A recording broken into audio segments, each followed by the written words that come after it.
warm-ups, didn't seem like there were really any limitations for that young man. Can I tell you selfishly what I'm most excited about with him playing? Yes, I want to see number 1 overall pick versus number 2 overall pick. But if y'all remember back in August, when we wore those black uniforms against the Patriots, the aura of our quarterback in those black uniforms is unlike anything you will see today. I'm not the biggest uniform mark, but I appreciate the drip when I appreciate the drip. I can't wait to see the kid. Is he going to go dark visor? Is he going to go dark sleeves? I care about that as much as I care about how much he's going to play today. Because it's all about aura, baby. Caleb Williams coming back to the DMV. Commanders rocking the best uniform in the NFL. Number 1 pick versus number 2 overall pick. All the storylines are there. Let's see what the sports junkies got to think about all those storylines. Jaden Daniels, the starter, boys. What do you think? All week we wondered whether Jaden Daniels would play quarterback for the Washington Commanders against Caleb Williams. He is playing. We're excited. What are your expectations, Bish Bucks? Oh, man, this is just a shocker because I didn't think he was going to play. I really didn't. I would have put money on it. Yeah. I've been all over the Question place is, okay, I get it. He's going to play. Question is, how's he feeling? Right. Like, we don't really know. So my expectations are that the offense isn't going to miss a beat. Right. I don't think they're going to put him out there unless he's feeling close to 100%. Yeah, I don't think they're going to look at him during the week of practice and say, yeah, he's 70-ish%. Yeah, we think that's good. Yeah. That's He's good limited. enough. But remember, He's he not missed Wednesday's practice. He did. So, Fine. so That's that was fine. interesting. They're just trying to make the Bears prepare for both guys. Okay. Look, So what's your gut? Look, maybe they give him a shot before the game. Maybe he just says, look, I'm playing this game no matter what. Give me the shot. Give me a flak jacket. Give me all the protection I need so that I can go out and lead this team to a win. Because ultimately, that's all Jaden cares about. He doesn't care about the hype surrounding him versus Caleb Williams. He doesn't care about Caleb Williams' homecoming. He cares about nuts and bolts of playing football. And that's why he's going to be out there this week. So I think if he's out there, he's going to be relatively effective. Well, remember, he does have personal goals. He said that he has C.J. Stroud's numbers memorized, and he wants to have a better rookie season than C.J. Stroud had last year. The question I have is, last year they were tormented by Justin Fields and DJ Moore in particular. Now Caleb Williams is under center, but DJ Moore is still there. They have really good receivers. This Washington defense looked great last week, but it was against Carolina. Different level of competition. What do you expect from the defense? Well, that's, I think, the bigger issue, because if Jaden does play, I'll assume it's because he's not limited and that they just continue to do their thing, even though the Bears do seem to have a talented defense and limiting teams to, 16, 17 points per game. Defensively, though, I think that will be the story. I think that you can pressure Caleb. I think he likes to freelance sometimes, right? So I think you can pressure him into maybe a bad play or two. I think they'll also have some big plays, right? I mean, we all know our secondary isn't the highlight of our defense. But if they can pressure him, if he's running around a little bit, maybe he'll be a little inaccurate. I think we'll force a couple punts too. So I think we'll be okay. One thing you're reading about Caleb, look, I just see his highlights on Red Zone. I'm not watching full Chicago Bears games. But one thing that I've been reading from some of the Chicago beat is he's taking more of the layups. So he's known for the highlight plays, and he certainly still has that in his arsenal. But supposedly he's taken kind of the easy passes. And look, if you've got a guy like DeAndre Swift in the backfield for those layups, for those short passes out into the flat, of course you should take advantage of that. And maybe that's just something that he wasn't really doing in weeks 1, 2, and 3. And now he's like, well, why am I going to force it down the field when I don't have to? I've got a really viable pass catcher 3 yards away. Well, throw him the ball. And remember, Keenan Allen started off the year banged up. So now he's got him to throw to. But if you look at DeAndre Swift, I'm glad you brought him up. His last 3 games, okay, he's rushed for 91 yards, 73 yards, and 93 yards, and he's scored in all 3 of those. Yep. And then in terms of the receiving, he's caught 4 balls, 2 balls, and 7 balls. So, 13 balls in the last 2 games.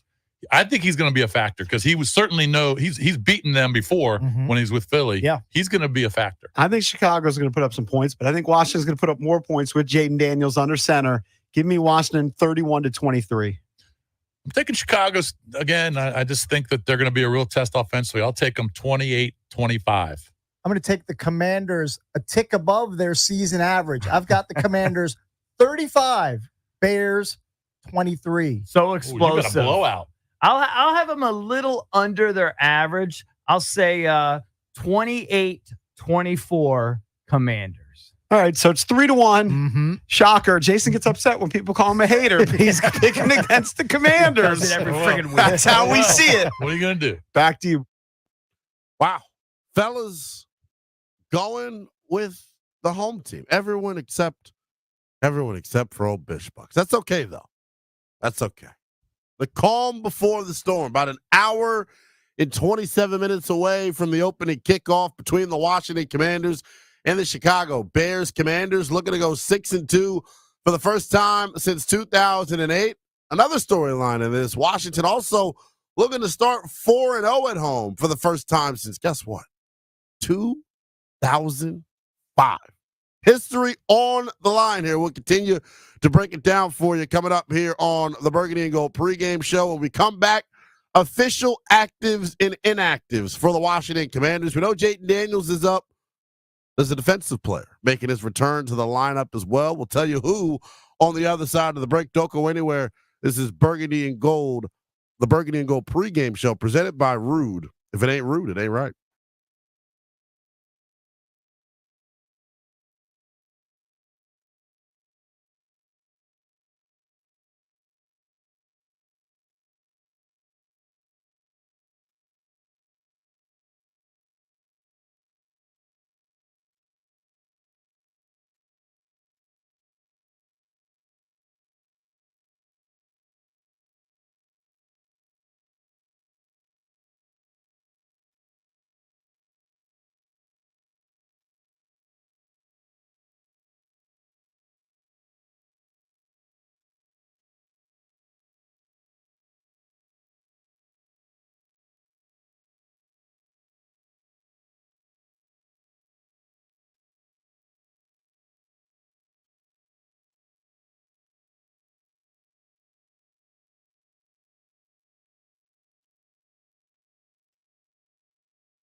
About an hour and 20 minutes away from kickoff here on the Burgundy and Gold pregame show.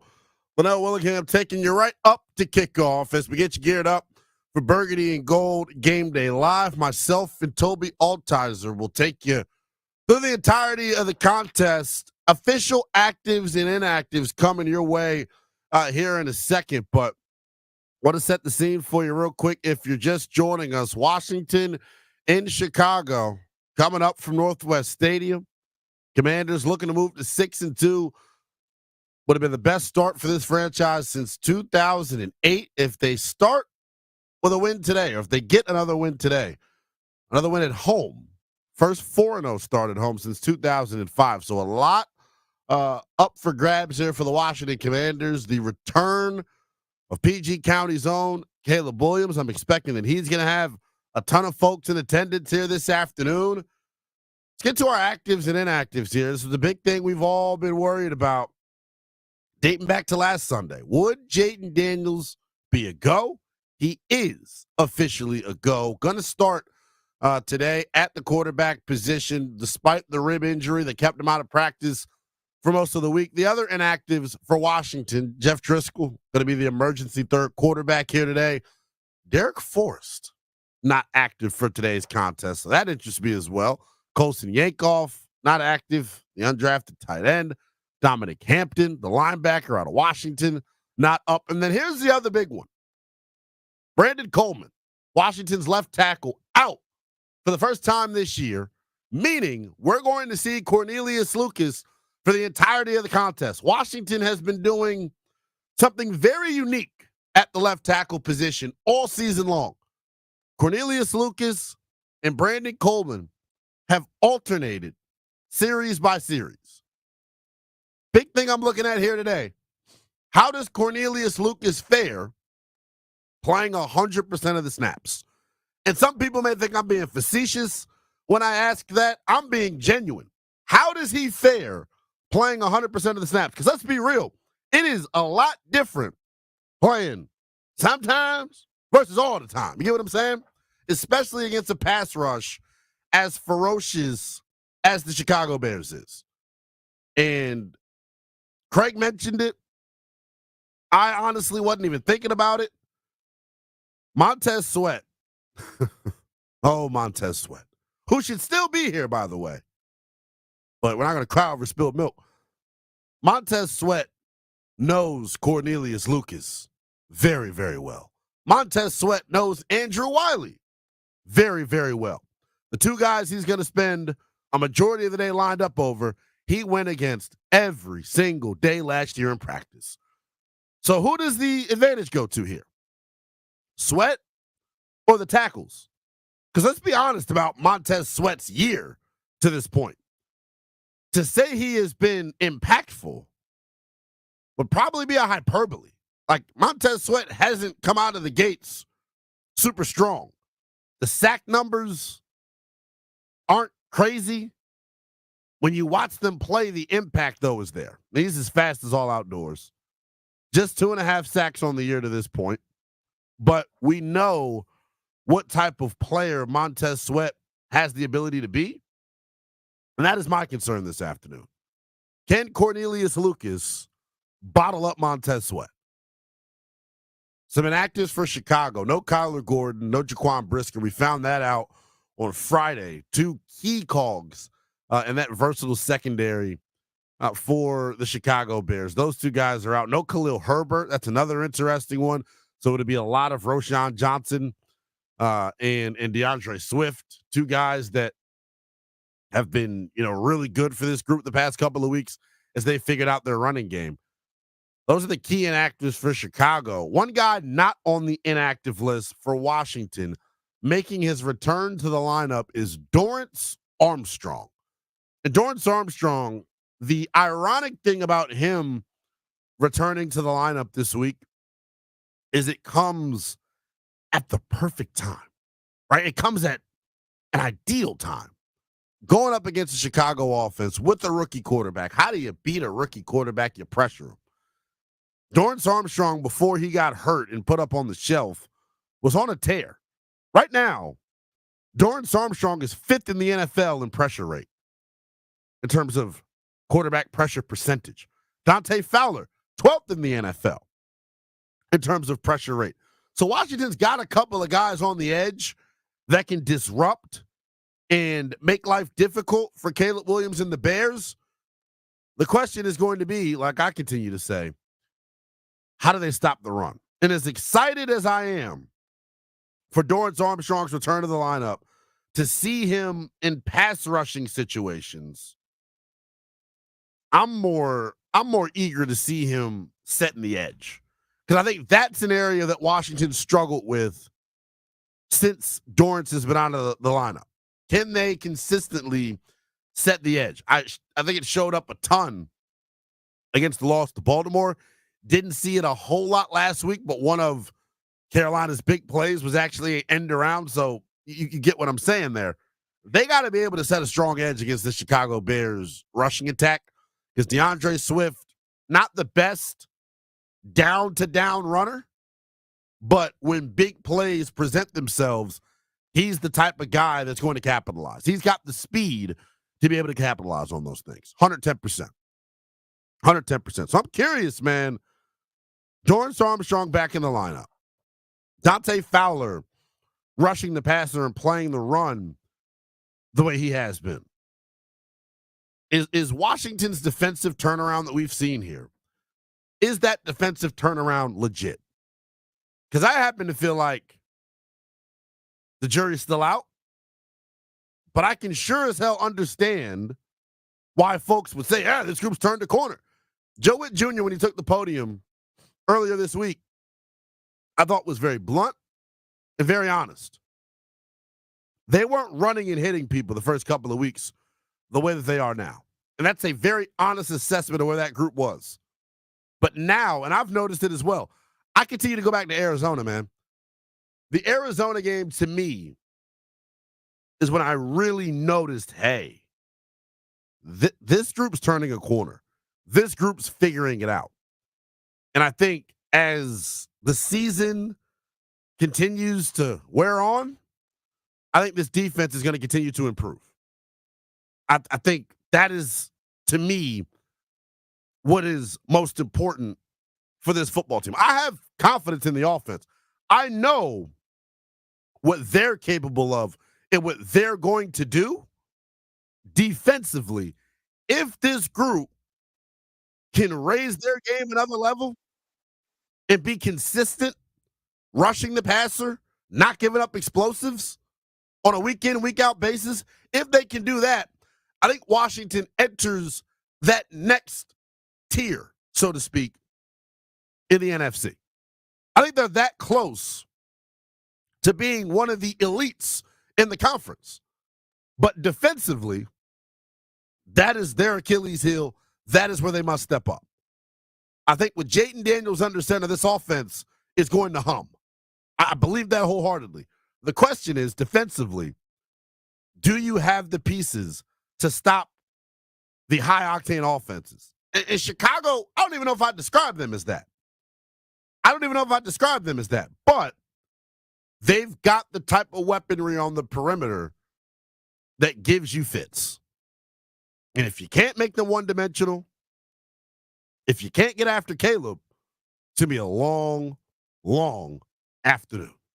It's the Burgundy and Gold pregame show here on 106.7 The Fan. We're always streaming live nationally on the free Odyssey app. Linnell Willingham taking you up to kickoff as we get into Burgundy and Gold in-game live. Toby Altizer are going to join me for that. We got the DOC, Rick Doc Walker, coming up for the post-game show. So keep it locked here on The Fan all afternoon long here on a Burgundy and Gold game day. Coming up next, we will continue to preview Bears and Commanders. Jayden Daniels, active. Dorrance Armstrong, active. The return of Caleb Williams. All the storylines that you can handle here on a Burgundy and Gold game day. Coming up next, Grant Paulson, one half of Grant and Danny, which you can hear each and every day, 2 to 6:30 right here on The Fan.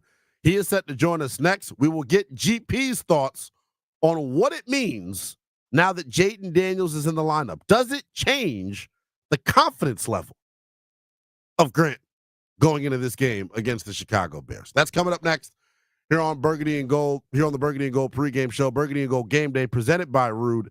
Is your cooling system letting you down? Score a touchdown with Root and experience peak performance. Dominate the season with unmatched cooling power and visit ruud.com. If it ain't Root, it ain't right.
About an hour and change away from kickoff here on a Burgundy and Gold game day.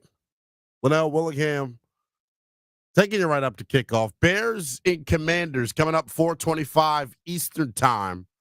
Washington looking to move to 6-2 for the first time since 2008. would be their first 4-0 start at home since 2005. So a lot on the line here in this one. There was some speculation heading into this one that Washington would be without Jayden Daniels because of the rib injury that he suffered last weekend against Carolina. Jayden Daniels is a go, as well as Dorrance Armstrong. Dorrance Armstrong will go as well. So Washington getting two key cogs back in the lineup. No Brandon Coleman as he continues to deal with a concussion. So we'll see a full serving of Cornelius Lucas today. And Montez Sweat, I'm sure, is licking his chops over on that Chicago sideline to continue to preview Bears and Commanders. We go out to the BetQL guest hotline where we find a pal, Grant Paulson, kind enough to join us. You can catch Grant weekdays 2 to 6:30 right here on the Fan. One half of Grant and Danny. GP, how are you, my brother? I'm good, brother. How are you? I'm good. I'm even better now that I know Jayden Daniels is going to be in the lineup all week long. We were speculating on whether or not, he should give it a go. I know me and you were definitely in the camp of, hey, if he's not 110%, I wouldn't let him rock. Clearly he is if this team is giving him the green light. What does it mean for this offense and for this team to have him today? Well, it means everything, but specific to the decision to start him, I can tell you that watching him throw the football pregame didn't really look abnormal to me in any way. Posted a couple of videos of him both throwing short, kind of 3/4 with zip, and then down the field over the top. And I don't think you would have known anything was wrong with him just watching those clips if you didn't know it coming into the stadium today. I don't think if this was a 50-50 situation, pain was being felt or any kind of discomfort over the last couple of days, he'd be playing. I could be wrong. I'm surely speculating, but It just seems to me like at 5-2, the position they're in, you got 3 division games coming up in the next month. They would not, this staff that's been conservative, they would not put him in a position, a compromise to get out there if he's not 100%. So I actually lean toward this was probably less to do behind the scenes than they made it out to be, if I had to guess. I would think that they probably knew he was going to start since much earlier in the week than the rest of us did.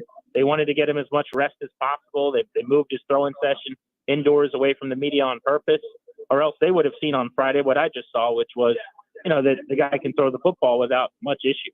So I think he's going to be fine. We'll get a real nice tell early on, though, Linnell. I think if you see him not running any read option, keeping the football, if you get through the first quarter and he doesn't have a carry for the first time this year, and he's just kind of operating specifically in the pocket, I think that would be a tell that he doesn't want to take any shots and he's not quite 100%. The best way I could put it, GP, the way they handled Jayden this week, very Belichickian, if you pick up what I'm putting down. Adam Peters with some familiarity with that New England organization, and I think they were playing chess while the rest of us were playing checkers when it comes to the status of Jayden Daniels.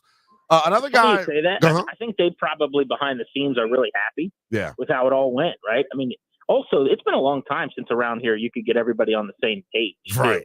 Right? For like sure. The GM, the head coach, nothing leaking out of the building, the quarterback when he spoke, even though he had the big smile and was laughing when he was being asked specific questions.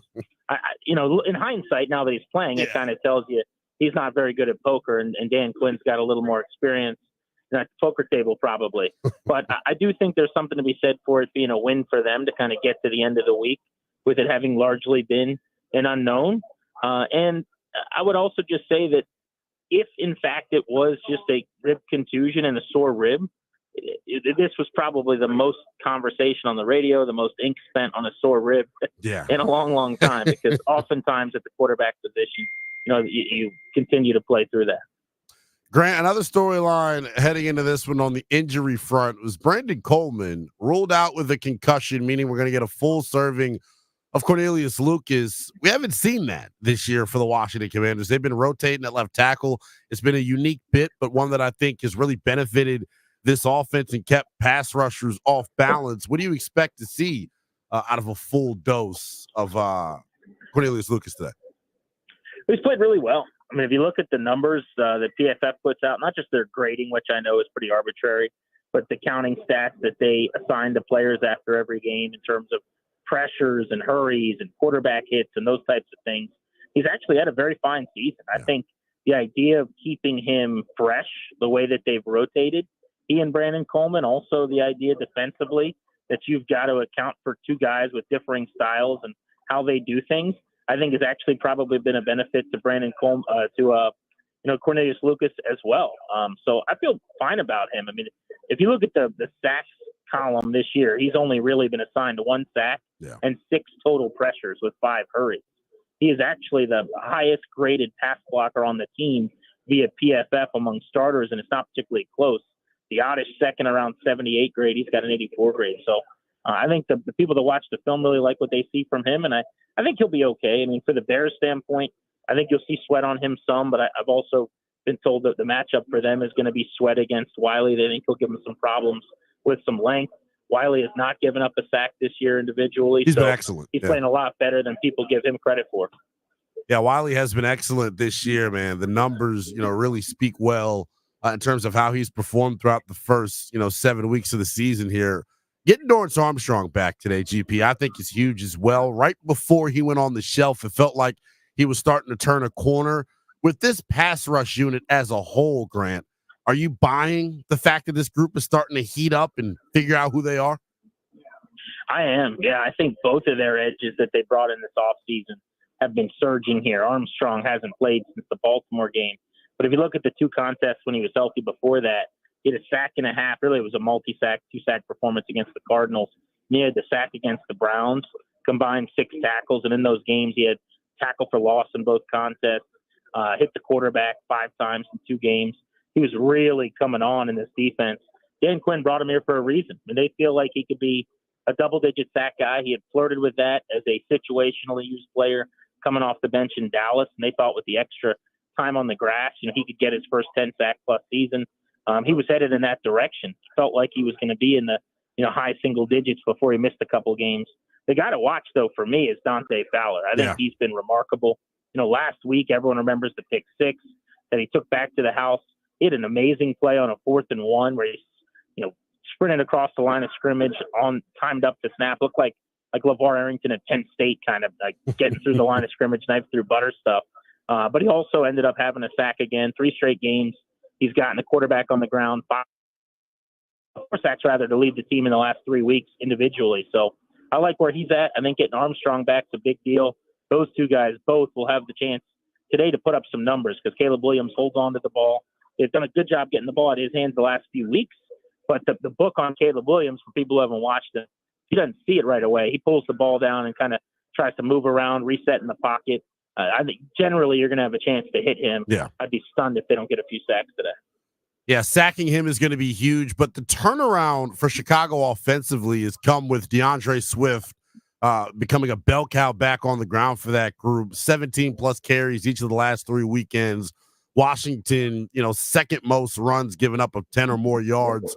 What is your concern level with Washington's ability to stop the run? I'm a big Phil Mathis guy, that, but he's going to have his hands full today eating up double teams.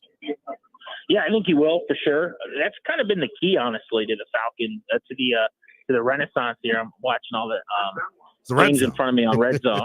But that's been the key to me of the Chicago Renaissance offensively is they've recommitted to the run. But even, early in the year, they tried to and they couldn't. I think they've done a better job efficiently on the ground because they've thrown to set that up a little bit. The short passing game, 11 personnel, they've spread teams out and then run it into some softer boxes. I do worry about that for Washington because I think they're going to have to account for what is very clearly the way to move the ball on this team, which is they've got 3 good receivers, right? Yeah. So they're going to come out. You're going to be in dime. You're going to have to make plays. Even though Luvu and Wagner occasionally are used as blitzers, they're going to have to help in the box against the run. So I do think Chicago will be able to have what they want for the most part on the ground. You just got to mitigate the explosives and try to turn Caleb Williams over. This is a game against a young guy, unlike Jaden Daniels, who's put the ball in harm's way early this season. Last 3 weeks with just 1 pick, he's been much better in that regard. But I think he can be fooled on the back end. You can disguise some things. That, to me, should be the philosophy. Give them 5, 6, 7 at a time if they want to pop things on the ground and make them go 12 and 13 play drives that, eventually you can bait Caleb Williams into a mistake. Yeah, doubt he has the patience to sustain those type of drives. It is prediction time, though, GP. Does Washington move to 6-2 for the first time since 2008? My gut says no. I think the reason I feel the way I do about this game is probably just the inauspiciousness of the week, right? Yeah. And if Daniels was healthy all week, and maybe I'd feel very different. But I've kind of got a 24-20 vibe. The thing I'm most excited about today, Linnell, and I've said this all week on my show, I think this is by far their best test offensively. Yeah. This is the number 5 defense in the league.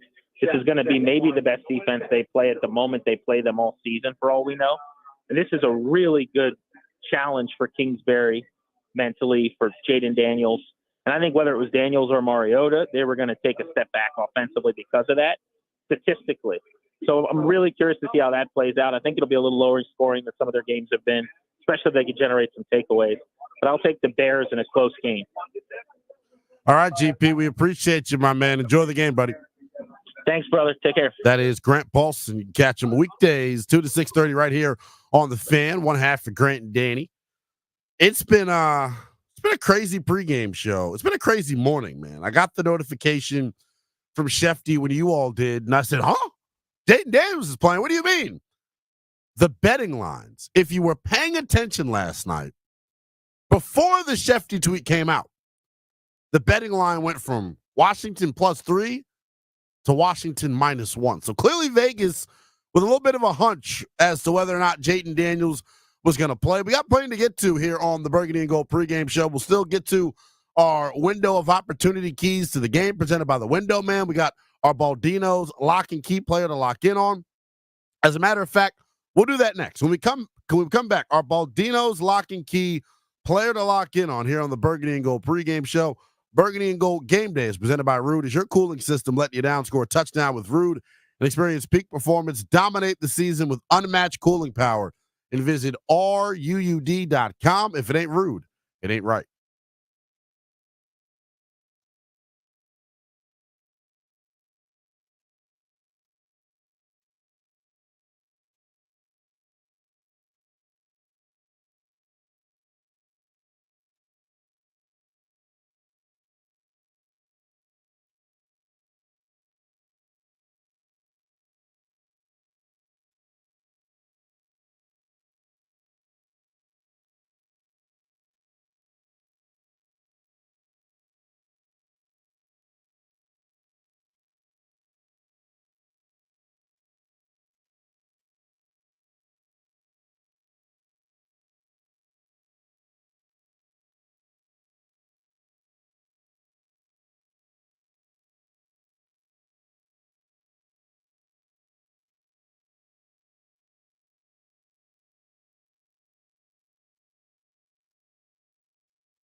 The Burgundy and Gold pregame show here on 106.7 The Fan. We're always streaming live nationally on the free Odyssey app. It's the youngest in charge movement. Linnell Willingham taking you right up to kickoff where we're getting the Burgundy and Gold in-game live. Myself, Toby Altizer, will take you through the only live and interactive show in the city, in the DMV, in the world during Commanders games right here on 106.7 The Fan. We're also simulcasting on our sister station, the Team 980, about an hour away, 50 minutes away, if my math is correct. 4:25 kickoff between Chicago and Washington. We gave you our actives and inactives a moment ago. Jaden Daniels officially a go. Dorrance Armstrong officially a go. Two key cogs returning to the lineup for Washington. For Dorrance Armstrong, first time we're seeing him since the first half of the Baltimore game. So some much needed pass rush juice for the Burgundy and Gold coming back into the lineup. For Daniels, a lot of speculation as to whether or not he was going to get to play this week or not. The rib injury was the topic of conversation all across sports talk radio. I love the way GP put it. I don't remember as much ink being spent on a contusion. Good line from my guy. But no, it is for real. I said it on Friday, just in terms of how little they were willing to give out. I thought it was very Belichickian. And it shouldn't surprise you, being that Adam Peters, spent a pretty significant chunk of time in New England, learning the New England way. So it doesn't surprise me that much that Jaden is actually a go and ready here. But nonetheless, number 1 overall pick versus the number 2 overall pick. A lot of big-time storylines in this one. Right now, though, want to get into our Baldino's lock and key player to lock in on and give you one on offense and one on defense. Baldino's lock and key is your one-stop shop for auto keys and fobs. Visit baldinos.com.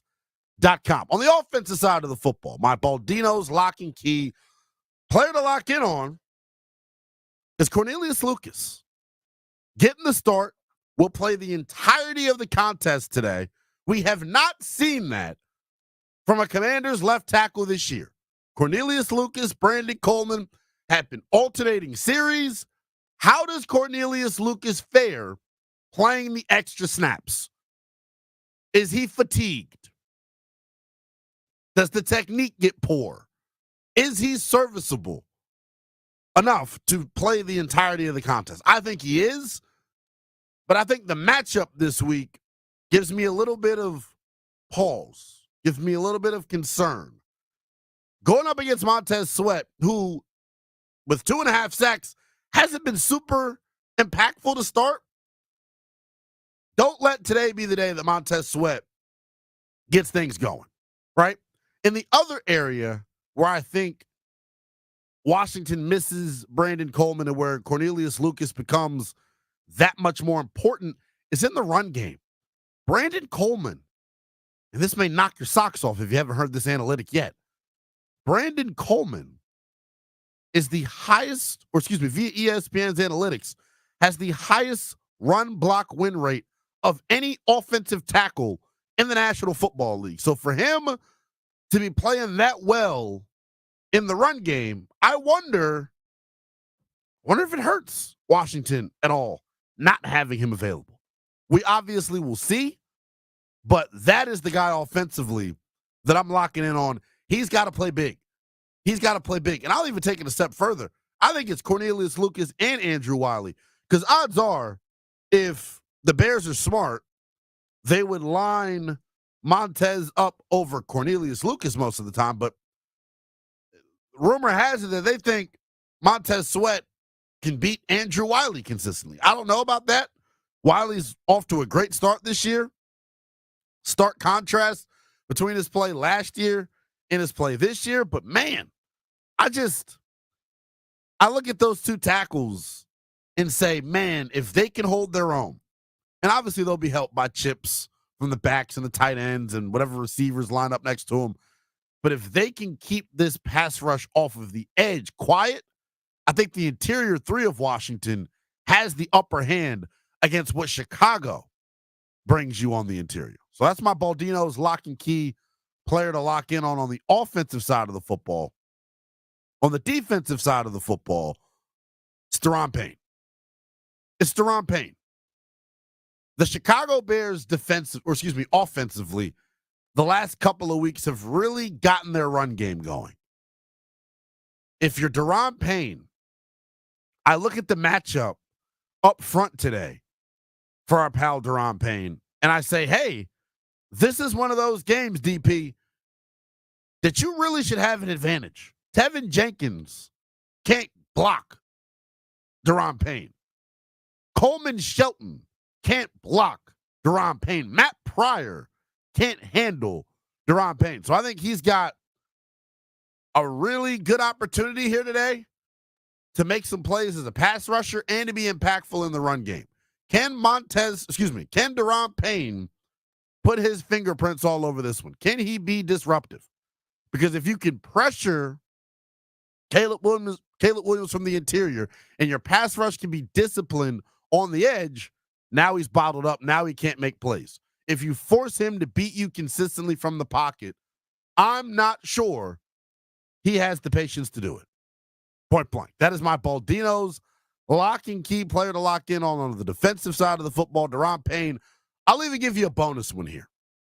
I'll give you a bonus one here since it's just me on the pregame show this morning or this afternoon. I'll give you a bonus one. I want you to lock in on Corn Lucas. I want you to lock in on Daron Payne. But I also want you to lock in on Frankie Louvu. Frankie Louvu has the opportunity today to pick up where he left off last weekend. As good as Dante Fowler was last week, Frankie Louvu was damn good himself. Making plays off the edge, making plays in the run game. That's where I think he is needed the most. Are they going to be able to keep him clean?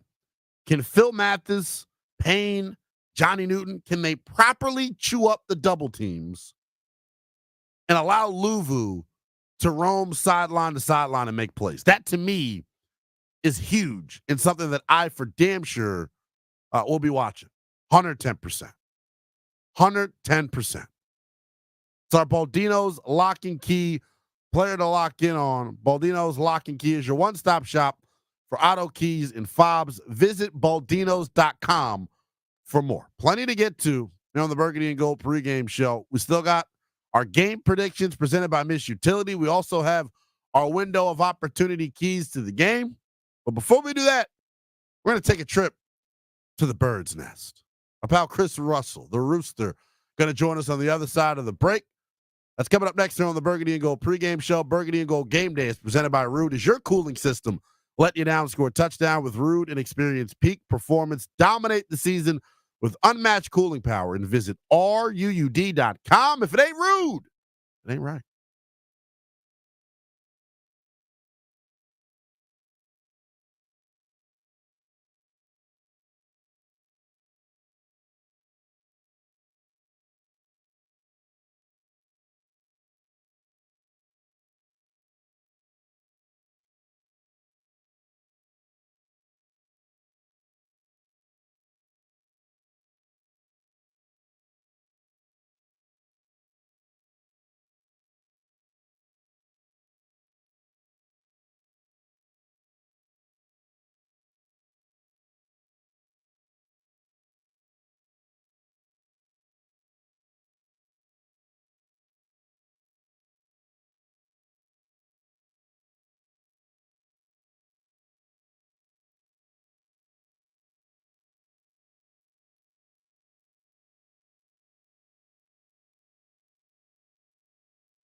About 40 minutes away from kickoff here on the Burgundy and Gold game day.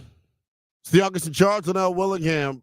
We'll take you up to kickoff and then keep it locked here on the Fan all afternoon long for Burgundy and Gold in-game live. Myself, Toby Altizer, will take you to the final whistle in the DOC. Rick Doc Walker has you covered for the post-game show. Burgundy and Gold game dates presented by Rude. Is your cooling system letting you down? Score a touchdown with Rude and experience peak performance. Dominate the season with unmatched cooling power. And visit RUUD.com. If it ain't Rude, it ain't right. Right now, we go out to the BetQL guest hotline. As we find that caged animal, Chris Russell, live from Landover, if I'm not mistaken, right, Rooster Pal? I am in Landover. Yes, correct. How are you, YIC? I'm good, brother. That means you got to see the warm-up heard around the world. Yeah. Jaden Daniels preparing, going through his usual pregame routine. He is going to be active. He will start. Anything abnormal that you were able to notice, my friend, from the press box? Yeah, didn't see anything crazy. I mean, I don't always watch his pregame warm-up, but he was doing, lots of twists and basketball tosses back and forth and like weird things with his arms and his abs and his midsection and all that stuff. So, I mean, he looked spry, he looked good. Obviously, they feel good. I would assume he's close to 100%. I don't know exactly. He's not 110% as you wanted him to be during the week when we last chatted. Hold on. Uh-huh. What do you mean he's not 100? If he's going, he's 100%. I mean, I'm not a doctor, but I didn't. If he's going, if he's going, there's no problem. Why can't he be? Now we're arguing over semantics again. Yeah. If he's playing, he's 110 damn %. Well, you don't know that. Well, I know he's playing. He is playing. Jeez, I'm just telling you, I don't know if he's 110%. I don't know that. But the bottom line is he's playing. And I hope, it'd be interesting to see whether we see, remember the first play of the game last week when he got hurt. And there were a couple of other plays before he actually came out where they're running zone read, right? So if we see that early, then you got to figure they feel pretty damn good about his ability to endure whatever. Again, anything and everything can happen. If we see like just more of a pocket passing game and very kind of, I don't want to say conservative, but you know what I'm talking about, not his normal game, then what? I don't know about that. So Grant came on and said the exact same thing, but it's because Grant's smart. The one thing I would say about read option in read option in particular in this game, I mean, we watched Montez Sweat kill read option for years here. That is not the guy to run read option at. I don't know if they're going to do it on the other side, but if they don't run read option, maybe it's more of a ode of respect to the Bears defense, not because the kid's not healthy. It could be, but you know how that's going to be spun. And until we get a direct answer on that, you won't know. But I mean, that's how it's going to be interpreted during the game. If they don't run it, then they're being somewhat conservative. I would hope that they are not putting a quarterback that they feel would be compromised in that particular situation. But again, I don't know because they've been less than revealing, if you will, about stuff throughout the week. And, you just hope that for everyone's sake, that they feel good enough that they can run most of, if not all of their offense. The other key call, or the key storyline rather, in this game to me is the return of Dorrance Armstrong, a guy who was really starting to turn the corner, no pun intended, before he got put on the shelf with his rib injury that he was dealing with. Mm-hmm. How advantageous is it to have him back in the lineup, and what type of freedom do you think it allows Joe Witt in terms of mixing up these fronts? Oh, it's huge because, I mean, we saw when he first got hurt in Baltimore, Dante Fowler was over there, right? And now it allows you to kind of deploy Dante Fowler, wherever you want, because Dorrance Armstrong mostly lined up as a left defensive end, left edge. So, it allows you that freedom to kind of do different things.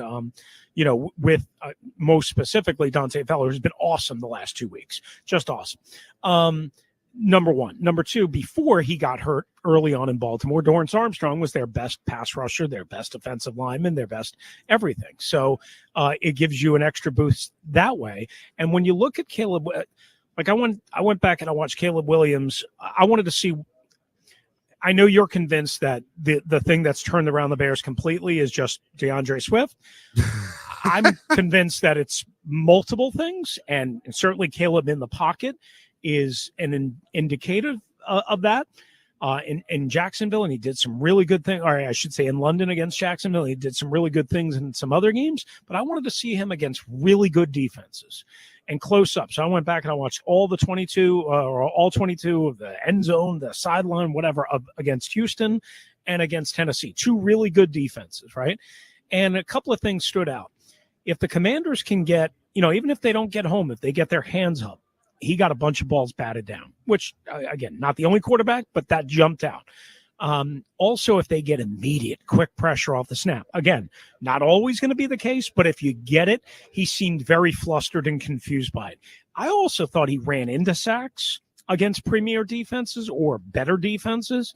I also thought like he just kind of, of course, if you can funnel him, if you pressure him and then you funnel him to his left, meaning his non-natural throwing side, certainly you're going to, I think, get an advantage there. So these are all the little things that I hope we see early on, in addition to, yes, not getting gashed by DeAndre Swift.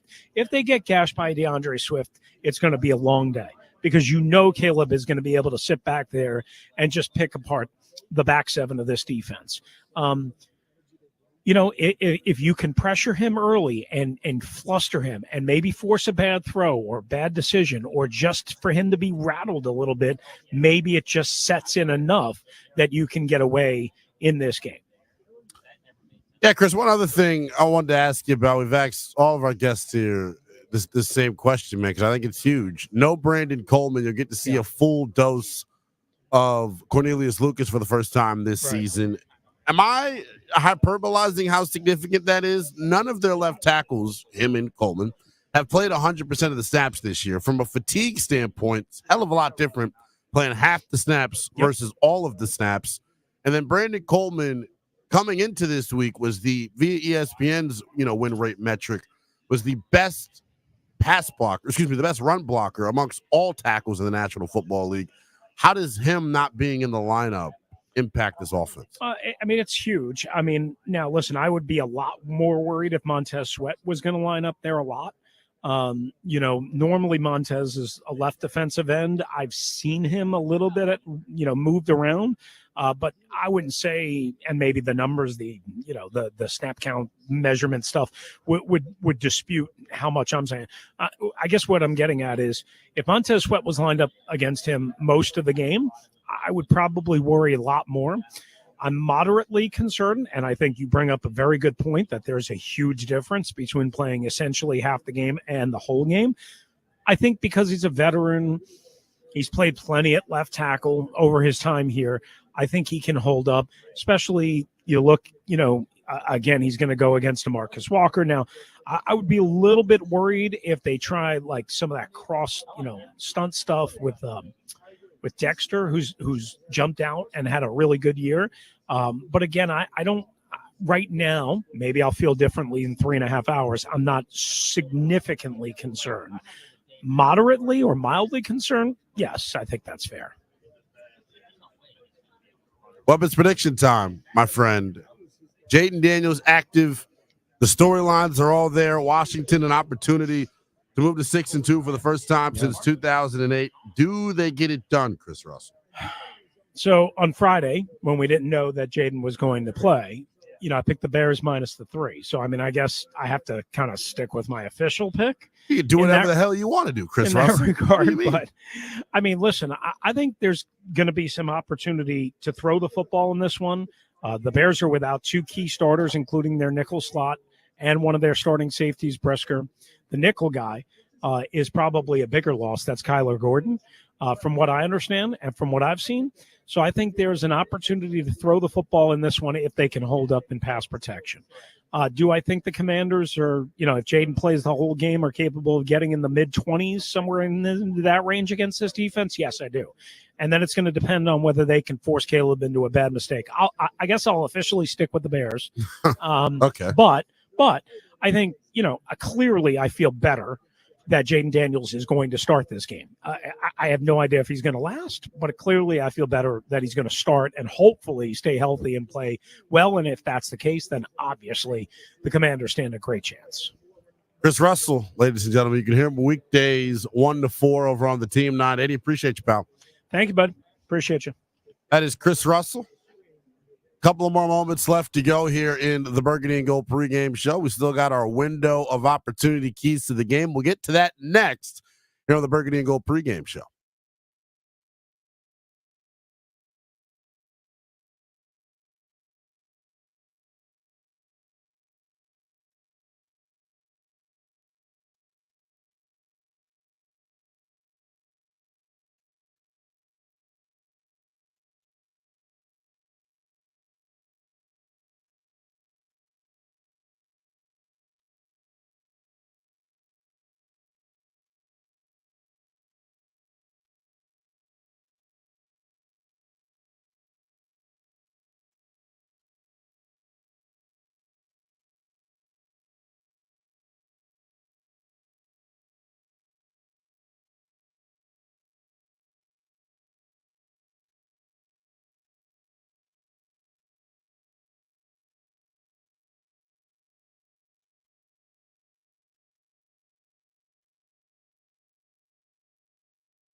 These motherfuckers are like to take a field.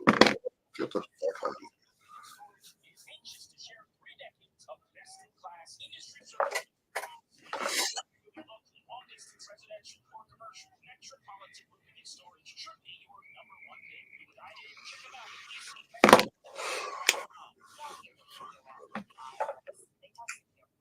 Boy, Quincy Wilson hanging out with Trinity.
All right, we're back after this ID.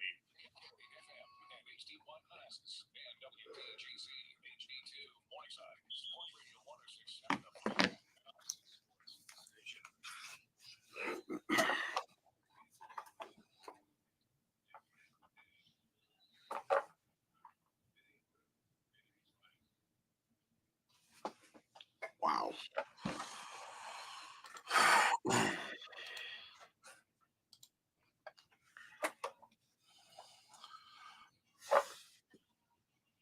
23 minutes away from kickoff between the Washington Commanders and Chicago Bears. It is a burgundy and gold game day here on 106.7 The Fan. We're always streaming live nationally on the free Odyssey app. Linnell Willingham, officially in studio with us, as we'll get you all the way to kickoff before we transition into burgundy and gold in-game live. Washington, the opportunity to move to 6-2 for the first time since 2008. The other unheralded storyline in this one, opportunity to move to 4 home for the first time since 2005. The Lord knows the significance of the 2005 season, the last time Washington won a playoff game. So I don't even remember that. Well, that's because we're young. I don't necessarily remember it either. Yeah, and that just shows how irrelevant this franchise has been in our lifetime. That we've seen one playoff win, neither one of us really remembered it. I don't even know if I watched it, if I'm being completely honest. Honesty is the name of the game, though. Pretty cold game day. I want to get into keys to the game here, because it feels like a lot of the conversation this week has been centered around whether or not Jaden Daniels was going to play or not. I didn't care who was under center. My number one key to the game, by hook or by crook, was to stay ahead of the chains offensively. Washington is the number one team in the National Football League on third down, is because of their ability to stay ahead of the chains on first and second. That's why I thought you missed Ryan Robinson the most in that loss to Baltimore, not getting you those dirty 3 or 4 yards on first and second down, put you in third and long constantly. I referenced the Baltimore game because that probably was the best defense that you've played all year. I think Chicago takes the cake now that they're on your schedule. Key to the game for Washington, man, stay ahead of the chains. Don't put yourselves in obvious passing situations. That's how you don't let Montez Sweat ruin this football game. And I would go out on a limb and say that he's got the clear advantage against both Andrew Wiley and Cornelius Lucas, despite how well both of those guys have played to start the year.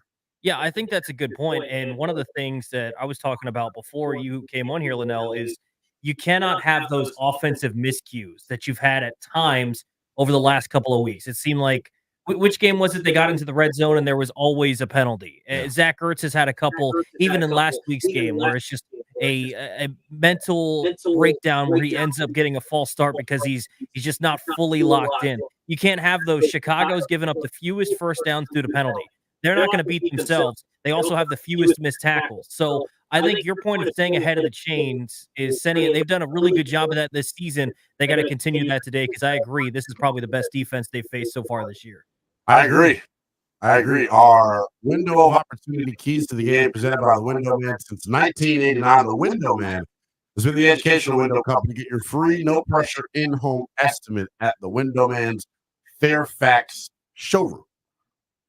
Another key for me, and I spoke about this earlier today, is stopping the run. Make Chicago one-dimensional. And it's going to be difficult for Washington to do that. It's an area they've struggled in all year long. Washington giving up the second most runs of 10-plus yards. DeAndre Swift over the past 3 weeks has really gotten things going. He's going 16 carries, 17 carries, 23 carries. They're living and dying by him on the ground. They're taking a lot off of Caleb Williams' plate. And in return, this Bears offense has been much more efficient here throughout the last month or so. I think Washington the run's going to be huge. Getting Dorrance Armstrong back helps you in that category. Washington hasn't done a good job of setting the edges either. I think getting Dorrance back in the lineup certainly helps that. A guy that's been unheralded, in my opinion, that was shouted out this week, and I gave myself a pat on the back because I've been screaming about old Phil Darian Mathis. It's not going to show up in the box score. It's not going to show up in the stat sheet. His ability to not get displaced when he's getting double teamed has been huge. It's keeping Bobby Wagner free. It's keeping Frankie Louvu free, and it's allowing these linebackers to flow and make plays. Yeah, he's been really, really good. And honestly, we hadn't seen a whole lot out of him at this point in his career.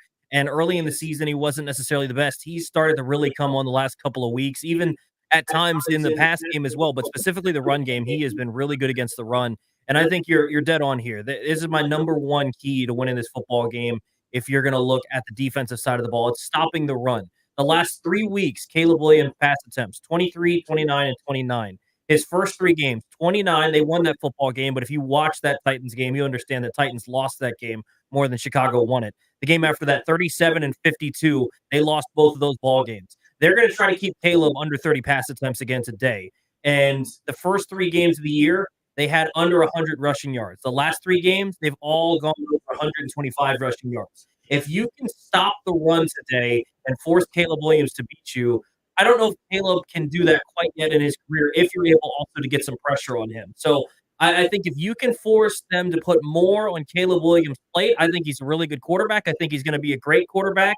But at this point in his career, I want to make them find a way to beat me with Caleb Williams being the one driving it versus being able to turn around and hand it to DeAndre Swift. So honestly, Linnell, as crazy as it is, because I don't trust the secondary for Washington at all. For good reason.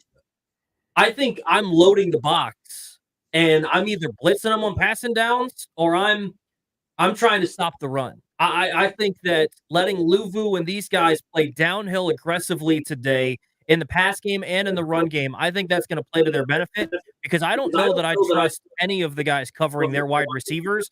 But at the same point, if you can get some pressure early to go along with stopping the run, I think maybe you can get lucky and Caleb Williams gets a little inaccurate as the game goes on because he starts feeling that pressure a little bit. So to me, I'm loading the box. And if maybe you have to make an adjustment if they start picking you apart in the passing game, but I am not letting that run game get going. I agree. That's the big thing to me, man. Can you slow down DeAndre Swift? Another guy that's been relatively quiet for Chicago over the past couple of weeks, and he killed this team last year, was DJ Moore. He is not, at least over the past few weeks, it's not really been, super impactful. You saw him have the big game against Carolina, but before that, man, not a lot going well for DJ Moore. That is our players, our keys to the game. Brought to you by the Window Man. Since 1989, the Window Man has become an educational window company. Get your free, no pressure, in-home estimate at thewindowman.com. Fairfax showroom. Now we want to get into our game prediction. Presented by Miss Utility. And as we sit here about 15 minutes away from the opening kickoff, I don't honestly know who I'm going to pick yet. So I'm going to leave it up to you. So who are you going to pick? Yeah, I'm going to lean with the Commanders here, 27-21. And I don't know why, Linnell. I don't feel like I should have this feeling. Maybe it's a little bit Ashburn syndrome. I don't know. I have a feeling the defense might show up. I have a feeling that this defense might actually do something today because when you look at what they've done so far this season against bad opponents, they've handled their business. Against good opponents, to great opponents, they've looked horrible. I think Chicago's somewhere in the middle, and I think there is a path to stopping them with your defense. And you laid out number one is stopping the run, force more on a Caleb Williams plate. And I think if you take care of you take care of the run game and force more on a Caleb Williams plate, and you're also able to get some pressure, I think that's your key to success defensively. So I think they're going to be able to hold them to around 20 points, or maybe that's just more of a hope. But I say they're going to score 21. And honestly, I heard Rooster on with you before I hopped on here, and Rooster's like, well, I feel confident they can put up mid-20s. I don't know. I still have a feeling about this offense because of Jaden, whatever his health situation is. I mean, this team's averaging 30+ a game. I don't know why we're so worried about saying they could score 28 in a game, right? Like they're averaging 30. I mean, that's the best defense you've played to this point. I understand that's the one thing I would say. And the last time you played a good defense, the only other time you played a good defense this year, you were held to 23. That was against Baltimore. But it's also not as if they didn't score. Like they moved the ball. They were able to get into some positions, a play here or there changes, and suddenly you're putting up a couple more points against Baltimore. So it's not as if they were shut down against Baltimore. I'll say 27-21. I'm really intrigued to see what Jaden looks like early on. And to me, Linnell, I don't know how you feel about this, but them making Jeff Driscoll the emergency third quarterback and inactive versus having him active on the roster makes me think they're going to operate business as usual today. I'll go 27-21 Commanders. 27-21 Commanders. That leaves it up to me. I still haven't made a decision, but I'll talk my way into one. I think defensively, we're going to be in for a long afternoon. I really do have reservations about this group's inability to stop the run. They've given up the second most runs of 10 or more yards this year. DeAndre Swift and company are really starting to get things going on the ground. I just worry about our inability to make them one-dimensional. If we can't, then all bets are off, right? I think Roma Dunze, Keenan Allen, DJ Moore, they're better than what Washington has in the secondary. Not the only thing. The saving grace, I guess I would say, for Washington in the secondary, if it does turn into one of those passing affairs, is that I like Benjamin St-Juste against these style of wide receivers. Not the fastest guys, not the quick twitch burners that really give a big guy like BSJ trouble. Today is one of those games where if you're St-Juste, you rely on your technique, you're physical at the line of scrimmage, and you don't let guys get free releases. If Washington can do that, then they're going to have a shot to win. But I think the big thing for Washington, and if they do this, all bets are off to me, they got to run the football. If they can get the running game going and be balanced, I think without Brisker, without Kyler Gordon, there's some yards to be had through the air for Washington. I look for a guy like Terry McLaurin today to be heavily involved. I know he's got a tough matchup going up against Jalen Johnson. I don't know if you heard Jalen Johnson's comments. I heard him, but that was I heard him. Pretty intriguing, to say the least. The last time we had some smack talk to Washington's offense, the Monday Night Miracle happened. Is that what we're calling it, the Monday Night Miracle? I kind of just made that up on the fly. But I kind of like it. But no, I say all that to say this. I pick Washington every damn game this year. There's no way with Jaden Daniels under center I can't pick this team. I'm going to pick Washington, but I have a unique score. And maybe you scoregami. I think Washington wins 32-26. I think they're able to put up points. I think the defense still gives up points, but I think Washington, if they're able to have the football last, I have the confidence in this offense to go out and handle what they need to handle.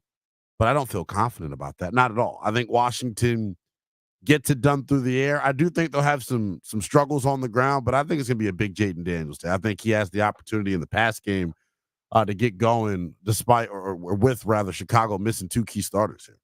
Well, how much do you think he's going to be involved in the run game still today? I feel like you can't take away his running ability. Now, it might be something where you don't call as many quarterback runs. I'm calling it. I mean, if he's healthy, I'm playing him. If he's healthy, I'm playing I agree. him. I mean, I'm just thinking, a majority of his runs this season have not been, they've been read options, but they're not designed quarterback runs. A lot of them are those scrambles, when the play breaks down and he takes off. I think you're still going to see a lot of that. Maybe you see a tiny bit down in the read option, but I agree. I think he's still going to be quite involved in the run game.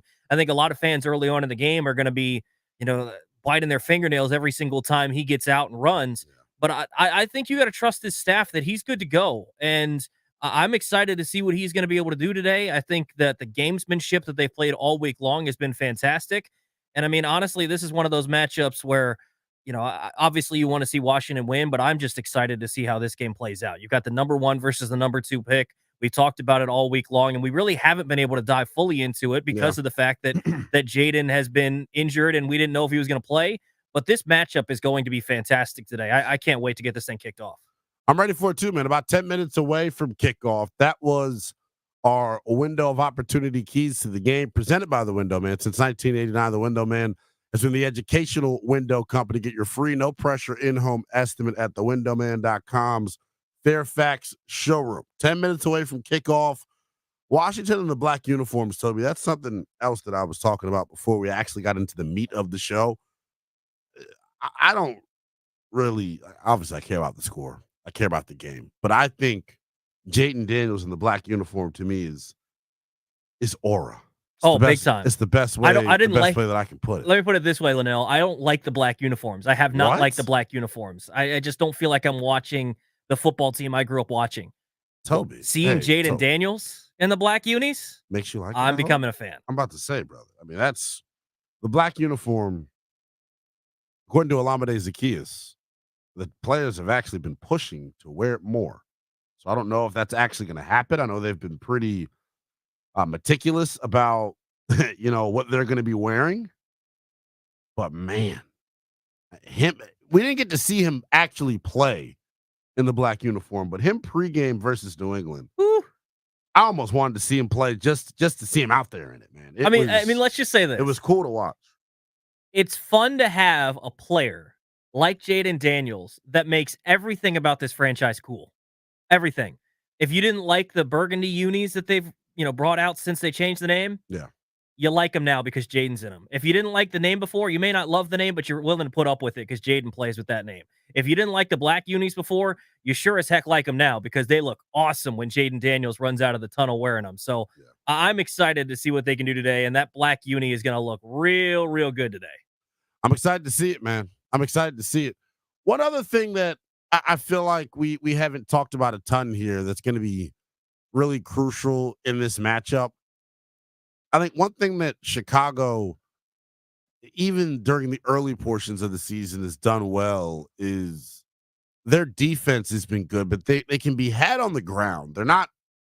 If there's one weakness of the Chicago Bears defense, I would say it's the run defense.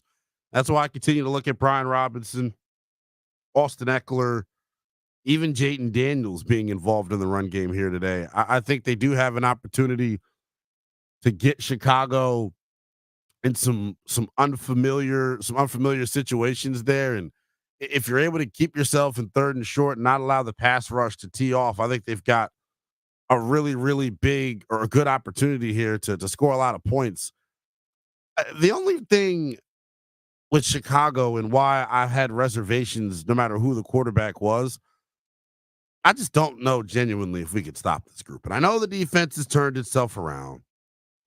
I know that the last couple of weeks, the run defense has been much better. They gave up a big perimeter run last week to DeAndre Swift, but I'm not going to bring it up. I wonder to Chuba Hubbard.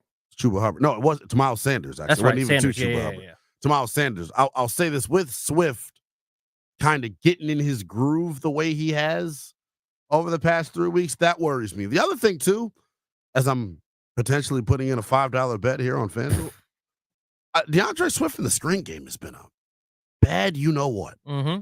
So that's a guy I would worry about. And I would say this, it doesn't feel like Washington has seen a ton of screens this year. It's not something that other teams do to them. They practice it a hell of a lot, so I guess. Well, and I'll say this: they haven't seen a lot of running back screens. They have seen some stuff on the perimeter, and we've seen Sanders still break up with them up a couple of times. So I don't know. I think that could be a big part of the game plan for Chicago if you want to get involved with that. My thing is, Linnell, if you decide to sell out to stopping the run and get after Caleb Williams, I think there's your shot. Yeah, I really do. I think that Caleb, if you can, I was saying this earlier, I think if you can get to Caleb, I want them to make it a priority. First drive, second drive, sometime early on in the football game, one of these dudes needs to hit Caleb, needs to hit him. Make him feel that you're going to be there all game long, and I think you could see some of that accuracy falter, and so maybe if you can't stop them, maybe if you can get in his head a little bit, he'll sail one and you can get one for free. That's the hope, man. It feels like as we start to inch up near kickoff here, I just think, and I said this going into the Monday night game, and it's been true this year, I guess. In all of the big games that this kid Jaden Daniels plays in, he plays his best ball. I'm probably in the minority. I think that game against Baltimore, when you consider what they didn't have and how much he was asked to do, I think that was his best performance of the season. But that was the biggest spot Washington's been in. Nationally televised game. Everyone looking at the Lamar Jackson JD5 storyline. I go back to the Cincinnati game, Monday Night Football. All eyes are on you. He came out and he played his best ball. I think with the big storyline hovering over this game, number 1 overall pick versus number 2 overall pick, I think this kid's just got the right mental makeup to where he rises and plays his best ball when the stakes are the highest. Absolutely. I mean, heck, we saw this in college. Not even necessarily just talking about winning a Heisman, but the fact that every single time he had to go out on the field, there was another touchdown on the board because his defense. So he always rose to the occasion. Sure. I think he's going to rise to the occasion again today. I mean, as much as they're going to say he kind of stays even keeled and he doesn't pay attention to the headlines. I don't want to hear it. He knows. He knows what's going on today. And I don't think it's something that's going to necessarily add an extra chip to his shoulder. I just think it's something that's going to, all right, let's go out there and prove ourselves once again as if we already haven't. So, yeah, I agree. This kid has shown out. And anytime he's been asked to answer the bell, he's done it. Like you mentioned the Baltimore game, when you talk about that Baltimore game, the reason I was so impressed with that Baltimore game is they didn't have a run game. And so there was even more put on Jaden's plate to have to be a good passer that game. And he still kept them in the football game without the run game. I think he is going to rise to the occasion once again today against a good Bears defense. He's going to see who's across the field on the other side, and it's going to be a lot of fun. But yeah, I'm really intrigued to see what he's going to be able to do today. All righty. Calm before the storm. Kickoff coming up momentarily here on the Burgundy and Gold Game Day. Commanders and Bears get ready to kick off. I really feel like no matter what happens in this one, no matter what ultimately happens in this football game, I think Washington's in a good spot. One thing that we didn't touch on, Toby, that I want to get your thoughts on here real quick before we break. Does a win today change what this team does at the deadline, Toby? I don't think so. I don't think a win or a loss affects what this team does at the deadline. I think that they were going to play it very, very shrewdly, very much how they did in free agency. They're not going to go big splash moves, but if someone like a Frankie Louvu, that mid-tier kind of guy, presents itself and you have to give him maybe a little bit more than, say, a guy like a Tre'Davious White or something like that, where you could get a wily vet for a late round pick, maybe they go in that sort of range, but I don't think you're going to see anything with a big splash name. But I think regardless, they are going to make a move of some sort at some point ahead of the deadline that, even if it's not a big one, I think they will either reinforce that secondary or maybe bring in some extra pass rush help. But I think they'll make a move regardless. All right. Kickoff coming up next. The Commanders have won the toss and have elected to defer. We'll bring you Burgundy and Gold Game Day live coming up next here on a Burgundy and Gold Game Day. It's presented by Rude. As your cooling system let you down, score a touchdown with Rude and experience peak performance. Dominate the season with unmatched cooling power and visit RUUD.com. If it ain't Rude, it ain't right.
It's Burgundy and Gold Game Day Live. Toby Altizer, Linnell Willingham with you during the game today. The Commanders won the toss, deferred. Chicago starting with the ball. And like we said, Linnell, screenplay, going to be a big part of it. Caleb Williams bobbles a snap on the first screenplay. Johnny Newton with the sack. His defense looks like it might want to play today. Yeah, for sure. I thought it was a heck of a start. You couldn't have drawn it up any better. I think the bigger part of what happened in that drive to me is the initial play on first down, man. That's the thing where Washington has struggled on first and second down, stopping the run. They run a little duo play, DeAndre Swift, and doesn't really get much. It was a nice job by, I believe it was Deron Payne, eating up the double team, not giving up much ground, and they weren't able to get much. Johnny Newton gets his first career sack on this drive, a delay of game, turns it into 3rd and 15. Then, Washington now forcing a punt, but you couldn't have drawn up a better start here for the Commanders.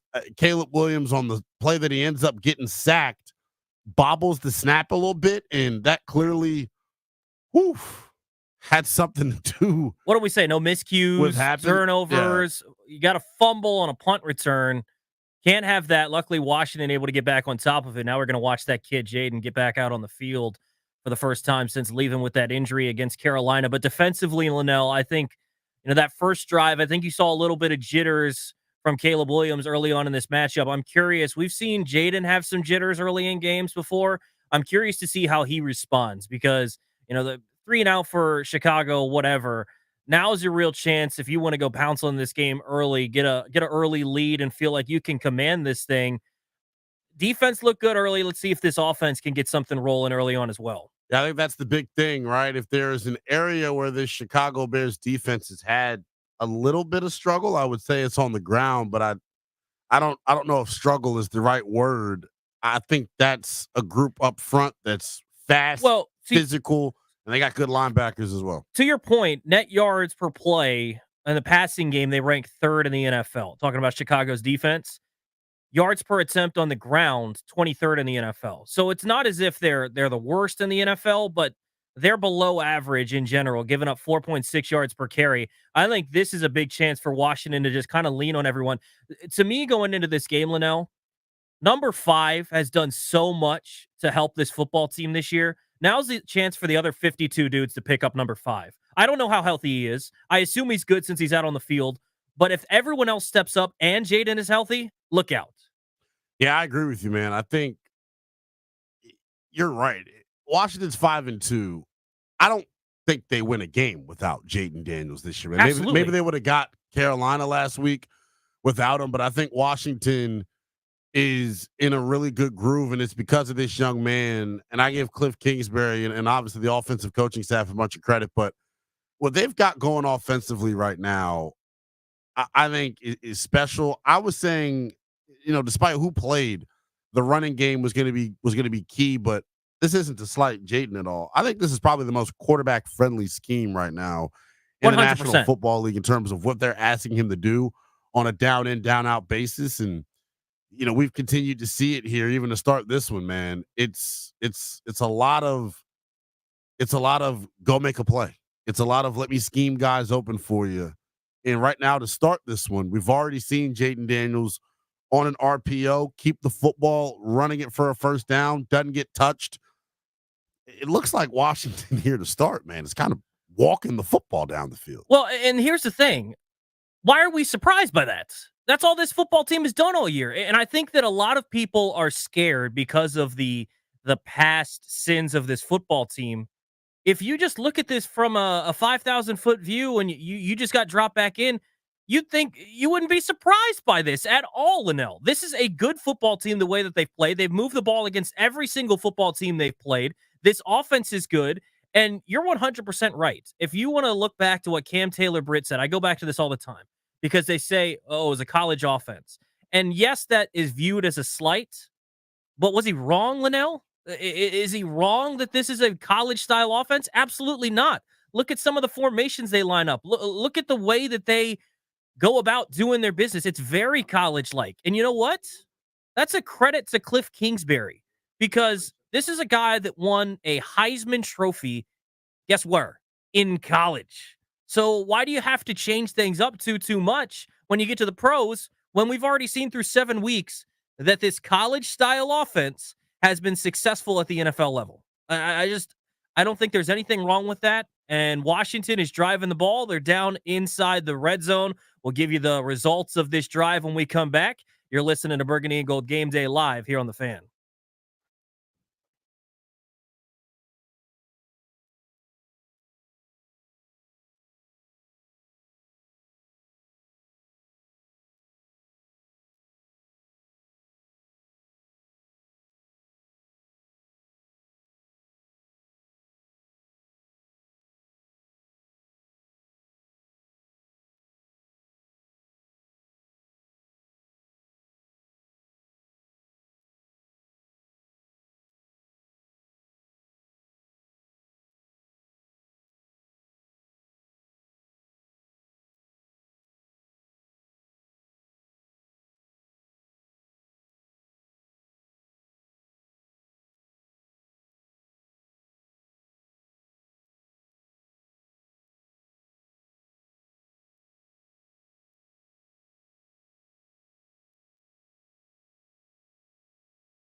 Burgundy and Gold Game Day live. Toby Altizer, Linnell Willingham. Chicago Hadn't allowed an opening drive touchdown in 15 straight games, I believe, according to Jim Nantz on the broadcast. Will make it 16.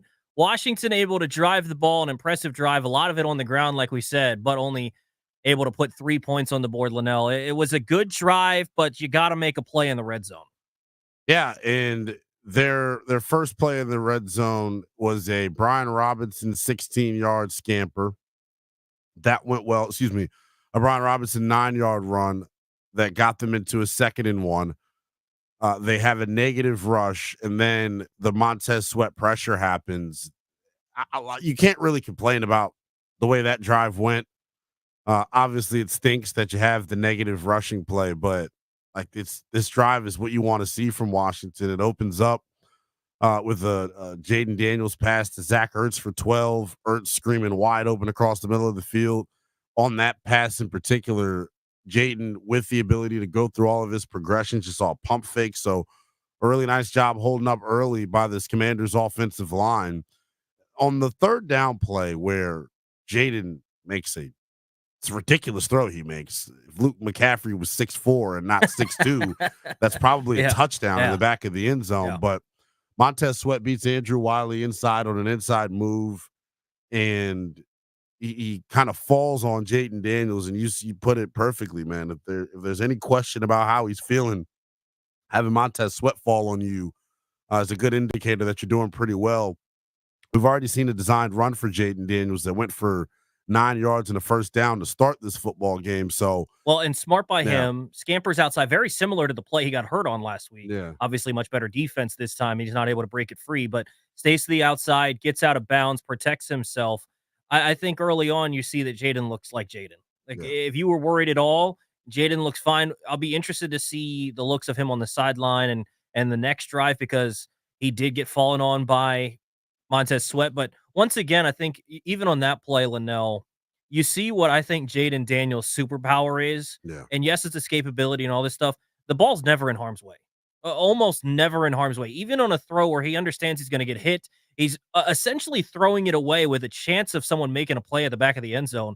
Luke McCaffrey does all he possibly can, but the ball wasn't going to get picked off. And so smart by him, get rid of the ball and keep yourself in field goal range. They get a 3 points. They're up 3-0. So first drive, you'd like to see him punch it in, but at the same point, they were able to move the ball, I would say, fairly easily down into the red zone. They kind of stalled when they got down there, though. So this is an update from Sam Fortier of the Washington Post. He is reporting that when Jaden Daniels went to the sideline, a trainer wrapped either a hot or cold pack around the ribs of Jaden Daniels. So although he's out there, not 100%, but I don't even know if that's what Sam is kind of alluding to in the tweet. But like, I don't know if that's the case. Well, you can be 100% wear the heat pack. They're trying to keep it loose. It's a strain. But so you're going to try to keep it loose. It's a pain management thing, I think, more so, and they're showing it on the broadcast, getting a little wrap on the ribs.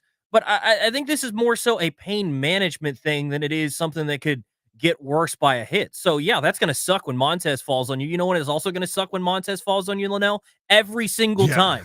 Like, it's a little bit worse because he's got the rib thing, but he's going to be okay. I think if you're going to freak out about this stuff, it's not that big of a deal what happened there. So I'm intrigued to see how they do. Let's hit a break here. Chicago on the field with the ball, 2nd and 10 on their own side of the field. They just got the ball back. We'll hit a break. We'll get you updated on how Chicago's doing on their second drive of the game. You're listening to the Burgundy and Gold live show. Linnell Willingham, Toby Altizer with you throughout the game.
It's a Burgundy and Gold Game Day Live. Toby Altizer, Linnell Willingham, and a Burgundy and Gold Game Day is presented by Rude. Is your cooling system letting you down? Well, score a touchdown with Rude and experience peak performance dominate the season with unmatched cooling power, and visit ruud.com. If it ain't Rude, it ain't right. Commanders able to force a punt on the Chicago Bears' second drive. I tell you what, they have Caleb Williams do a lot at the line of scrimmage. They're pulling a page out of Washington's playbook. A lot of no huddle so far early in the game, but Caleb also inaccurate. Linnell, 6 plays, 30 yards on the second drive for the Bears. Yeah, Washington's been excellent defensively here to start, and it's been the success on first and second down. So they got to stop on first down, forcing an incompletion to start the drive. Then Caleb Williams on a really well-designed play from Chicago. They run a QB draw. They double team on the interior. Linebackers flush out because it was an empty look, and Caleb's got a lot of grass to run.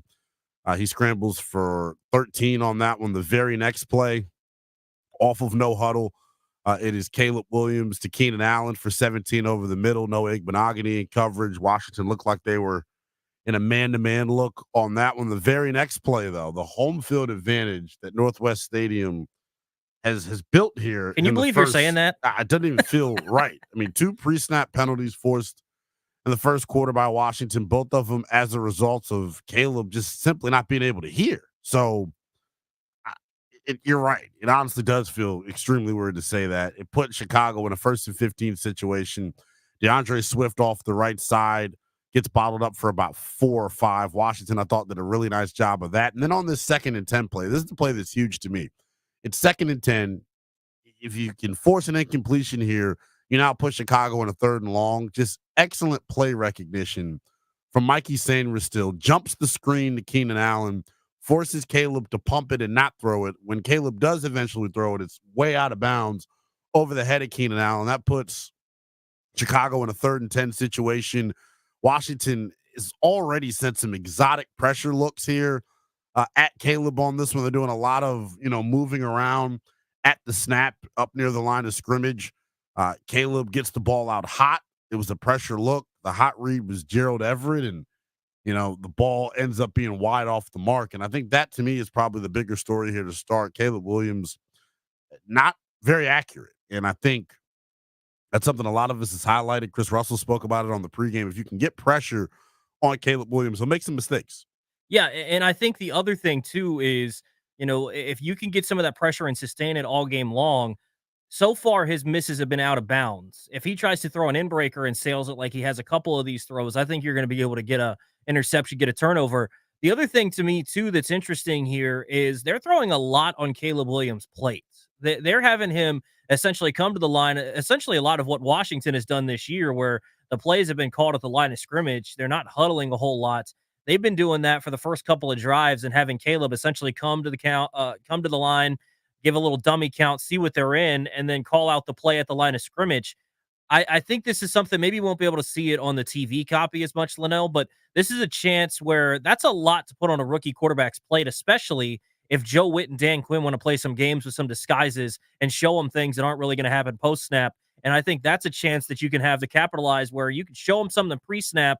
He changes into a play he thinks is a zone beater there in man, or vice versa. I think there's some chances that you could get some on Caleb today, because they are putting a lot on his plate early on. He hasn't looked very sharp either.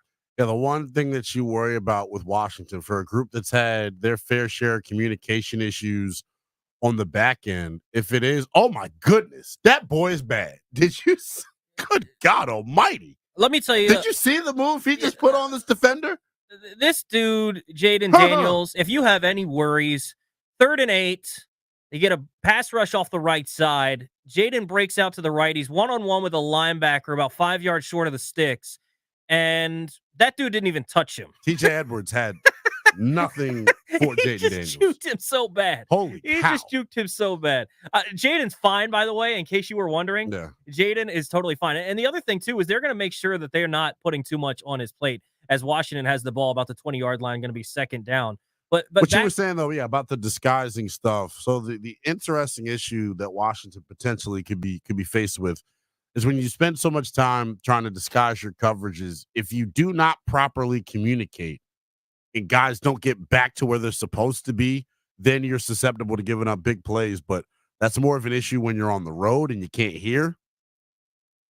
This situation, you may not be able to hear because your own damn crowd. So that may be the case here too. So I don't know though, man. I do like what they've done here so far defensively. I think they clearly have a plan, and a lot of it is to confuse that young man, Caleb Williams. Well, and that's the issue here that I have. You talk about what Washington has done. This is a credit to Cliff Kingsbury. I don't think they put too much on Jaden's plate. It seems like, especially early in the year, you almost wanted them to put more on his plate. And I think mentally they're putting a lot on his plate. I just think they are, but it's not. Yeah, it's not too much to handle for him. And it felt like early on, it was like, okay, you can give him a little more. And now, as you're into the middle of the season, it feels like the right amount is on his plate. You're not asking him to be Tom Brady out there. You're asking him to be a rookie quarterback who's a fantastic player. Holy smokes, Toby. dude! I'm sorry. That I can't help myself. This dude, Jaden. It's a bad We man. could talk about Caleb Williams all day. That boy bad. Give me Jaden Daniels. Yeah, this is a bad. That boy is bad. Well, okay, so here's the thing. He just hits a long bomb to Terry McLaurin on the left sideline. This is something that we didn't see early on in the season. You remember the opener. By the way, he took another hit there and popped up just fine. So Jaden's okay. We'll keep reiterating that as he continues to just go out there and look incredible at the quarterback position. By the way, though, you remember week 1, second play or first play of the second half. That's the exact play they ran. Jaden missed it. Yeah. Jaden hasn't missed many since then. No, Jaden's been much better, and that's something that the deep ball accuracy was one of the most attractive things about him as a prospect coming out. You're starting to see that, and that's what's so crazy about Jaden Linnell. He's not even – I don't even think he's scraped his ceiling, and he's already one of the best quarterbacks. It's crazy because we're not saying one of the best rookie quarterbacks. We're saying one of the best quarterbacks in the National Football League. I just think that's the fact of the matter with this situation. I think when I heard the work ethic stuff this summer, and then you watch him out at practice every day, you can do the feel-good story of, oh, our guy, first guy in, last to leave.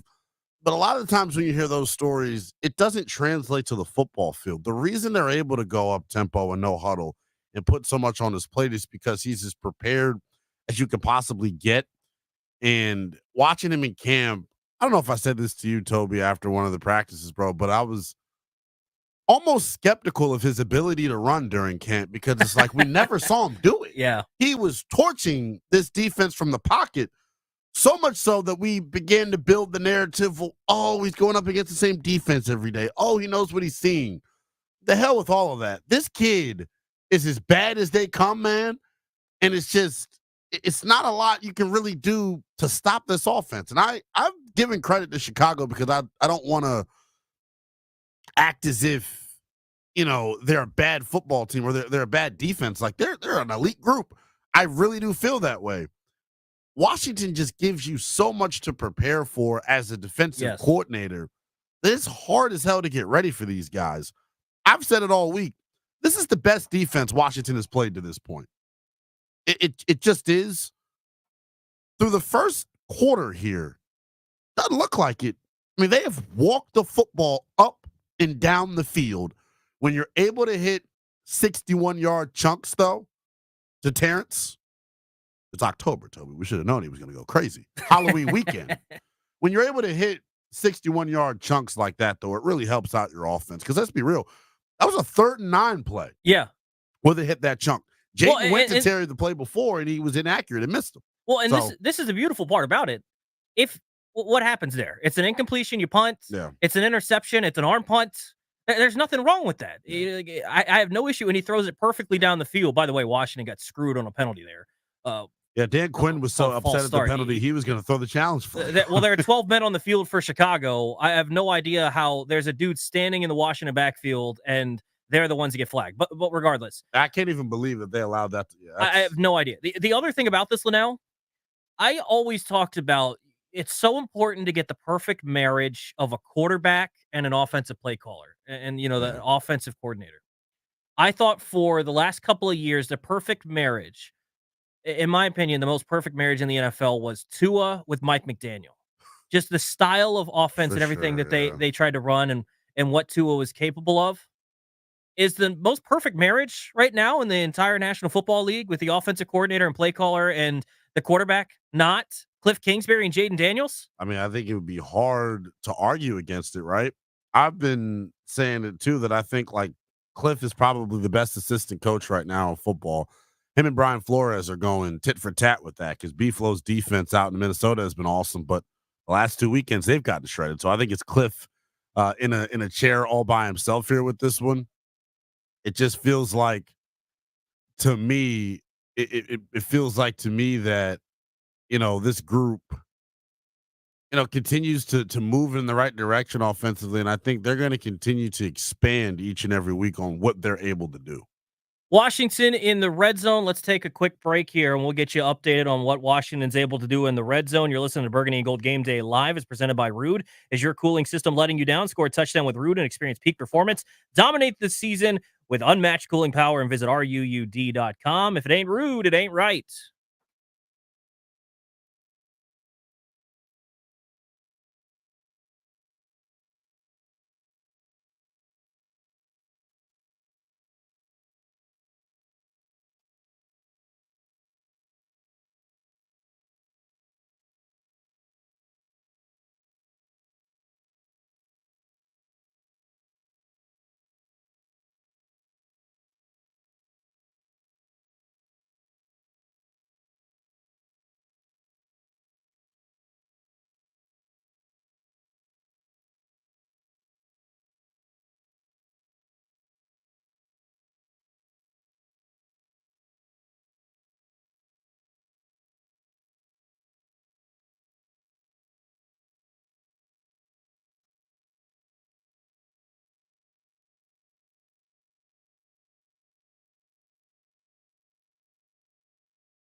Burgundy and Gold Game Day Live with Linnell Willingham and Toby Altizer. Presented by Rude. Is your cooling system letting you down? Score a touchdown with Rude and experience peak performance.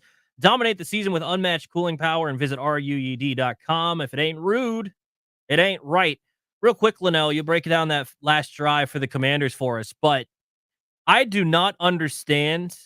It's first and goal at the 7-yard line after B-Rob picks up the first down.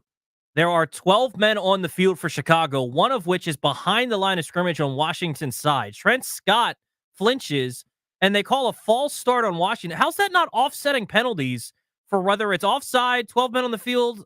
What in the world? Yeah, I don't really know what to make of it. Dan Quinn was, visibly upset and was demonstrative, toward the officials to the point where he was throwing a flag, or trying to throw the challenge flag. But this drive for Washington, 12 plays, 79 yards. Unfortunately, it ends up in a field goal. They eat up 5 minutes of clock. But, to me, man, the ability to sustain that type of drive is super impressive. Obviously, they're aided by the deep shot to Terry McLaurin. But that drive is what you want to see from Washington. Running game gets going. There's balance. I mean, this is a group that has walked the football up and down the field to this point. They've had these 2 drives stall out and be forced to kick field goals simply as a result of self-inflicted wounds. There was a false start, as you mentioned, by Trent Scott, and then the drop by Austin Eckler hurt them as well. What I'm more impressed with, though, man, and I'm gonna tweet it out and give them credit because the first quarter is over. The way they're playing in the running game, is out of this damn world. They're filling gaps. They're getting push. Yeah. Wow. So Montez Sweat has an ace bandage around his leg and is limped off the field. So we'll monitor his status as the game continues to flow on here. But yeah, and just to clear up, at the end of 1, Washington leading 6-0. They've been able to move the ball twice now, unable to put it into the end zone. Just looking at some of the stats through 1. Jaden Daniels is 3 of 8 for 74 yards. A lot of that has been in the red zone, hasn't been able to complete anything just because there hasn't been a whole lot there. If Eckler catches it, then maybe they go for it on 4th down and goal from the 4 or something like that. But B-Rob, 9 rushes for 48 yards. Jaden, 2 for 18. Terry with the 61-yard catch. Looking on Chicago's side, Caleb Williams, 1 of 5 for 17 yards, taking a sack. DeAndre Swift, 4 for 14, 1 run from Caleb Williams for 13. Keenan Allen with the only catch of the day, 17 yards on an in-breaker against Noah Igbenogany in coverage. You got to feel good after 1 quarter with what they showed, but you got to put one in the end zone.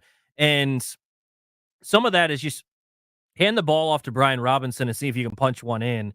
It sucks, though, when you get to 1st and goal at the 7-yard line. And you don't want to blame the officials, but 1st and goal at the 7-yard line, you feel like that's a prime opportunity to run the football with B-Rob, hopefully get down inside the 5, run it again, and maybe run it 3 straight times and punch one in. When you go back to 1st and goal from the 12, and all of a sudden you've got a little bit further to go, you're not going to trust the run game as much. So I'd like to see them punch it in, but you feel good after 1 quarter. One thing, too, and I think this we can retire this, Linnell.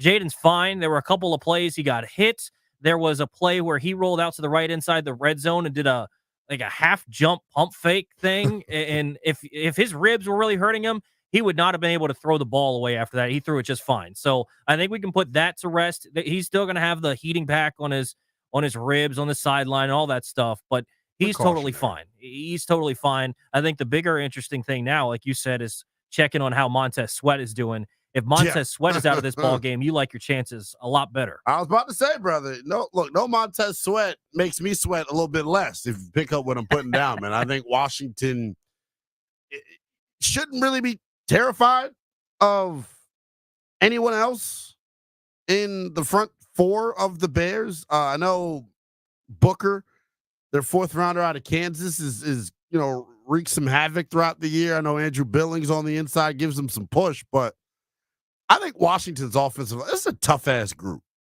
And it starts in the middle with Tyler Biotish and the interior 3 guys, but there's an attitude that unit plays with. And Billings and company tried to get chippy after a play. Tyler Biotish and the offensive line aren't having it. I love the mentality that they play with. We're a much tougher football team than we were this time last year. And I think that has a ton to do with the success they've had as well. I want to take a quick look at some of the other scores for the games going on Yeah. right now. Here's a funny one for you, Linnell. Chargers and Saints. 10 minutes left in the second quarter. Chargers 3, Saints 2. What?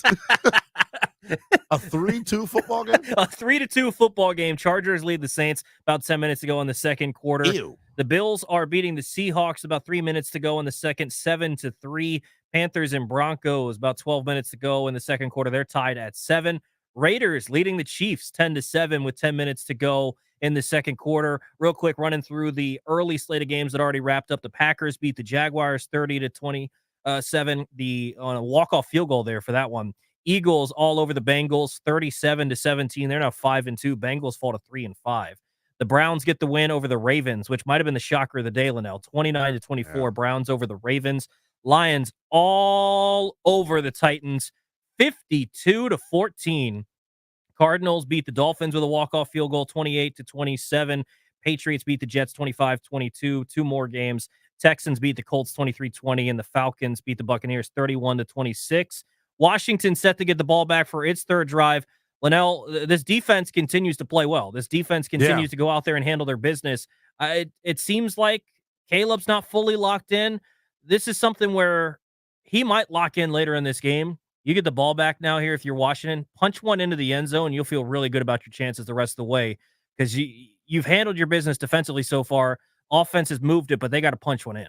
I think I may be officially ready to say that this group may have turned a corner. I mean, it's been a dominant performance. Yeah. Chicago's yet to make it past Washington's 41-yard line in this game, and the second quarter is just about to start. So it is a group that's been stout at the point of attack. I think it all starts there, though. Their ability to make Chicago one-dimensional has been absolutely huge. It's allowing them to get creative with their pressure packages on third down.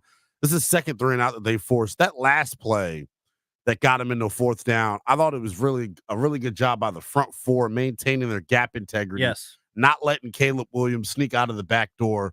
The old adage is the play doesn't care who makes it, man. That time Washington living by that mantra. Down Bates! Ah! Big Bates. It's the black. It's the black. It's a badass look. And they've been talking all game. Look at this. That's Kevin Byard. He's a Pro Bowler. And look at the sideline, man. I love it. That's the kind of play to fire up a sideline. By the way, great play fake on that one. Jaden fooled the cameraman on the play fake to the left and slipped the tight end back out to the right, hits John Bates in the flat. Real quick, though, to your point, Linnell, DeAndre Swift so far, we talked about how important it was to stop the run. 4 for 14, 3.5 yards a carry. It's not like they've completely shut him down, but he hadn't got going at all. And Caleb has 2 runs for 14, so he's had like 1 scramble. The last one, like you said, I think big time maintaining integrity. I think a shot's coming.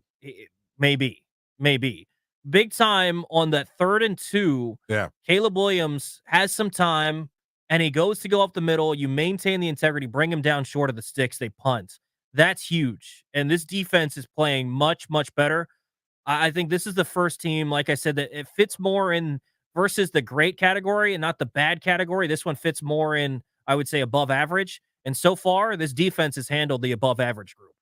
Yeah, they have. And Montez Sweat is jogging back onto the football field. So still looks ginger. Yeah, there's a wrap around his right calf as I'm paying attention. If my eyes are as good as I think they are.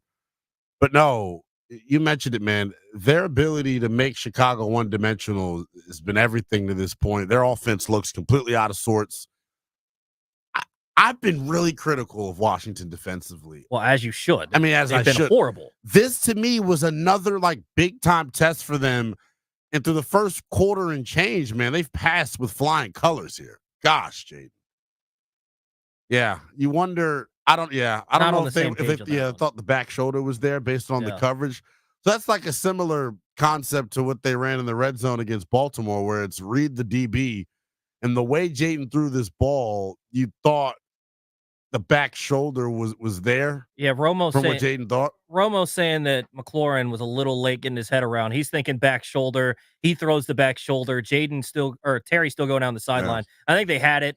That's one of those you live with, though. Again, ball not in harm's way. But is that our guy? Tress Way? Oh, hey, Tress. Forgot you were glad to see you, bro. And by the way, he's not out there holding. He's kicking the ball. He punted. Good punt inside the 20. So check out JP Finley's Twitter, and he's going to have that beautiful picture of Tressway. I'm honestly, JP, find a new damn picture. No, it's a good picture, man. It's a good picture. It's a good picture. I'm just hating. Not much going that drive offensively for Washington, though, Linnell. No, and the big play to me, 4 plays, 24 yards, and 2 minutes of clock eaten up. The big thing for me, man, 2nd and 5, you have a negative play. Like, to me, like, as good as this team has been offensively, their margin for error is not very big. And it's not because I don't believe in Jaden or anything. It's just easier to play football the way that they're playing it. They have a clear formula. They want to stay ahead of the chains. Yeah. I mean, no disrespect to Jeremy McNichols. Yeah, that was terrible vision. None whatsoever. Anytime if I'm a defensive coordinator, the ball does not go to Brian Robinson or Austin Eckler in the run game, I view that as a win. Yeah. Run the ball with those guys. Occasionally you can mix in McNichols, but it's still early in the ball game. Just run it with the other dudes. You don't need to run 3 guys. Yeah. I agree with you to an extent. I think McNichols earned some carries, though, just based off of absolutely. The way he started here and being ready for his opportunity. But yeah, the run that he had the no gain on, or the loss of 1, should have been a massive run if he cuts it backside. I mean, he pressed the hole too quickly. But you can't cry over spilled milk. That should have been a massive run, though. So real quick, 3 drives now for Washington, 2 ending in field goals. They drove the ball down the field into the red zone, both of their first 2 possessions. This one, they didn't have much going. It feels like they've been sharp between the 20s for the most part. They've got to get things going because Chicago has not been sharp at all anywhere. No. And this offense has to start putting some in the end zone. And they've moved the football fine, but this should not be a 6-0 ball game. This should be 10, 14-0, and you'd feel a lot better.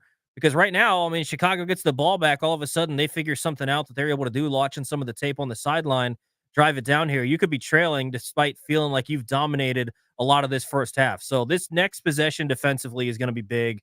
This next possession offensively, you want to see them continue to move the ball like they did their first 2 drives.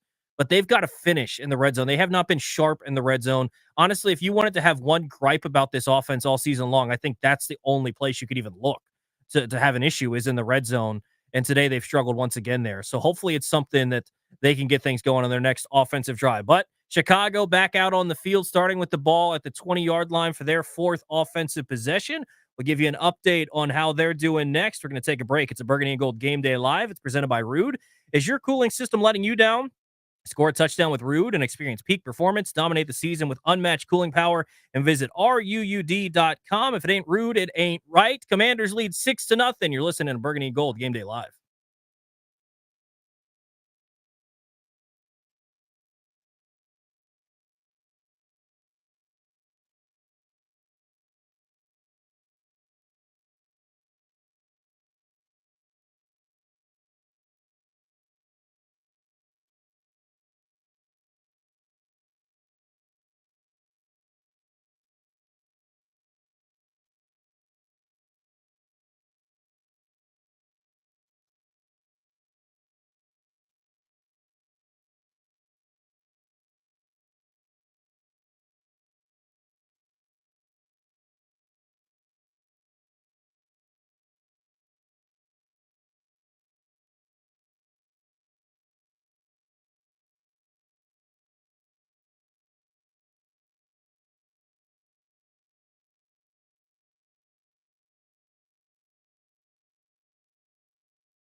Burgundy Gold Game Day Live. Toby Altizer, Linnell Willingham, and it's brought to you by Rude. I got 3 words for you, Mr. Willingham.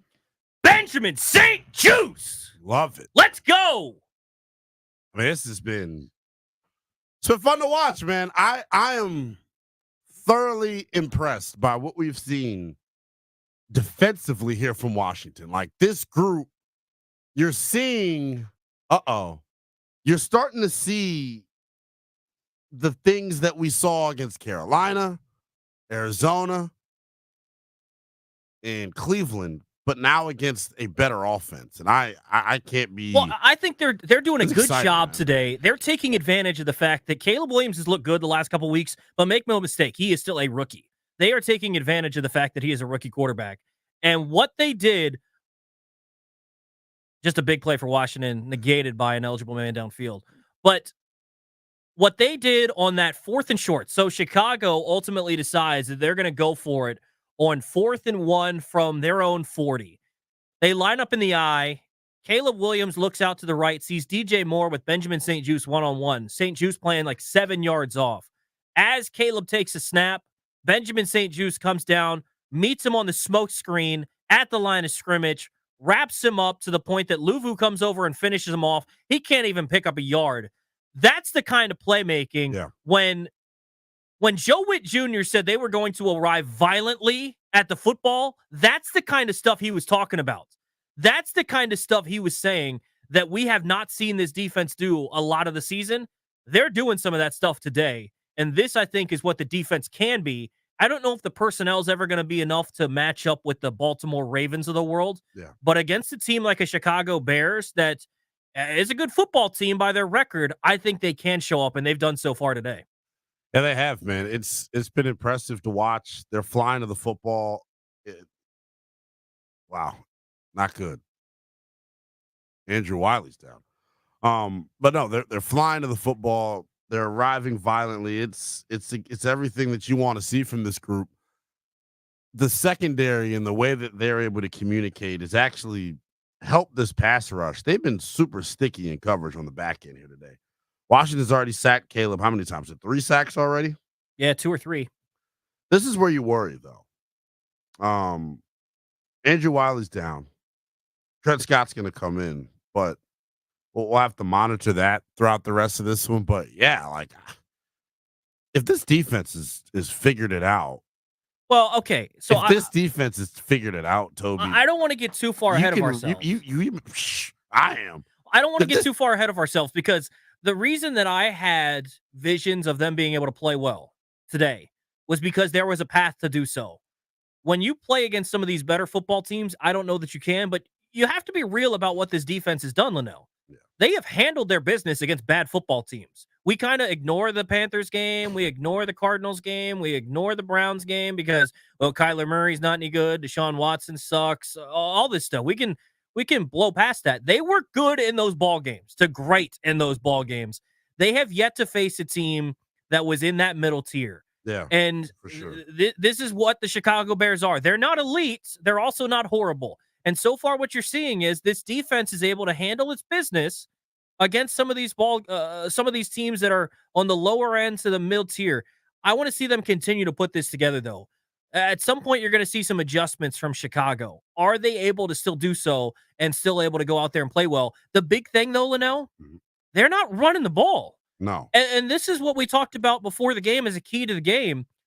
If you can make them one-dimensional, I like Caleb, and I think he's going to be a great quarterback. I'm not one of those people out here that talks bad about Caleb and people nationally talk bad about Caleb, whatever. I think Caleb's going to be a good quarterback. He's not there yet. Make him beat you while he's still a rookie. He might get there down the line, but right now, the way that he's playing, if you make him have to throw the ball 30 times, you like your chances of winning. So far, what they've been able to do, make it depend on Caleb Williams versus being able to just hand it off to Swift. Yeah, I agree. And that was the big thing that we talked about in the pregame is making this group one-dimensional, because I don't think, Caleb has the wherewithal to be able to put this offense on his back right now at this stage in his career. And I think it's a true statement that is, man. I think this group, Chicago, while they've got good pieces on the perimeter, right? I love Tyler Biotis, bro. He's always willing to mix it up. He's gotten into the mix 4 or 5 times. He's always willing to mix it up. But I love it. Now here comes Montez Sweat coming over to calm everything down. But no, I really do. I really do like what they've done defensively. To me, it's stopping the run has been the most important thing, man. So the other thing about this, and you're more of a football guy than I am. You understand it a little bit more in terms of X's and O's than I would. But what I've liked, what I've seen in the first couple of weeks of the season, even going back to week 1, they were able to get pressure. Yeah. They do different things. They're looping guys. They're running stunts. They're doing lots of different stuff. They're bringing 5. They're bringing 6. I don't know if the secondary can always match up, but boy, when they get home, and that's why I felt good today, it's a rookie quarterback. When you're throwing stuff like that at him, you might have guys on the outside, but if his eyes are down wondering where the pass rush is coming from all game long, he's not going to be able to find DJ Moore beating, whoever's covering him that play. He's going to end up in some bad spots, and then at times he's going to throw one a little bit wayward, and you're going to be able to get one. So I've liked what I've seen overall this year with what they've been doing up front. I just haven't thought the secondary's been able to match.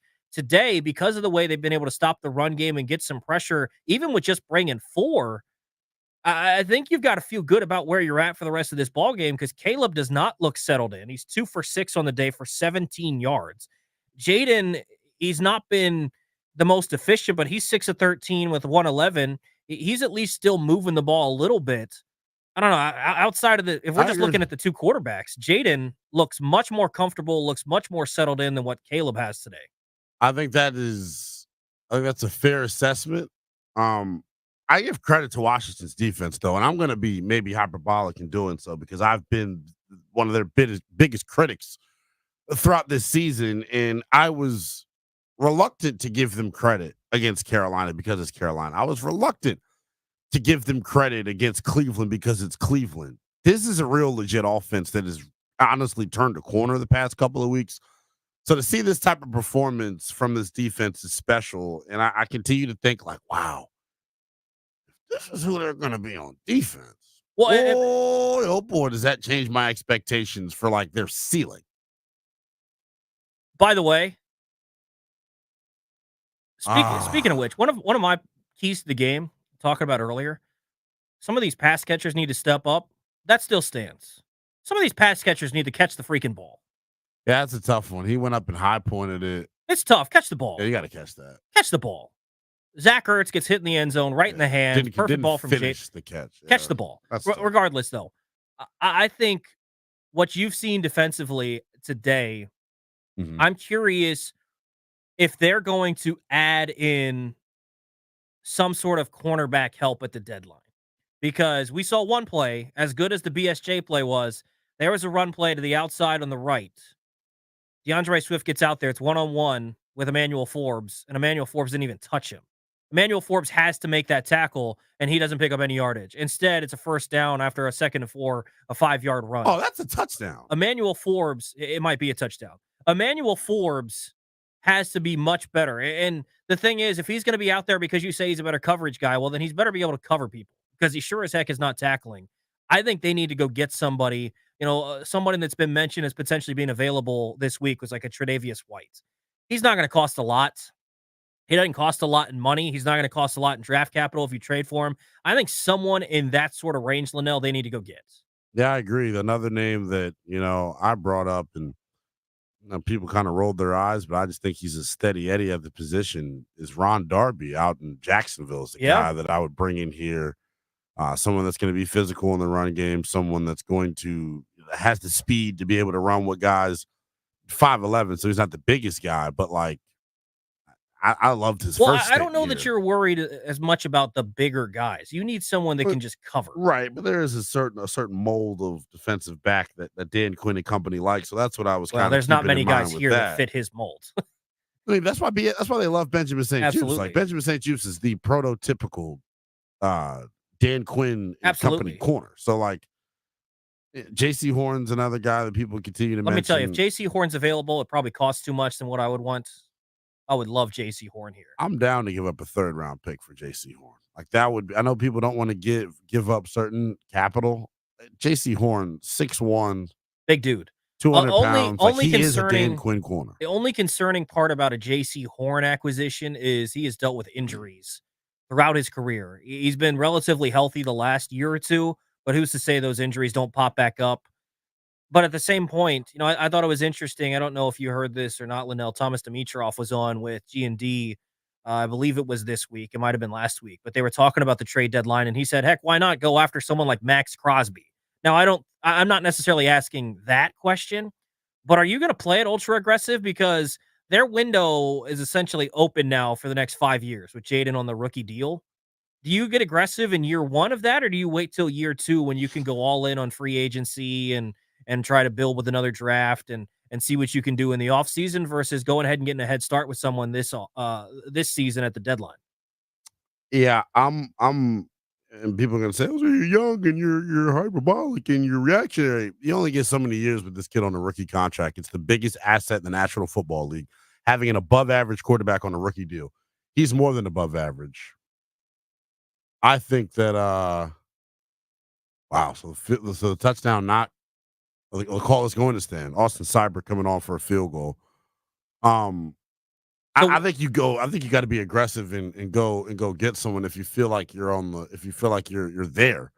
Now obviously you don't want to severely jeopardize your future, but like defensively, they're a premier pass rusher and another serviceable corner away from this being a pretty good group.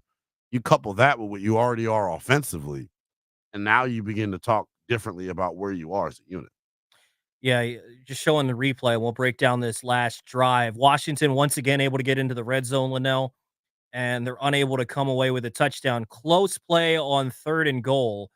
Ball's thrown up on the right side of the end zone to Zach Ertz. He goes up and catches it. Tyreek Stevenson does a nice job to get his hand in there as they come to the ground. Ball looks like it does hit the ground, and then it pops free. Stevenson also pulls it out of there after he's already been down. He slid. He's sliding. Like the ball's in his possession still. It's close. I think it was called stand, so it was called incomplete on the field. Maybe it's a similar sort of thing that if it was called a touchdown on the field, the call would have stood. But regardless, another tough time for this team punching it into the end zone when getting into the red zone. But regardless, 5:24 left in the first half. Washington about to kick off. They're up 9-0 on Chicago. But some more points for Washington. Injury note for Chicago. Their left tackle, Braxton Jones, went into the locker room. Don't know what the nature of the good gracious. Don't know what the nature. These special teams chippy. Boys hit. Stuff is so chippy between these two teams, and I love it. We are not going like that. Well, by the way, I love this group. Special teams, these dudes hit. These dudes hit. Yeah, well, it's been the tone setter for their defense, man, the last couple of weeks, too. We simply, as a football team, are just not going like that. But taking a look back at the last drive for Washington, 7 plays, 31 yards, 301. A good stuff on the 4th and 1 from their own 40. Great job on that, but they're unable to punch it into the end zone. Some nice plays, though. Jaden is running the ball. There's no question about it. Jaden with a 13-yard run on that drive. They've got to find a way to finish one of these in the end zone. But regardless, you feel good with the offense has moved the ball. The defense has been very, very, very stingy. You just worry that when you play like this and they're hanging around like that, you got to punch one in the end zone. Let's take a break. You're listening to the Burgundy and Gold Game Day Live Show with Linnell Winningham and Toby Altizer. Sure, Joe. Wow. Burgundy and Gold Game Day is presented by Rude. Is your cooling system letting you down? Score a touchdown with Rude and experience peak performance. Dominate the season with unmatched cooling power and visit ruud.com. If it ain't Rude, it ain't right. Washington leading 9-0 Chicago with the ball. We'll keep you up to date when we come back on Burgundy and Gold Game Day Live.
Welcome back, Burgundy and Gold Game Day Live. Toby Altizer, Linnell Winning. Now he got me saying Linnell Willingham. Linnell Willingham with you during the game. Commanders up 9-0. 2-minute warning with 1:56. Caleb Williams running all over the place. Chicago Bears actually making some hay this drive. Finally, 9-0. Driving the football. 2-minute warning. They've been able to actually get some stuff this drive. It all started, though, on a third down, Linnell. They're able to pick it up after Roma Dunze is able to run a double move on Benjamin St. Juste. Good job by Caleb Williams. The pocket was closing in down the right side. He's able to hit Roma Dunze for 16 yards to pick up the first down. Yeah, they've been trying to mix up coverages here. You've seen some man, you've seen some zone. That time they recognize his man. Perfect man beater, double move. And it gets Roma Dunze wide open. They've hit a couple of different gadget runs on this drive as well. And the running game is slowly but surely starting to get going. There's a there's a 9-yard run, there's a 5-yard run, there's an 8-yard run. And this is the danger if you're Washington. You went 0 for 3 in the red zone in terms of converting drives into touchdowns. Chicago shouldn't be able to run the football right now. It should be 21-0. So that to me is the Achilles heel in this thing, and it's allowed Chicago to maintain their balance offensively. And I don't know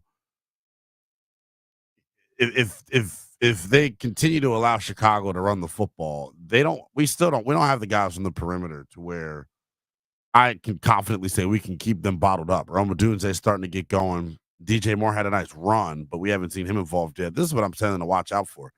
For a team that has screened teams to death all year, we haven't seen one screen yet. I would have my eyes peeled 100% if I was a Commanders defender for that. Yeah, 100%. And that's the big issue I've had.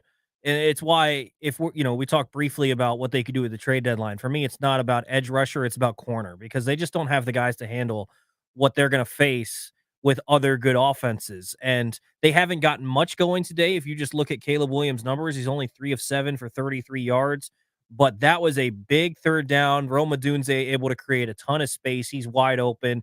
That's a tough one to cover if you're Benjamin St. Juste. But regardless, they've got to find some dudes that can hold up on the back end. I just don't think they have that. But once again, like you said, this game, the defense has handled their business. They haven't allowed any points. Now you need them to hold them to a field goal versus giving up a touchdown. But the offense has moved the ball, and that's great. You've got to punch one in the end zone. This game feels a lot differently if we're talking about a 15-0, a 21-0 ball game versus right now 9-0. They punch one in, they're suddenly right within a field goal again. This is where the defense needs to make it stand right before the half. 1:56 to go with Chicago at the ball at the 23. Come up with the stop here, force them to a field goal. They're going to play some clock here, try and keep you from getting the ball back. I mean, this is a big spot. Also, remember, too, this is a big spot for your Washington here because 9-0, say you hold them to a field goal, you deferred. If you can get the ball back, maybe put up another field goal, get down there and go in 12-3 and get the ball to start the second half, you can maybe put yourself in real good position to finish this game if you're able to take advantage of these final 2 minutes of the first half. Yeah, Dante Fowler, Phil Mathis just completely blew up a run.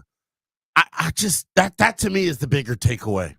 Like through everything in this game. Yeah, the red zone will stink right now, but it's something that I think the talent is ultimately going to prevail in that situation, man. But like what the Commanders front four is doing right now, they're single-handedly disrupting this football game. If you can make them one-dimensional, as we continue to say, they're in a bad spot, but like you're taking their confidence away as a running offense. Absolutely. All of these runs are going for a yard, 2 yards. That's how offensive coordinators get frustrated and eventually get away from the run. And even on this play that ends up being an incompletion to get them in the 3rd and 12, they rush, don't get there, but they stay in their gaps and they don't, allow, Caleb to escape out the back door. And there he goes. Oh my gosh. I was about to say, we got to put our ones up, man. Our tribal chief just made a play. Frankie Louvu. Louvu's But a it was dog. Louvu, it was Payne, but Louvu was first on the scene. This defense is swarming.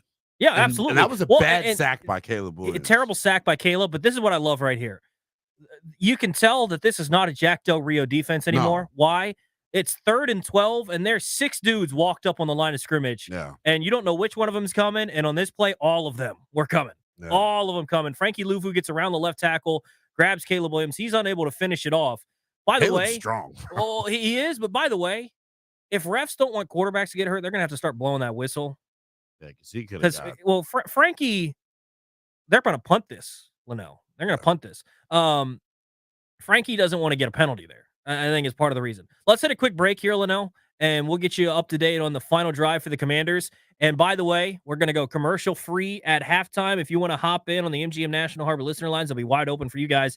800-636-1067 if you want to hop in. Burgundy and Gold Game Day is presented by Ruud. As your cooling system letting you down, score a touchdown with Ruud and experience peak performance. Dominate the season with unmatched cooling power and visit ruud.com. If it ain't Ruud, it ain't right.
It's Burgundy and Gold Game Day Live. Toby Altizer, Linnell Willingham.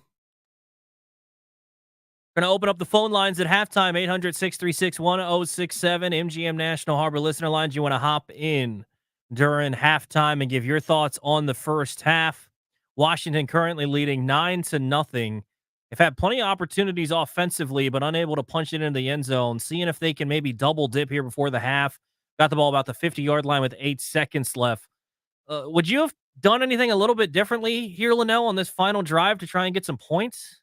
No, not necessarily. They did what they could do. I didn't like this last play. I mean, you had no timeouts. 8 seconds. It's a difficult spot. Well, they played to be it in. ultra conservative to start the drive, which is probably the way to go. But I don't know. They had to get yards. It wasn't even about playing it conservative. You were in the shadow of your own end zone. I mean, that's a situation where you gotta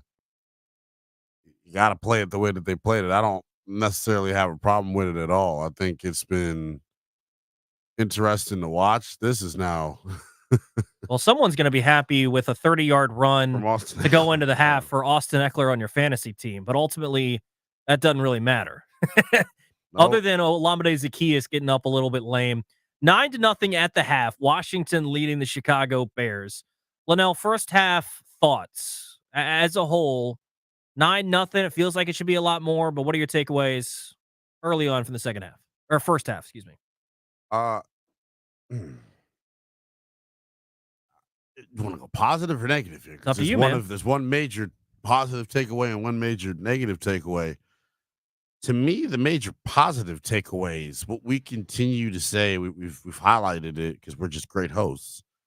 This defense has been amazing, dude. I mean, last week they had their best performance of the year defensively. They held Carolina to just 180 yards of total offense. They've given up 90 here in the first half, so they're on pace to do it again. I mean, this has been good stuff. 2 sacks here. They're holding them in the passing game to not much. I think the front four and what they've been able to do to me is the key. 10 carries, 31 yards for DeAndre Swift. For those of you that suck at math, that's 3.1 yards a pop. You would live with that all day long. I think the pass rush and the coverage have married up better than they've married up all season. They've sacked Caleb twice. They should have sacked him about 5 times. No disrespect to the defensive line. It's not just all of them, right? They're being forced to, or Caleb rather is being forced to hold on to the football based off of what Washington's done in the secondary, and it's given guys the extra time to get home.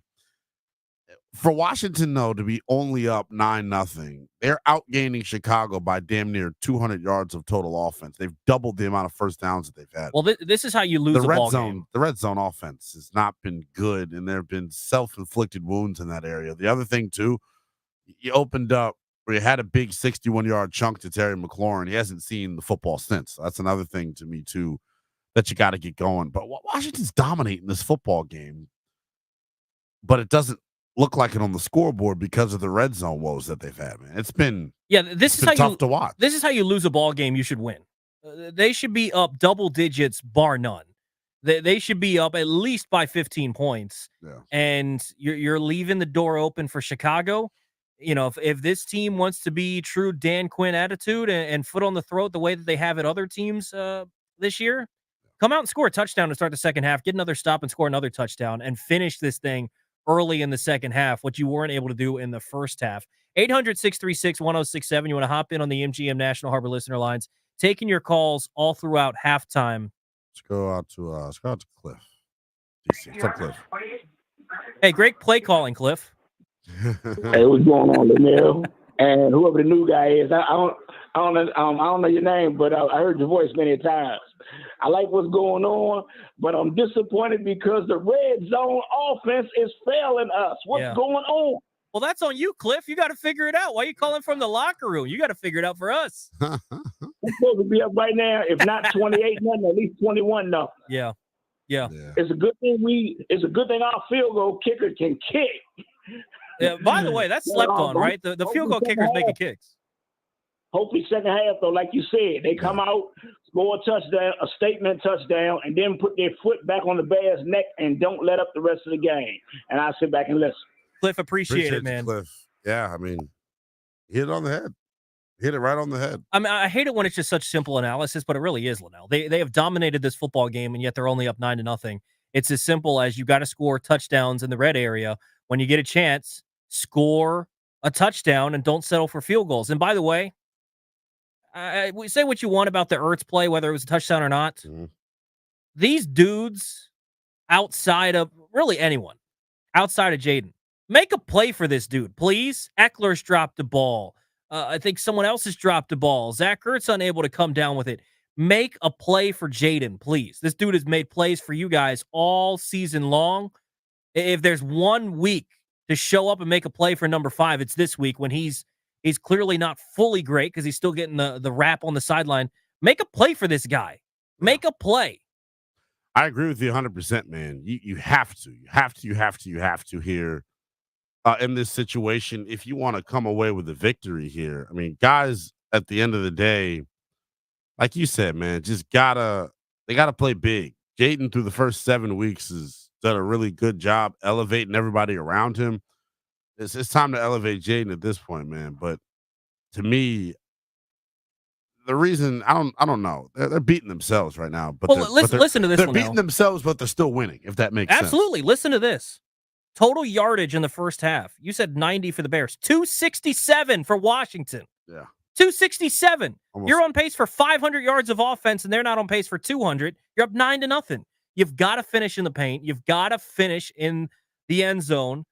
And this game wouldn't be close. We should be having a celebratory halftime right now. And we're still, obviously thrilled that they're winning this ball game, and the defense has surprised us in a lot of ways. Yeah. But you need the offense to finish better in the red zone. That comes down to being able to run the football like we talked about, because that's the best way to do it. We talked about it with the offense as a whole, but I think it's the one issue you could have with Jaden's game so far and his career too, if you want, is it's just the red zone. And I'm not saying he's been horrible. It's something that's really difficult, and he's excelled at everything else. It's the one thing he hasn't excelled at so far in his career is red zone passing. And I don't think it's him though. No, I don't necessarily think it's him, but there are other guys who are better in the red zone. He struggled a little bit. It's fine. It's fine, but someone has to step up, and preferably someone step up for 5 because he stepped up so much this season. Let's go out to Mark. Fredericksburg. What's up, Mark? Hey, what's up, guys? So, first thing I got to say is I'm glad the defense has showed up. Pass rushes look great. But like you guys said, man, somebody's got to make a play. People got to start catching these balls, man. Noah Brown had that big drop. He was wide open for about 20 yards. I feel like that Ertz touchdown was a touchdown, but that's besides the point. But, I mean, if we come out and score a touchdown, man, and if our defense keeps playing like this, I think we're going to have to start talking differently about our defense than we have been in the last few weeks. That's all I got. Appreciate the phone call. 800-636-1067. You want to hop in on the MGM National Harbor listener lines. I'll let you give your thoughts on the defense once again, because you seem to be along the same lines as him.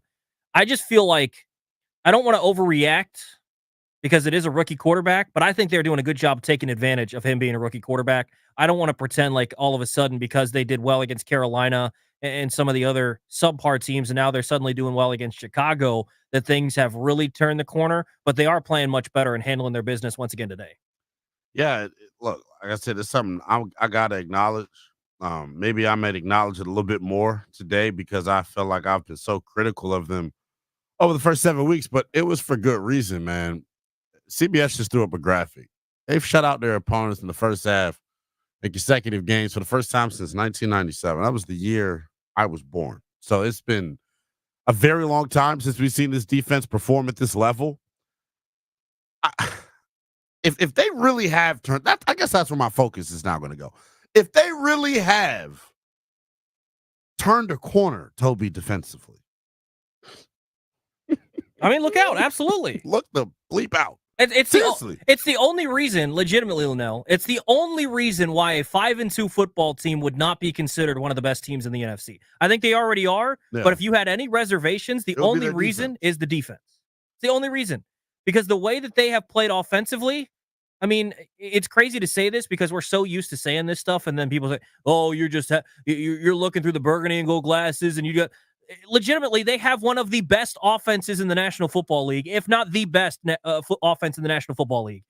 But the only reason they're not considered a real contender at this point still, which I think some people do, but because of defense. Yeah. It's literally because of the defense. If the defense figures it out, then absolutely the sky's the limit for this team. So I'm really intrigued to see if this is something they continue, week to week. But I love the fact, too, that this is a defense that seems to be confusing Caleb. They started getting something going that last drive, but they've done a really good job today of containing him. They, like you said, rush integrity. They have not gotten beat by him running all over the place. They've done a really good job containing Caleb today. I'm hoping they keep it up in the second half, and heck, maybe pitch a shutout in the second half too. See if they can, keep this thing rolling. Let's go to Shane Leesburg. What's up, Shane? Hey guys, how you guys doing? Good, brother. Doing great.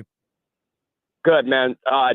Defense has been really impressed me, just getting in that backfield. But like you guys said, that run game needs to come alive. Especially, in that red zone, like you guys were talking about. We need to be able to get those tough 3 yards, those 3rd and 5s, be able to make plays. And the drops right now are killing us, man. That, like the other caller said, that Noah Brown catch, man, that could have been huge. Yeah. The Eckler one, he could have turned that up the field, and, who knows what happens with his playmaking ability. It's just, I think we're playing okay. Defense is really helping us out, but something needs to click on offense where we just need to finish big drives. Just get into that end zone. Yeah, the margin of error, Shane, and appreciate your call, brother. The margin of error in the red zone is just so small that, like, I'm not going to fret over the struggles, but I do understand against a better team, right? We talk about, the schedule coming up. Philadelphia looked really impressive today. You can't go kick field goals against Philadelphia, right? You can't go kick field goals against some of the high-octane offenses in the NFL, but I think the red zone stuff, it's a concern, but it's not something that's a major concern to me because I feel like they're 1 or 2 plays away from the red zone stuff hitting. But to your point, the 1 or 2 plays, how many times do NFL ball games come down to 1 or 2 plays? Someone's got to make the play, whether it's defensively, you got to make a stop, which they did a heck of a job there before the half to stop them from getting any points.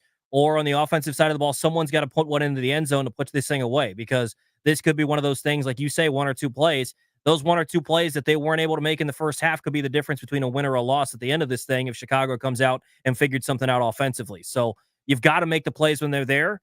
And so far, they haven't been able to make those plays. If they come out and play in the second half and make those plays, they'll win easily. But they've got to make those plays when they're there. Let's go to Reggie in D.C. What's up, Reggie? Man, I'm listening to y'all, man. Y'all, you make it seem like, man, we the Bears and they the Commanders. Like, I mean, you got to be kidding me. Like, the Bears got a good defense. I mean, borderline great defense. Like, we're playing right now. We're moving the ball. I don't want to say at will, but we're moving enough. I think they said we had like 20 plays on their side of the field, and I think they only had 3. Right now, if for me, I haven't seen anything from Caleb and the offense that would make me afraid that they can do anything. They don't got like under 100 yards of offense. So for me, I'm not saying you're playing conservative, but I like what I'm seeing right now. Zach Ertz, you got to catch that. A lot of drop passes. However, if you look at it, totality, special teams, I kicked it 3 for 3. Defensively, we're playing great. Offensive, again, we had a couple of penalties. Yeah. But you can't say I'm worried about the offense when we were leading. We're freaking word before this game, leading the league in scoring. What are we talking about?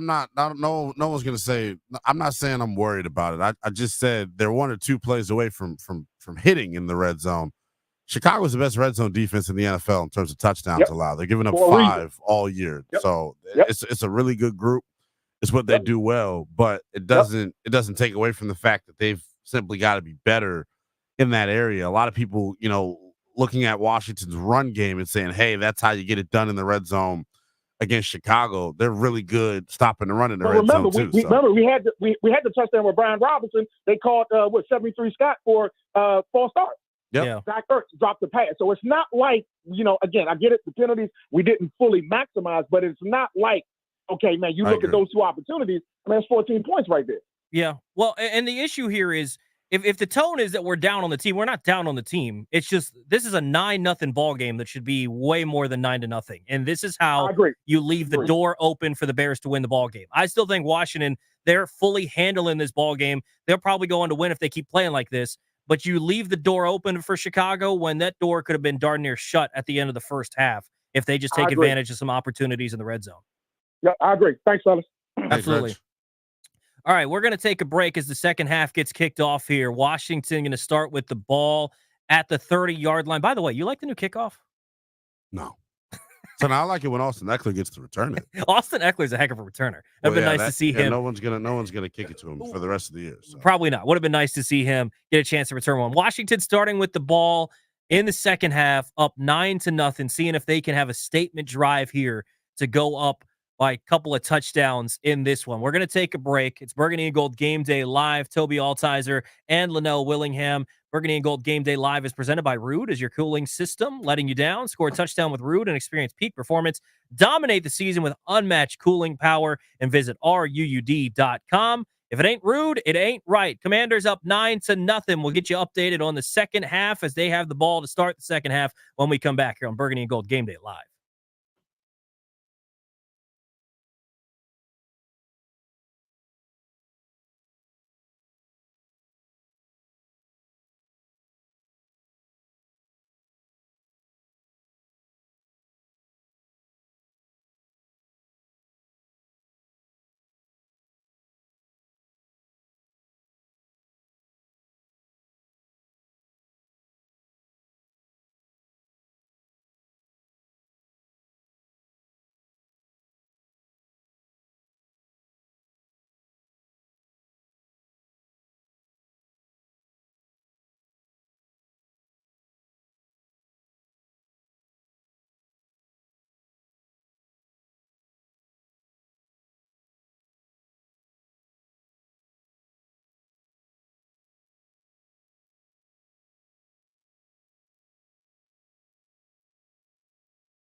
Burgundy and Gold Game Day Live. Toby Altizer, Linnell Willingham with you here on the Fan and the Team 980.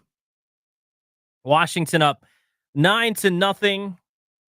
Early on in the third quarter, Washington with the ball, driving it down inside the Chicago 35. A big third down now here for Washington.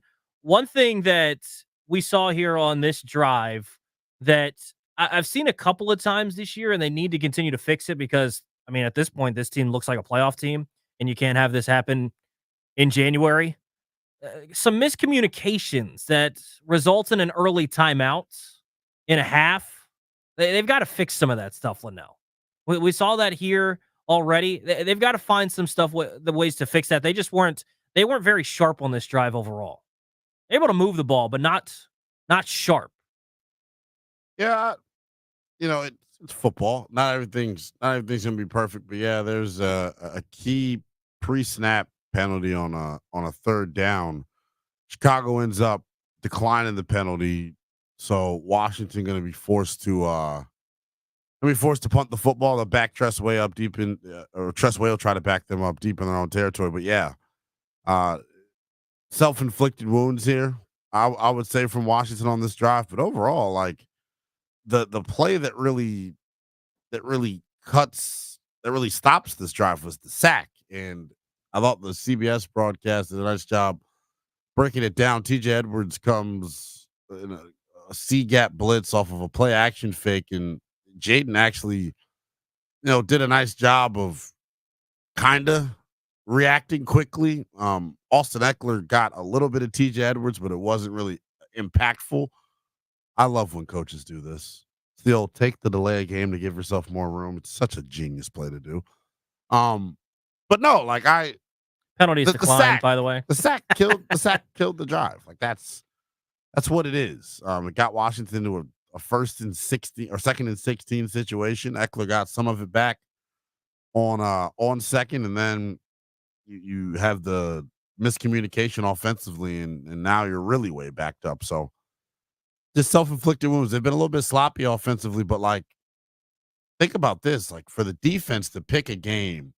If you would have told me going into this thing, man, that like Washington was going to struggle like this offensively. By the way, JP Finley, tweet out that picture, dog. Inside the 5, Tressway pins him deep. Yeah, Tress is still a bad, Love it. Love it. Love it. But my thing is, if you would have told me during the week that this group offensively was going to look this way and they were going to be up 2 possessions,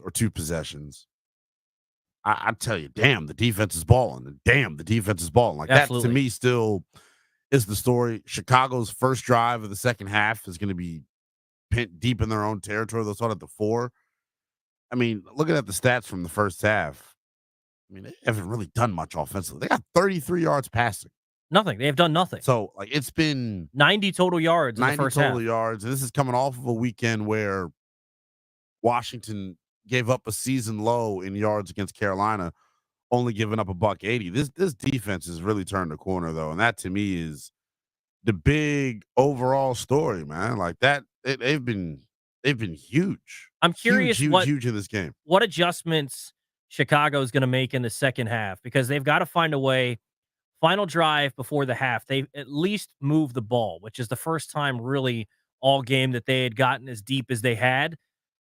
How are they going to build off of that? They came up with some unique runs. Like you said, there was a run where you had Swift lined up in the backfield. I can't remember exactly if they had more lined up as like a fullback sort of thing to the right of Caleb Williams, or if they had him come in motion, ends up with a handoff up the middle to DJ Moore coming in motion versus a handoff to Swift. He's able to pick up a first down and 10 yards on a run play. I think they're going to have to try some more of that if you're Chicago. I'm curious if they're going to be able to find some success, though, because they seem to find something, and maybe it was just something of the defense needing a little bit more of a break to end the first half, but they found something there. I'm curious if Chicago can build off of that, because if they can, this offense, to me, the only issue so far, the red zone offense and whatever, some of the details, it just seems like some of the details, this Chicago defense was never going to beat themselves. If you go back and look, they have the fewest missed tackles in the NFL, according to Pro Football Reference. They have the fewest first downs allowed to penalty, according to Pro Football Reference, with just 6. They're going to play solid. They were always going to play solid. And Washington offensively has not done that. Some of it's been self-inflicted with the penalties. Some of it's been, just inability to make a play at times. But they've got to come through the second half and take advantage of the opportunities when they present themselves, and they didn't do that fully in the first half. No, they did not. And I think, it may not end up mattering in this game because I think the defense has figured it out. But yeah, moving forward, it's definitely going to be something they got to clean up here because you're now starting to view yourself differently, right? You're in that upper echelon, that true top tier, so to speak, of the NFC. And, to keep yourself in that conversation, you got to capitalize on all your opportunities. Second half starting with the possession for the Bears after Washington was able to drive it down inside Chicago territory, ultimately having to punt. You have them starting with the ball at their own 4-yard line. Washington with a couple of good plays to start this drive. Let's take a break, though. We'll update you when we get back on the Chicago Bears' first drive of the second half. Washington leading 9-0 early in the second half. Burgundy and Gold Game Day Live is presented by Rude. Is your cooling system letting you down? Score a touchdown with Rude and experience peak performance. Dominate the season with unmatched cooling power and visit RUUD.com. If it ain't Rude, it ain't right.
Welcome back.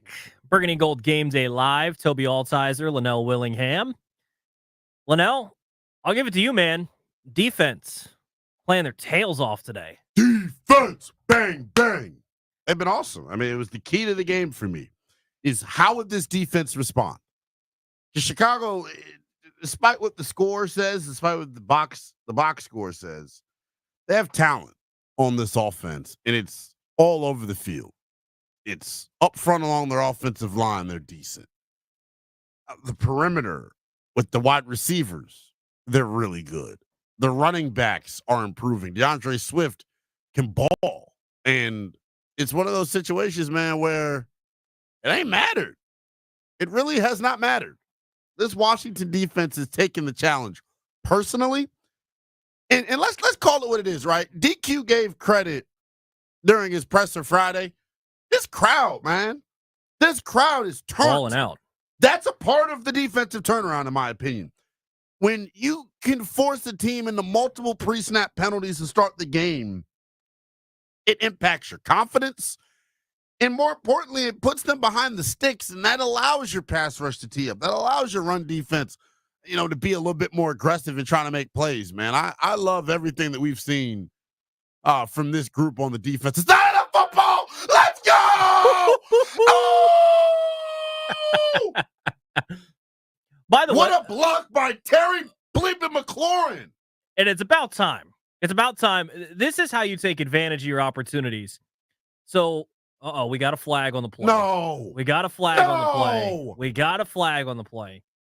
Washington able to score a touchdown after Jaden Daniels on a third or a second down and long. They bring a blitz. Jaden's able to escape up the middle and make it a 3rd and 1. They run a bubble screen to the left side to Olamide Zacchaeus. He's able to run it up the sideline and score a touchdown on the play. We're waiting word. And that it's going to be an ineligible man downfield, which is the second time, by the way, today on a screenplay out of here that they've gotten an ineligible man downfield penalty, Linnell. Stupid refereeing crew. They want to be the stars of the damn show. I hate this ref. Anytime you're a referee and I recognize your face, it means you throw too many damn flags.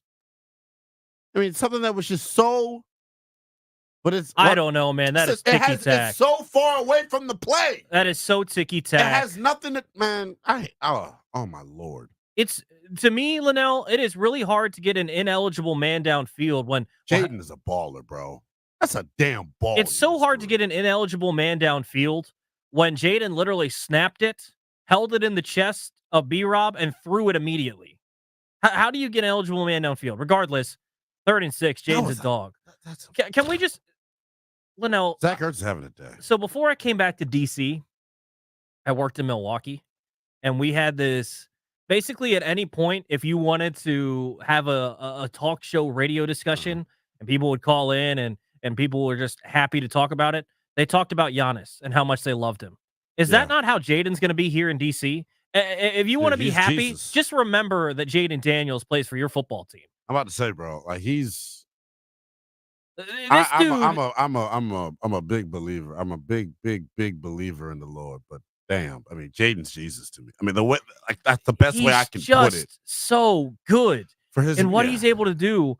And oh God, I can't believe they called that. What I love is that second down. What was it? It was 2nd and what? I can't remember exactly. It was 2nd and long, and you're able to make something out of nothing. It was 2nd and 14. Jaden takes the snap, and there's immediate pressure because they're bringing a blitz. And just about every quarterback in the league, with the exception of, 3 or 4, gets sacked there. And Jaden breaks free and makes it 3rd and 1. And what should have been a touchdown. Oh, my gosh. Cornelius Lucas is now down. That is massive. Big time, already without Brandon Coleman, which we hadn't talked about. I don't want to see Trent. Why didn't they call up a Neem? They got a Neem Dankwa on the practice squad, the pride of Brandon Coleman has already been out. Trent Scott now in at left tackle. And he's Andrew Wiley has been injured. If Montez Sweat don't get over there Jaden's about to lose his mind. Got to call a second time out. Jaden is losing his mind. He's tweaking. He is tweaking. By the way, I get so sick of it. This is something I noticed a lot in the Baltimore game. You noticed it in the Cleveland game. It's clearly a thing that teams are noticing now because of the way that Washington likes to run their no huddle, Linnell. They like to get up to the line of scrimmage and do things there, but at times they're late substituting, and teams will just run on the biggest defensive lineman, and the biggest defensive lineman that they're taking a spot will take his good old freaking time getting off the field. And Washington's gotten screwed a couple of times where dudes just take forever. This is an instance where someone was running off the field late. Washington unable to do anything. They have to burn their second time out of the half. These are the little things I'm talking about, though. Some of these details got to get cleaned up. They have to. I don't know if it's a Cliff thing. I don't know if it's some of the other people on the coaching staff. It's a byproduct of running a hurry-up offense. I mean, like that. But it's got to be cleaned up. It can't keep happening. And honestly, it's one of the few things on the offense that's been an issue this year because there aren't many. They've been so good. I think it's a situation where it's never. Oh my Lord. Yeah, so Mike Dieter was in on that one. I wonder what happened up front. I don't know. I think there could have been a holding here too, by the way. I think Ertz is trying to slip out and he just gets grabbed and has nowhere to throw the ball.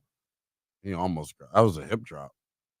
Yeah, it's very much like a hip drop and almost a horse collar because he's no longer in the pocket. So it's an ankle injury for Cornelius Lucas. He is. That'll be something to monitor. That'll be something to monitor with this coming down here in the second half because Wiley's clearly not 100%. We've seen him stay down a little bit at times after plays. Now you're to Trent Scott at your left tackle position. I don't know. It seems like that was awfully ticky-tack for that ineligible man downfield on Cosme, right?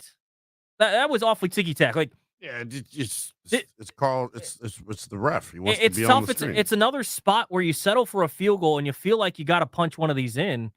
I mean, the defense keeps playing like they do. It won't matter. Yeah. But 12-0 Washington, and it could be a lot worse. They're going to have to start taking advantage of these opportunities, but defense keeps playing like they do. It really is going to be inconsequential. It's not going to matter. I mean, I can't believe when I look at the numbers. But go ahead. I don't want to stop. Well, my thing is, this is now multiple times they've gotten screwed by the ref. Inside the red zone area, where the first one I think is more inexcusable than this one. The first one, you had Trent Scott called for a false start while there were 12 men on the field for Chicago. How's that even a thing?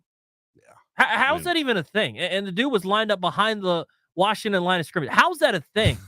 You got Doc peering in at us. I looked at him. I think Doc is trying to tell us that they're not taking advantage of their opportunities on offense. Am I right, Doc? That's shake yes or I feel like that's what he's trying to tell us. I feel like he's peering in because he feels like he's the Chicago Bears opportunity of coming back, just staring at us right in the face. I think that's what he's trying to do here. I just feel like that last one was a little ticky-tack, but they're going to have to find some ways to punch this thing in the end zone at some point. The defense keeps playing, and we'll forget about it, but they've got to punch one of these in. As long as your defense is playing this way, it's inconsequential. But I don't know how long you can rely on them to play this well. I mean, they haven't given up a touchdown yet. They haven't given up a single point yet. Yeah, they have. That's great. You'd love for them to pitch a shutout, but come on now. Offense has got to take care of their own business. And some of this stuff, like I said, they're going to have to find a way to be a little sharper on some of the stuff. And honestly, Linnell, this sounds crazy, but this team, if things stay the way they are now, would be 6-2. You're looking at one of the better teams in the NFC. Like, you've got to start gearing up for January. That's the crazy part. So to me, you're without 2 timeouts now in the second half because of procedural stuff. That cannot happen, because if that happens in January, you just can't have it. You've got to figure some of this stuff out. It's got to sharpen up. Yes. I know it sounds like you're being nitpicky, but I mean, the reality is I get it. This team is playing winning football. You want them to continue playing winning football. So you can't let the little stuff fester and let it go. The little stuff has to be taken care of, and they've done a good job of it for the most part. But that's where we're at with this team. It's a good thing that we're arguing about that, Linnell. Then the last time I did this show, we were talking about it in a break, was the second Giants game I did with Denton last year when Tommy DeVito won. I'm glad we're talking about them using timeouts early in the second half versus Tommy DeVito kicking their butt and throwing up the gabagool sign or whatever that is. I'm glad we're watching that that instead of that. Are they showing the highlights from the greatest high school game ever played? This was the greatest high school game ever. They're showing Caleb Williams Hail Mary game winner walk off against DeMatha. I mean, just crazy stuff. For this dude. Really cool. They got the Gonzaga high school football team out there today, holding the giant flag at Northwest Stadium. I love that bit that we do, by the way. It's the coolest thing. It's really cool. And by the way, Caleb's got 33 yards passing. That's props to Josh Harris. That's props to Josh Harris because they didn't used to do the big flag occasionally, but they've been doing the big flag much more often. By the way, they have Caleb Williams flustered. Yeah. This dude is not comfortable at all back there. And the thing is, he still might be able to make some plays, so you better still buckle up those chin straps and come to work the rest of the game defensively. But he does not look comfortable at all. All right, let's take a break. When we come back, we'll get you up to date. The Bears got the ball, their second play of the drive. They got the ball on their own side, 2nd and 3. You listen to Burgundy Gold Game Day Live, which is brought to you by Rude. Is your cooling system letting you down? We'll score a touchdown with Rude and experience peak performance. Dominate the season with unmatched cooling power and visit RUUD.com. If it ain't Rude, it ain't right.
Washington getting the ball back after they force another punt. Washington up 12-0. You're listening to Burgundy Gold Game Day Live.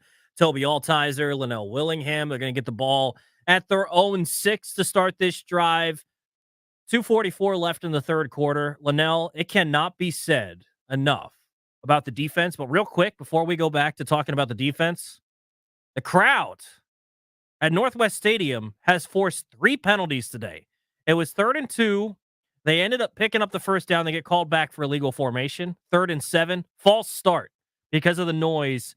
And Jim Nantz even acknowledged it on the broadcast, saying these players are thankful that this fan base is showing out. And credit to everyone out at the stadium. That's at least 3 penalties today that could partially be acknowledged because of the noise at the stadium. So credit to the fans out there. But the defense, once again, I want to read you some stats real quick. So let's just start with the team stats overall. Chicago, they're probably not going to touch the ball again before the end of the third quarter, I'd assume, has 113 total yards on 36 plays. That's 3.1 yards per play compared to 6.4 for Washington. They have 314 total yards, 201 more yards for Washington on 13 more plays. Get this. Everybody was talking up the matchup of Jaden Daniels versus Caleb Williams. Jaden Daniels today, 14-24, 191 through the air, no touchdowns, no picks, 2 sacks. Jaden also chipping in 6 carries for 43 yards on the ground. Listen to this for Caleb Williams, Linnell. 3 of 12, 33 yards. 7 rushes, 36 yards. 33 yards on 3 of 12 passing. He has done nothing today. Yeah, it was this defense. I apologize to Marcus Mariota. I may be apologizing to the defense tonight. I mean, I didn't think they were capable of an effort like this against this type of offense. Now, granted, it's a rookie quarterback, but I mean, what they're doing on defense, man, you can't. They're pitching a shutout, bro. They're real out pitching a shutout right now, and it doesn't look like Chicago is going to score. Like, this seems like something that is sustainable. I don't know who to give. And I guess it doesn't matter who I get the credit to, but like the way I'm looking at it, bro, is like I want to give credit to the front 4. Yes, they're getting after folks, but the secondary making Caleb hold on to the football. I don't know if it's because of the disguises or what, but like Caleb has had to hold it long on everything. Nothing's getting out on time. And then the other thing that I noticed too, Mikey Sainristil still at outside corner, disrupting the timing of the routes with press man coverage. Not doing it all the time, but on that third down, he walked up on Keenan before the snap of the ball. And he didn't even give him he still kind of gave him a free release, but he was in the hip pocket, man. And I'm impressed by what we've seen from this group, man. The one other thing I'm worried about a little bit, though, Trent Scott's still out there. They just ran a play to his side. You see why he stinks. I mean, he couldn't have blocked me on that play. Like, that's just not. Just got to throw him the ball. He's not mobile. He's not mobile. He's not really strong. I don't know why they kept him over. Who they cut over him? I would have kept Mason Brooks over Trent Scott, bro. Yeah, I'm not sure. They got to make a play here on 3rd and 3. They do. Real quick, I want to get your thoughts on this. Mm-hmm. I'm gonna read this tweet, so it's not my own thoughts. I'll reserve my own thoughts for later. I'm just curious what you think. Mitch Tischler, our guy, Mitch Tischler, tweets, whispers, this defensive line might just be better without John Allen. Hindsight's 2020. Man, I'm just curious what you thought. I don't think money making Mitch means that. No, I don't. No, but they are playing. They're playing great today. I think he's being facetious, but nah, I'm almost at a loss for words, dog. Like, it's that impressive what they're doing on defense. I genuinely, and it's been the story all game, I genuinely can't believe what I'm watching. Like, they've been that good on defense, and it's like, they're going to need. But where did this come from? I don't know. They're bought in on that side of the football. That's the best way I could put it, is the buy-in level. 1, the buy-in level's at an all-time high, and then 2, on top of the buy-in, the executing with it as well. So I wish I felt better right now, but it's only 12-0. That's the tough part about listening now. Another 3 and out, which, by the way, I think that Cliff has done a fantastic job this year. this offense seems to never go 3 and out. They did here. It seems like they never go 3 and out. So credit to Cliff, but they've got to get something, man. Like, I don't want to keep depending on the defense. If they go and pitch the shutout, that's great. But you can't feel great because this is one of those scripts that you can still see. You know, maybe again it becomes inconsequential. The game's dragging on too. It feels like this game, the second game half is definitely taking forever. dragging, and you're still leaving the door open when the door should have been slammed shut about 2 possessions ago. Yeah, It's just it's still there now. but they're showing it now. He's had some bad misses, man. Well, Caleb does not look comfortable, and this was my point early. If you could get some pressure on him, he's going to be inaccurate. He's not going to feel great back there. He has not felt great back there. He has not been accurate. He's not felt good back there all game long. And so getting to him early, I think, has paid off big time. He's 4 of 13 for 36 yards. Caleb Williams has been very, very bad today. They're going to have to find something on the ground. They just ran something around the outside, and wow, this is what I'm talking about, Linnell. Yeah, well, so I didn't even. Damn, I got to see the replay. This is what I'm talking about, Linnell. Was that a reverse, a jet sweep? It was like a sweep. This game should be over with, and Chicago is finding a way to put themselves back in it because one bad play defensively, one bad play. They run a little sweep to the left with DeAndre Swift, and bunch of missed tackles. Yeah, Chin got the first. Quan Martin's got to make that play. Little friendly fire, yeah. Quan Martin's got to make that play. That's tough. But this is what I'm saying. The defense still has not played bad today, Linnell, but it's going to be a 5-point ball game. Yeah, they gave up the big explosive. That's what DeAndre Swift has the ability to do is create, generate explosive plays. That's what I'm saying. On that one, yeah, man, you can't give up the edge. But like you know that. what? I'm not even the defense can't do that. You cannot give up a big play like that. At the same point, they've made plays all game long. It's now the offense's turn. Make this inconsequential that they went down and scored a touchdown by answering back. You've had your fun by only getting 4 field goals, getting down into the red area a couple of times and not coming through. Now move the ball and punch one into the end zone. And by the way, don't let the refs throw a stupid flag on the play when you score a touchdown. Make them keep that flag in the pocket. Someone's got to make a play on this run by Swift. But this is why you cannot allow these things to happen. These NFL teams are too good. It takes one play and the game shifts. This is why at halftime, the tone was not celebratory when you're up 9-0 because it should have been 21-0. If it were 21-0, no one cares that this touchdown goes for the distance, right? This is a ball game now. This is a ball game. Yeah, it all of a sudden feels. I'm all of a sudden nervous. That's how I felt the whole time, dog. Good news for Washington. Cornelius Lucas, according to Ben Standing, walking back to the sideline. So hopefully they'll get him in there. But yeah, I mean, that's tough, bro. That's tough here. I mean, wow. So we got the end of the quarter coming up. And I think as the fourth gets ready to start here, you got to put this is a time to put together a drive. One of those long touchdown drives. This is your chance right here.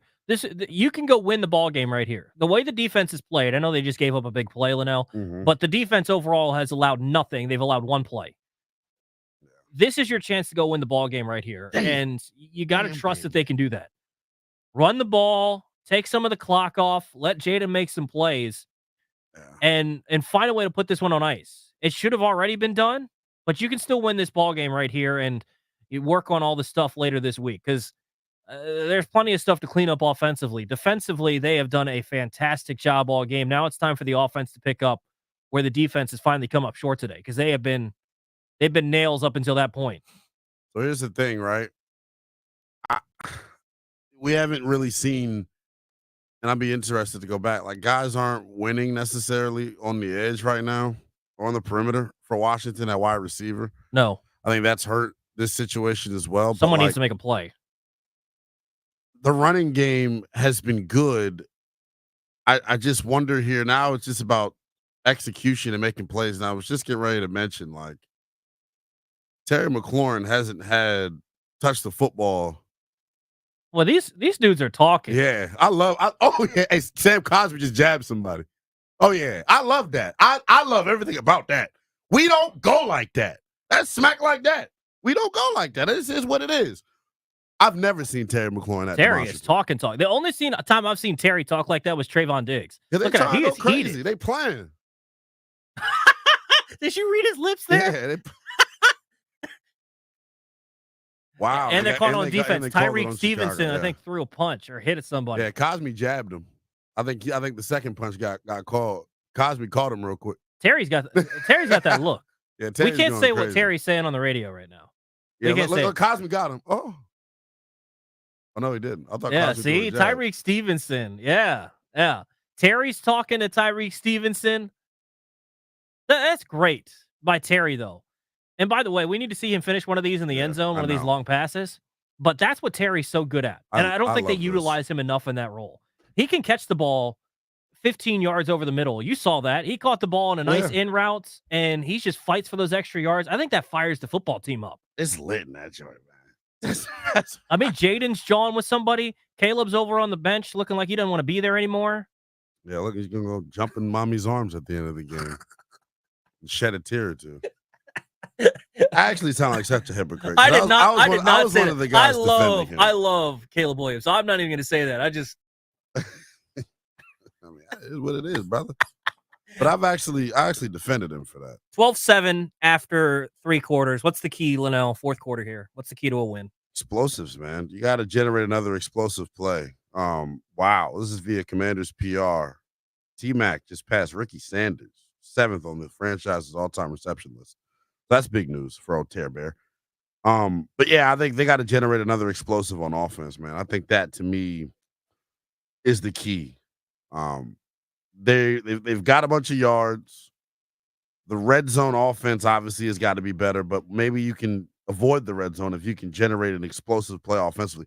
You got damn near 400 yards of offense with 12 points. With 12 points. So it just shows you how well they've done. Exactly. That's the only issue offensively today. It's really it, because they haven't turned the ball over. No. They've moved the ball almost every possession they've had it. They're averaging 5 yards a pop on the ground. Almost 6. Almost 6. 25 carries, 143. Now, some of that is Jaden with some of the scrambles. But even if you want to just take guys running the ball on the ground, Robinson, 14 for 60. I see one of the things that I wanted to see, and we'll see how many touches he gets in the second half, the 4th quarter, excuse me. I wanted to see Brian Robinson get 20, 25 carries. Just hand him the rock. And he very well might. He may. Austin Eckler, 4 for 41. McNichols, the 1 carry, like we talked about, for -1 yards earlier. But, I mean, it's hard to be frustrated with the offense outside of just not being able to score a touchdown versus settle for a field goal. Yeah. It's where you got to give credit to Chicago, because Chicago hasn't had anything going on offense, and their defense has kept them in this ball game, because this should not be a ball game. But going into the 4th quarter, it still is. I mean, listen to these numbers again. We already read some of these off, but listen to these numbers on the offensive side of the ball for Chicago. Caleb Williams, 4 for 13 for 36 yards, Linnell. He has as many rushing yards as he does passing yards. 36. Yeah.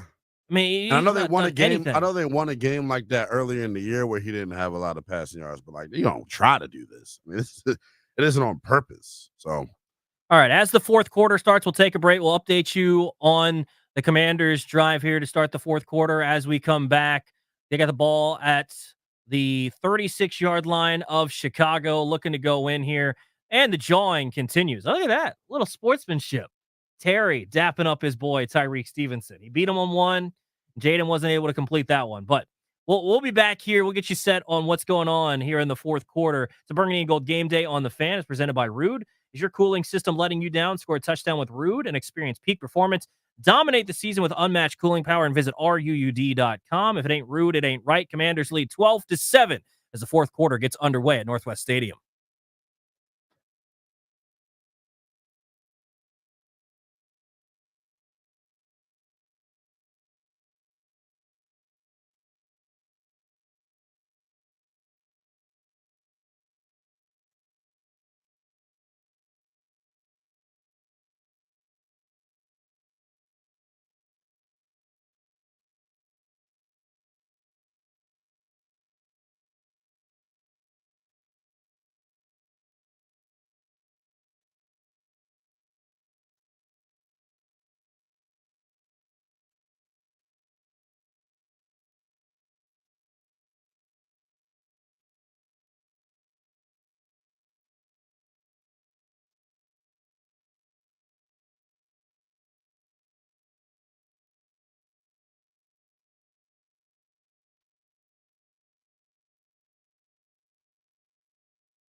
Burgundy and Gold, Game Day Live. Toby Altizer, Linnell Willingham. Score is still 12-7. Austin Seibert, 51-yard field goal was blocked by Javon Dexter. Score stays tied, Linnell. 12-7. Chicago about to get the ball at the Washington, or their own 41-yard line, trailing 12-7. But that drive offensively is not sharp. Again, like it just feels like they've had some good plays. They've had some stuff going their way, but they have not been fully sharp. The last throw on 3rd and 7, there's a chance there. Jaden's unable to hit Zach Ertz, sails it a little bit. Now, there was a hand in the way. Maybe it gets tipped down at the line if he gets it down a little bit. But you're talking about the Ertz pass, my bad. the Ertz pass. But yeah, Cyber just kicked Seibert wasn't making that regardless. It was blocked. Dirt. No, it wasn't blocked. He kicked all dirt. Well, he literally missed the football. He got a hand on it, so we'll give him the blocked field goal. But regardless, defense is going to have to bow up again. Yeah. Looks like they're trying their darndest. They're getting after him. Defense needs to get a turnover here because the offense it's killing me, Linnell. This game should be over. This game should be over. This game should have been over. But it's still going because this offense can't put things away. Yeah, was that a sack? Someone's got to make a play, too. Was that a sack? He just got it off. Just got it off. By the way, earlier today, Johnny Newton's first career sack. Yeah. Saw that in the first quarter. Got things going, blown up screenplay. Yeah, the second half for Washington offensively has just been tough, man. Self-inflicted wounds, man. What do we talk about? Screenplay. There they go. They try to run a screenplay. Yeah. Was that intentional grounding? No, Legal man downfield. no. Their recognition on the screen stuff has been awesome. You're going to get ineligible man downfield. But yeah, I think offensively, I don't know how many more times you can say it. It's been good, but it hasn't been fully sharp.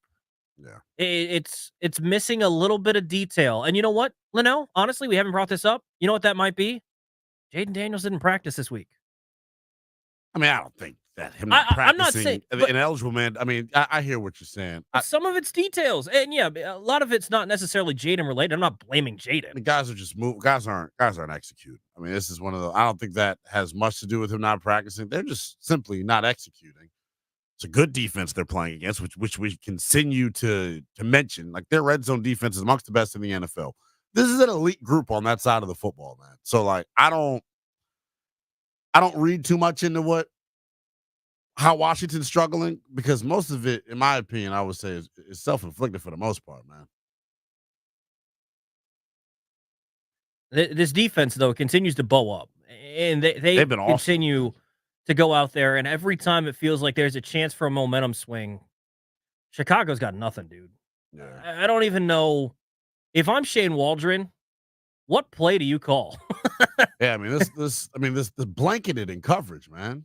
That's a really good job by Chin on Everett, not even letting him get a release. There is no one open, and even if they are open, Caleb is incredibly flustered and has no idea where to go with the football. Defensive masterclass. It's been fantastic, and you know what? This is where you credit the defensive head coach. This is where you credit Joe Witt Jr. They have done a great job with the game plan today. I mean, once again, 3 and out here for Chicago as they gear up to punt back to Washington after Washington was unable to come through they have a missed field goal. They've done so good defensively today. Look, I thought that they were going to be better defensively today. I had a feeling about this team today with the defense. I have no idea why. Ooh, Caleb almost had his season ended, man. That one guy may have. Johnny Newton is a load, dog. Did you see what Johnny Newton just did to Tevin Jenkins? Johnny Newton's a dog. But, I mean, they have nothing going. No, they don't. The last possession, Caleb Williams passing complete to Keenan Allen. Caleb Williams passing complete. Caleb Williams passing complete. They got nothing. I mean, I'd try to get the football back on the ground. I don't necessarily dig the play call in here from Shane Waldron. Caleb's stats, 4 of 16. Yeah, so clearly you're not doing a good job throwing it. Play action pass game is non-existent because there's no threat of the run because you won't try. Yeah, Shane Waldron ain't calling a good game. No, he's not. And they're not executing either. So but give credit to Washington, man. I think Washington's defense is a big reason for it. I mean, looks like it might have got a false start here on a punt. Another one? Third? Is that the fourth pre-snap penalty? I think the 4th or 5th. That's the crowd, man. That's the crowd. Crowd's done a really good job today. Home field advantage, man. I mean, who would have thought? Exists. Maybe you know what it took, Linnell? I mean, no disrespect, but you changed the name. Maybe people got fooled and didn't realize that Northwest Stadium is still FedEx Field. Yeah. Maybe they got they thought they built a new stadium or something because they are showing out. Yeah, they are. This year. They're showing that out. Was a hell of a punt. Yeah, you know who Chicago's MVP is today? Torrey Taylor. Remember when Caleb told him he wasn't gonna have to punt much? How many times has he punted today? Did he mean all the games except for Washington? He has punted 6 times today, maybe 7 times. Maybe that was his 7th punt. This averaging 48 yards a punt. Toby, this drive is seismic. You're backed up deep in your own territory. You're up by a possession. They got to score. Bad. This is your pack it up and go home drive right here. You find a way to get down there and punch it in the end zone. We can pack it up and go home. Yeah. This is your chance. Go win. You've moved the ball all game, but you haven't, like I said, I feel like it's a little bit of the sharpness, the details have slipped a little bit. Here's your chance right now. Go win this football game. You got a chance. You're starting at your own 9-yard line. Depend on the ground game. Find a way to push this thing and get down there and score a touchdown and win this thing. Let's take a break. Washington with the ball. Hopefully going to drive down here. 2nd down from their own 12-yard line. Let's see if they can drive it down. We'll give you the update when we come back. You're listening to Burgundy and Gold Game Day Live with Toby Altizer and Linnell Willingham as Washington leads 12-7. It's all brought to you by Rude. Is your cooling system letting you down? Score a touchdown with Rude and experience peak performance. Dominate the season with unmatched cooling power and visit ruud.com. If it ain't Rude, it ain't right.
Burgundy and Gold, game day live. Toby Altizer, Linnell Willingham. Commanders lead 12-7. Score stays the same after Washington is able to pick up a first down or two, but then they have to punt the ball back to Chicago. They just won't go away, Linnell. And they just can't put them away, more appropriately. And by the way, Jaden took a shot at the end of that drive. I think he'll be fine, but Jaden took a shot. Looked like he felt that one in the ribs as he threw one away. They're just missing something offensively that they cannot. Can I make an observation? Yeah, make the observation. Where the bleep is Brian Robinson? Where is he? Where is he? You had 3rd and 3 and you got the ball in the air. Why? You go on this drive chart. You tell me the last time you've seen a run from B. Robinson. Go back and tell me the last time you've seen it. Where is he? We're looking. I can't find it. 2nd and 5, 2 minutes, 20 seconds left in the third quarter. I need Brian Robinson to touch the football. I do. I do. So Bill Murray is in there at left tackle for Tevin Jenkins. So backups on the interior for Chicago. Gerard Payne, please. It's been 14 plays since B-Rob touched the football, to your point. 14 plays since he last touched the ball. If I did my math correctly. I don't know, man. It's just, this is a script for Chicago to come away with a momentous victory. Washington just has to continue doing what they've done all game defensively. Where is Brian Robinson? I don't know, man. It's just, this is killing me that they're still in this ball game. Where is Brian Robinson? Somebody answer on social media, please. In the chat. Where is he? This is that's gonna be my hill that I die on. If we lose this game, they're getting gashes in the run game. I'm telling you, dude, they had to finish this game out. They really have to. I don't know, man. This is tough. Now, the defense has played well, except for one play. So if they can get back to what they were doing. Okay, maybe they're talking about him. I don't know. Where's Brian Robinson? And now they're gashing us in the running game. Now we're getting gashed in the running game. Jeez Louise. Oh, this is going to be miserable. Well, damn it, Doc Walker. You came in here spewing that negativity. Well, he just jumped right over Quan. Right over him. You're right, though. They've got to find something on offense.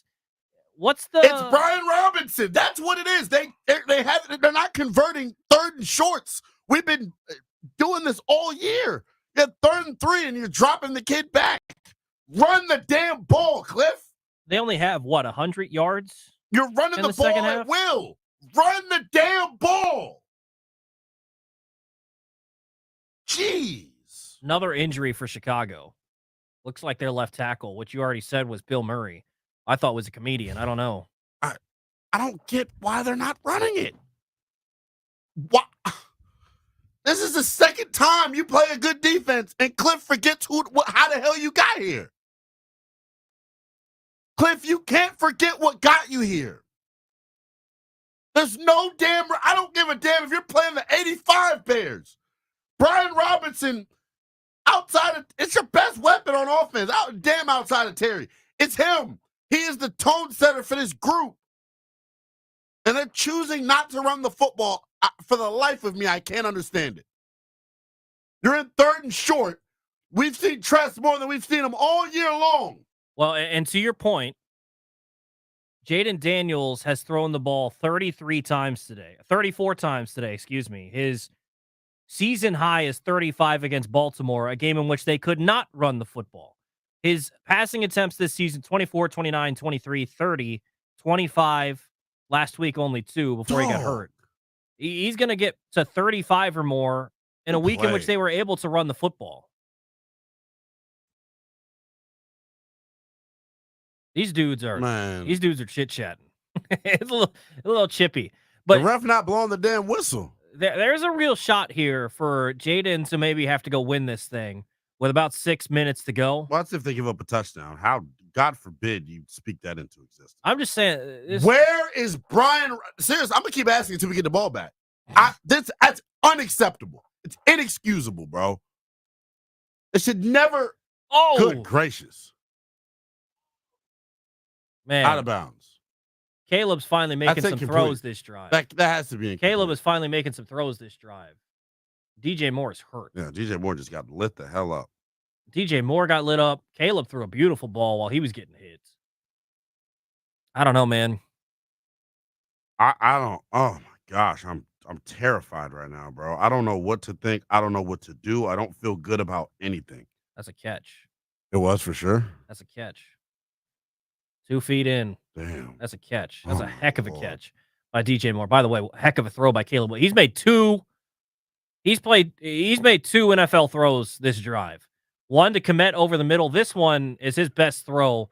Not that there's been many good throws, but this is his best throw of the day. Down the left sideline while he's getting hit. I think it was Bobby Wagner right in his chin. He got whacked. He got smoked. Chicago now. Boy. 1st and goal. Yeah, this drive for the Bears, you've seen the DeAndre Swift impact here. What we talked about leading up to this game, you limit the explosive plays of Chicago. The explosives have killed Washington. Explosives have killed Washington in the second half. They're outgaining Washington by a significant margin here in the second half. And I don't know necessarily how to put my finger on it to say what exactly has caused it. But like, oh man, this has been tough. I don't know, man. I don't feel good. I don't feel good either, just because, I mean, we've been here before. Oh, momentum, man. It starts to shift and shift and shift and shift and shift.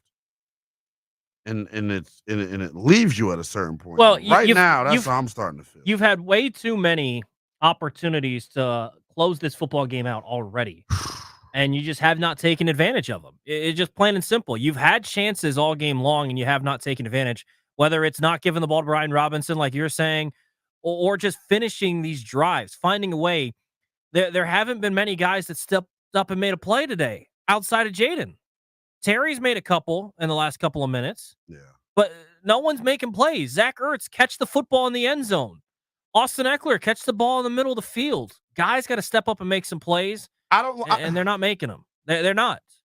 This game should be over with. I don't want to see any of you nitwits either on Twitter. I dare one of y'all say something bad about this defense. I'll block you immediately. I swear to God. This is a Cliff Kingsbury vomiting all over himself, dog. It's no damn way you sit there and wait. 15 plays got to go by before you touch the football. You need a turnover right here. Does he know that you're allowed to run the football on 3rd down? It's illegal in all 50 states, Clifford. You need a turnover right here. Well, good thing they're playing in Maryland, buddy. Like that, You need a turnover right here in the worst way. I can't believe it's the chunk plays. I'm writing down what's causing this. Chunk plays given up defensively. The explosives is what have killed them in the second half. But they've been on the field a lot in the second half. Yeah, because the offense can't sustain Offense hasn't drive. done anything in the second half. That's because Cliff won't run the damn ball. I don't know what it is, Cliff. I called him Clifford. I don't think Cliff is short for Clifford, but get him. Oh, my goodness. Oh, my goodness. DeAndre Carter coming into the game and making a play. You got to be bleeping me. Caleb's looking much more comfortable right now. Damn, that's a ball. Did you see that throw? Caleb has looked so much better this drive than he has the entire rest of the game. Yeah, he looks comfortable. Well, I don't even know He's that trying to break our damn heart. Dude, I don't even know that he looks comfortable. He's just making plays. He just he didn't make plays all game. Why am I looking at the crowd and y'all stop making noise on the most important down? They just handed it to an offensive lineman. And he fumbled. Did he fumble? Oh my God, they're idiots. Holy cow. Is Johnny Keep going, Johnny. Keep going, Johnny. No way they handed it off to an two idiot offensive coordinators today. I mean, just two dummies. Shane Waldron and Cliff Kingsbury. There is no. What the heck just happened? They're literally down 3 starters up front. So they handed it to like their reserve offensive lineman. Oh my God. Oh my gosh. That ain't the fridge, dog. That's a touchdown. He was never down. Hold on. Okay, he's down right there. He's down by contact. Holy hell. That was never. Shane Waldron is the dumbest. What? Shane Waldron is an idiot. Who did they just hand the ball to? Who did they just try to hand the ball to? It ain't William Perry, I can tell you that much. It ain't the fridge. What are they doing? Chicago's already down. Bro. 3-4 linemen. Cliff Kingsbury has not called the best game today, and he is not the biggest idiot at offensive coordinator at Northwest Stadium right now. What the heck is that? I don't even know what I'm watching. Chicago's down 3 or 4 O linemen in this game, and they hand it to like some random Joe. Who's number 68? Let me look up their roster. Do you have a running back in his past? Who's number 68? Gotta find his name. On a fullback dive to a backup guard, I think. Doug Kramer Jr. Doug Kramer Jr. Yeah, to a backup guard on 3rd and goal. I'm like dumbfounded. This is that may quite literally be the dumbest thing I've ever seen in my life. Oh my gosh! It's better to be lucky than good sometimes. Our sister station, 670 The Score. My guy Mitch Rosen. They are going to have. They're going to have a day tomorrow. They're probably losing their mind right now. Shane Waldron is a certified idiot. What are you doing? He's no Shane Waldron. By the way, what a day first for Johnny turnover. Newton, right? First turnover of the game. Yeah, they have not played good football, but they have played clean football in terms of they have not turned the ball over. Here's your chance once again. Here's your chance once again. You need to go win this football game right now. Here's your chance. Here's your chance to go win this thing because 6 minutes to go. You got the ball back. You're backed up. This is that vintage Washington drive right here. 97 yards to go. Punch this thing in, Linnell. Win this thing. And by the way, look who's in. Look who's on the damn field. Hello, Brian. I've missed you. What if he runs play action? Oh, my God. Oh, damn, that was so close to. If he would have bounced that. Oh, God, I'm insufferable. Linnell, how far do you have to go down the play sheet on, what was it, 2nd and goal from the 2-yard line? How far down the play sheet are you going to hand it to backup center Doug Kramer Jr.? You think I'm playing? I've never seen something that dumb. As he lines up as the fullback in the I formation, I'm going to hand it off to my backup center. That's the way I'm going. Tremaine Edmonds is in there laying lumber, young. Good God, Linnell, this is what I need you to do. I need you to install that play in your Madden my league. Madden league. Yeah, I mean this is insane. Tristan Wirfs left and Tristan Wirfs right. That's what I need. This is, bro. That's like Washington. I honestly don't know what to say. That's like Washington bringing in Michael Dieter to hand the ball to him on a pivotal down. That's the dumbest. You're a 4-down.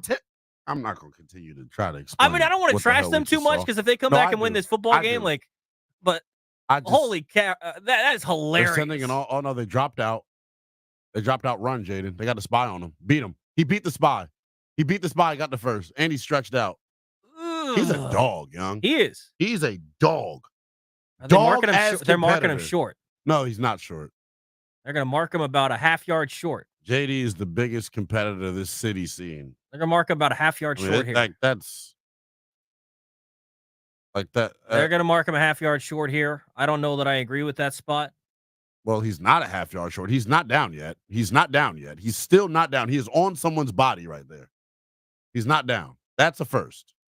He never touches the ground. Oh, his knee's down right there. Oh, his knee's down, but where's the ball? Man, you got to punt this. But, man, this is going to be. Where's his knee at? Good God. Oh, he got it by the nose of the football. Oh my goodness. They're short I'm by going for it. I'm going for it. I'm going for it. I may go for this. I'd go for it. I don't care. 4th and inches. I'd go for it. If you, I know who I would be would- going for this. They're punting me. Philadelphia. I don't think Cliff has any plays he likes. Is the issue. Man, run Jaden Daniels, read option, bro. You have Jaden. Run him. Run. This is tough, man. Wow. This is tough. I mean, it's not like Chicago can score. What do you do? Hand it to probably got the Caleb Williams returning punts. Hey, watch out on this one. They're going to run the triple option with their backup left tackle. Yeah. Do they dare fake punt it here? McNichols is one of the up backs. Jeremy Reeves direct snap. No, here we go. Trey is. I called him Trey. We should start calling Trey. Slim is like that. DeAndre Carter. All right, well, here's your chance. Defense. You know what? Honestly, this is poetic, Linnell. 4:21 left. Yeah, it is, but damn, I don't like this. Chicago's got the ball. Chance to go win this thing. Score is 12-7. I mean, the defense has won this game already in terms of how they played. Now is your chance to go win it.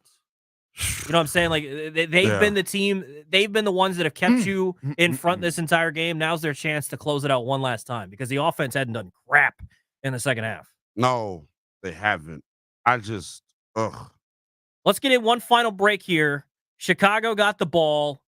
Pivotal drive, 38-yard line on their own side of the field. 1st and 10. Caleb Williams and the Bears going in to try and win this thing. We'll get you all the way back up to date. On the other side of this break, it's Burgundy and Gold Game Day Live, presented by Ruud. Is your cooling system letting you down? Score a touchdown with Ruud and experience peak performance. Dominate the season with unmatched cooling power and visit RUUD.com. If it ain't Ruud, it ain't right. And remember, post-game, DOC, Doc Walker with you after hopefully a Burgundy and Gold victory.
We are under 2 minutes at Northwest Stadium. Commanders lead 12-7. Chicago with the ball, looking to go in and win this thing. 3rd and 5 for Chicago. Deron Payne making a big trip up of Caleb Williams as he tried to escape on 2nd down. This is the game right here, Linnell. Defense has been the ones to keep him in it. Defense is going to have to win it for him here. Caleb has looked much better these last 2 drives than he has the entire rest of the game.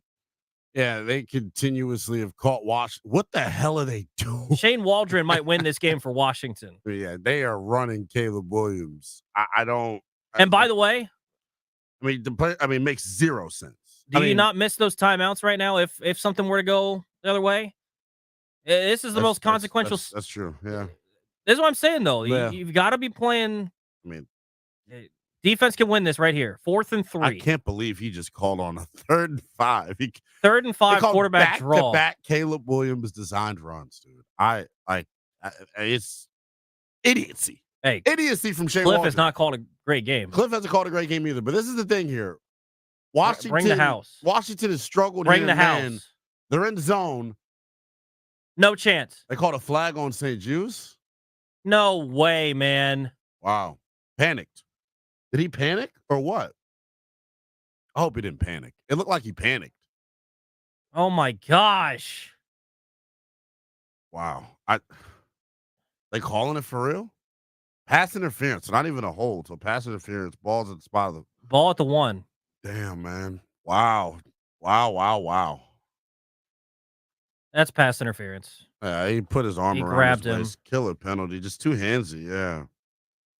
That's tough. grabbed Just a him. little. He didn't need to. He didn't. He didn't need to. He didn't. BSJ just panicked on that one, man. He didn't need to. That shouldn't be at the 1, by the way. That should be at the 3. Josh Harris is not happy. Didn't need to grab. Oh, I love watching Josh on the sideline, though. He just a real man. I mean, compared to what we this had out is there football before. right here. First 4 and downs goal. from the 1. A DJ Moore fade is completely uncatchable. Wow, he almost That's made a a play terrible on that. ball. That was a horrible ball. The play calling though is stupid. Like, wow. They don't have they're down offensive linemen too. So like I get it. I don't know, man.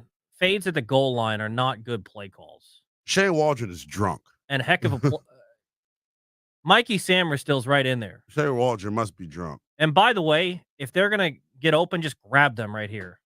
Yeah, right. He's in. Oh man. Wow. I can't believe this is how we're about to go down. I mean, I would say something. I don't. What do you want me to say? That is incredible. You cannot lose this football game. Yeah, you can't. And by the way, Linnell, the offense has won all 5 of their ball games. They lost this ball game. Yeah. They lost it. I mean, that's tough, bro. Good gracious, man. They've taken care of their business in every game. They did not take care of business today. And now you would probably miss some timeouts. You got 1 timeout. They're going to go for 2 here. You got 1 timeout. I mean, they're not in a terrible spot. Oh, wow. They even got the 2-point. They got the 2-point conversion on the Travis Kelce play that the Chiefs love to run. Come on, Washington. That's tough, bro. Defense has done their job all game long. They have not bowed up in the last couple of drives. They got lucky on Shane Waldron being an idiot and giving the ball back. And frankly, the offense isn't doing its job. I mean, you've had chances to win this ball game basically the entire game, Linnell. They could have been up 21-0 at half. I'm appalled. I mean, it's bad. It's bad stuff. For a defense that's played as well as they have today, I mean, giving up the chunk plays that they've given up here in the second half have hurt them. They've hurt them, but they've given up 15 points. Yeah, but you can. I get that, but it's the offense, Linnell. It's the offense. This is why when you called in and said stuff at halftime about, why are you? It was 9-0 at half when they dominated the first half of the game. 9-0. And the offense has not been able to get into the end zone. They don't deserve to win if you don't get into the end zone. You've got to do your work down there, and they did not do their work today. They have not done enough. Oh, wow. But they were dumb enough to give Washington a return opportunity. Well, they just covered it. killed Oh, my 5 gosh. seconds off and took 6 yards. Well, we'll see. I'm There's a flag down on the play. There's a flag Maybe you can down? get a face mask here. I don't know. Illegal. If there's a is that a face mask? What if they get a face mask? I'm That'd be lit. Linnell, I don't even know what to say, dog. I'm so mad right now. This is such a wasted opportunity if they don't win this football game. Such a wasted opportunity. Chicago, I'm not trying to diminish. They're not some great football team. Yeah. Washington with the ball at the 24-yard line. They got to realistically get in. I mean, how far do they have to go? I mean, Cyber's got 35, 40 yards? Uh-oh. Timeout. No, I don't think they caught that ball. Oh, dropped it. Oh. Jaden skipped that one in. Oh, man. Good Lord. This is not going to feel good. This doesn't feel good at all, bro. This is why I was so frustrated with the offense all game long. You're lacking detail. You wasted 2 timeouts. But you know what's crazy? This kid is so damn good that I until the clock hits 000, I'd still have hope. I'm still frustrated. I don't care. No, I get your frustration. You have hope. Well, no, you could have had 3 timeouts. Even if you could have had 3 timeouts if you would just get the right personnel on the field and get the play call in. And you know how you're going no huddle. Look, communication issues are going to happen when you run no huddle. But it doesn't matter. If that's what you want to run, you can't have that. You can't have it. This is a game you're going to lose. How'd the play clock go to 12 seconds? How are there 12 seconds on the game clock? This is just ridiculous. Timeout. Yeah. I don't even know what to say. I'm disappointed. I'm more than disappointed. I'm pissed. There you go. Yeah, I'm pissed. I don't know. I don't know. I just can't believe Cliff is as good as Cliff. I know I get paid to talk, but what the heck am I supposed to say? As good as Cliff has been. I mean, what is there to say? The play call it's unacceptable way to lose this football game. You got to run the ball, man. I mean, the offense has to do something. Let's just look real quick while we wait our inevitable fate. 100 more yards, 1 turnover to none. As in, you got 1 turnover from them, and you lost the ball game. Come on. Yeah. Oh boy. Oh, they got closer. All right, 2 seconds. Here's your chance. What if they get? I don't even know. I'm just annoyed. I don't know, man. Well, you want to see if Jaden's ribs good? See how far he can throw the football. This is stupid. Because now I'm searching. This is what we do, though. We search for who we should blame, and I don't even want to take that mentality with this. I know who to blame. The offense. Like, I don't. Is he going to really Hail Mary? What up, Jaden? What is he doing, Jaden? Oh, we're going to get a holding penalty on Wiley. Oh, my God. Oh, my God. Oh my God! No way! No way! You've got to be kidding me! Holy cow! You can't be serious! As long as that boy is under center, we got a shot. What did I say? I said as long as that boy is under center, we got a damn shot. Meet me at Largo, man. Oh, my goodness. Oh, my goodness. Washington wins it. 18-15. Noah Brown. Touchdown. That fat lady sung over there in Landover, and Washington is the winner. Washington wins it. Young. This Slim is crazy, dog. This is insane. Slim is crazy. This is insane.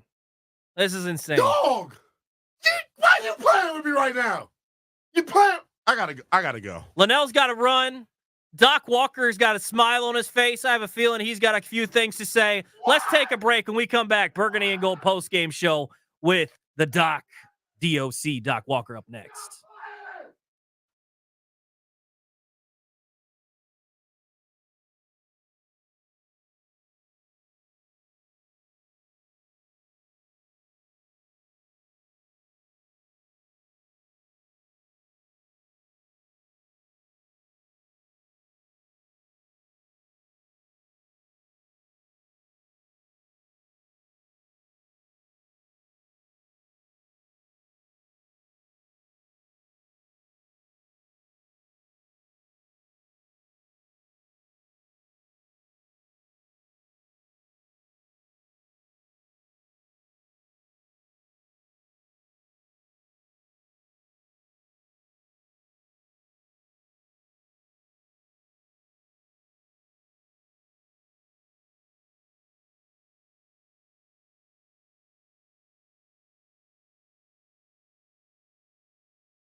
Oh, Sookie. This was too good to keep to myself. So I begged the youngest in charge, Toby Altizer, to stick and stay for at least a segment with DOC to embrace this. Boy, we save our behinds tonight because I was so angry. I was so teed off. Let's go! That I didn't know what to do. And now that lunatic, Linnell, who is, and he got reason to be. You know, Toby, the tough thing about it, you talked about it you were on like 15 different shows last week, and that would have been one of the toughest defeats to deal with in a game that you just whooped their butt up and down the field, and you would have given it away instead of having it taken from you. Nothing's better. For 24 hours, man, I'm going to eat this up. Oh, yeah. But I am so irritated. Oh, there's a lot to fix. Yeah, there's a whole bunch to fix. But not tonight. Tonight, it is just hell to the victors. 6-2, Doc. 6-2. But you couldn't have gotten there unless you'd been in position. And because you've got two of your left tackles out, you don't ever imagine, if I say to you, Toby, I come on the show, Toby, we're going to be a 13 left tackle, and we're going to beat the Bears. No way in hell. Oh, and the offense isn't going to score 20 points. No way you'd have said that. No way. I had a feeling about the defense today, Doc. I had a feeling that the defense could show up. They competed. And they looked awesome because they're facing off against a rookie quarterback, and outside of the sensational. He is. But outside of those last two possessions, he looked like a rookie quarterback. And they were able to. He looked like, he was a guy that didn't necessarily. We've seen him better, but at the display of athleticism. Oh, yeah. He's the freakish athlete. And we've been watching Jaden. Yeah. This dude. Yeah, he's different. He's different. Yeah. And I don't know if it was just because I've been watching this, it was Halloween and been watching True Lives and watching all this stuff. His body mechanics, I have never seen. I'm trying to think who's the comparable. Yeah, I mean, really, watching him. There's only one, and it's Mahomes. And this is why people got mad about it. But we're not saying he is Mahomes. We're saying what he does is very much like Mahomes. Bingo. And I think he's actually maybe a little bit twitchier than Mahomes. Sure, yeah. It's just stuff where, when you watch Mahomes, I don't think I've ever seen a quarterback that can disconnect their lower body and their upper body and still be accurate with a football. Right. And Caleb was doing that at the end there. You saw the one pass across the middle. He drops it down. He's throwing he's throwing it two up the middle. Yeah, he's so unique. Yeah, I thought they did a good job today outside of those last couple of drives of getting pressure on him because he's still young. I think as he grows, he's going to be phenomenal. But he gets a little bit flustered when you get some pressure in his face. And you saw that with his inaccuracies. His accuracy numbers today are not very good. No, it wasn't his best overall, but I'll tell you what, being home, Gonzaga pride, knowing what he represented, he's a fantastic athlete, a fantastic competitor. Yeah. He knew what was on the line, and he came within a throw. Yeah. Of pulling his boys up, giving them mouth-to-mouth resuscitation, and it took that. He was overcoming a lot, too, because he drove them down to the 1 yard line, and their offensive coordinator decided to hand it off to a backup center. Yeah. So he overcame it twice, got them into the end zone to give them the lead. And if their DBs decided to actually bat the ball down instead of up to Noah Brown, it's victorious for Chicago. Yeah. So, I think you look at it defensively for Washington. Outside of a couple of drives, you're happy with what they did. It feels like they took a step today, but you've also – they want to put the stuff on their back. They did not come up big in that fourth quarter. Washington's offense, they had so many opportunities all game long. It took a Hail Mary to finally get one into the end zone. So there's a lot that they're going to have to fix offensively. There's a lot they're going to have to work on. But like you said, it's one of those that we'll worry about that on Monday and Tuesday. The rest of today, this is a fun one. You popped the corks. This is a fun one. And you know that if you didn't have that resilience, they have character. They have the makings of a champion. Now, they got to earn it, and they got to fix it, and they understand that. But if I told you to start this, that you're going to be without your starting left tackles, both of them. Yeah. against the Bears. Mm-hmm. There's no way you're going to tell me you even survived the game, let alone were in it and it had a chance to win it. No way. Yeah. And if I told you you were able to not give up 30 points against their receivers, this is the same team that came in and gutted Ron's people. The most embarrassing loss that I can recall in Washington history. Absolutely. Humiliated that group last year. And I think they wore them. Didn't they wear them clown outfits last year in the same deal? I think something like so. that. Yeah. And I keep looking at this thing, going, man, when are we gonna get it together and figure this thing out? But to win, and that's what good teams find a way to win ugly. Absolutely. That's one of the marks of you're doing it the right way. Well, and how appropriate. I've been calling all throughout the show during the game saying, someone please make a play for Jaden. You're right. And that's been your theme all week. People weren't making plays for Jaden. For him. They made a play at the end of the game, finally, and they came out victorious. Yeah, for because him. Jaden has made so many plays this year for everybody else. It was time with him not being 100%, going out there gutting through it. You could tell at the end there, he was starting to feel it. Yeah. He was starting to really feel that as he gutted through it, someone finally stepped up and made a play for him. You got to give him credit for that. The Fred Astaire move. With him, I can't wait to go back and chronicle Jaden's greatest moments. That's going to rank up there. I'm going to tell you what, his top 10, they could sell an album just on video moves. Yeah. Dude, when he did the Fred Astaire move, now you see me, now you don't. I just went, oh my God. I'm telling you what, it's and can you believe it's us that do this late night mop? The group that had the worst job in the industry following Commander football. Yeah. And now all of a sudden we're in the catbird seat. And now we've got the demand position. For real, Doc, when was the last time that this team, especially at the quarterback position, had somebody that you've got a bunch of people watching this nationally thinking, man, I wish I had that guy. They moved down to get us in the 4. Yeah. They wanted us in the 8. They moved Joe Burrow and Jalen Hurts out. Believe it. It's not like they moved nobody. They moved Joe Burrow and Jalen Hurts out because they wanted to see Jaden Daniels and Caleb Williams. Yeah. How lucky are we? I know you say that all the time, and you are right. How lucky are we? How lucky are we that for the first time in maybe my lifetime, that every other team is watching this thinking, man, that guy is good, and we wish we had him. And we're right in the midst of New York, L.A. World Series. Oh, yeah. And the fact that the puck drop didn't go our way yesterday, but it's the first time it did.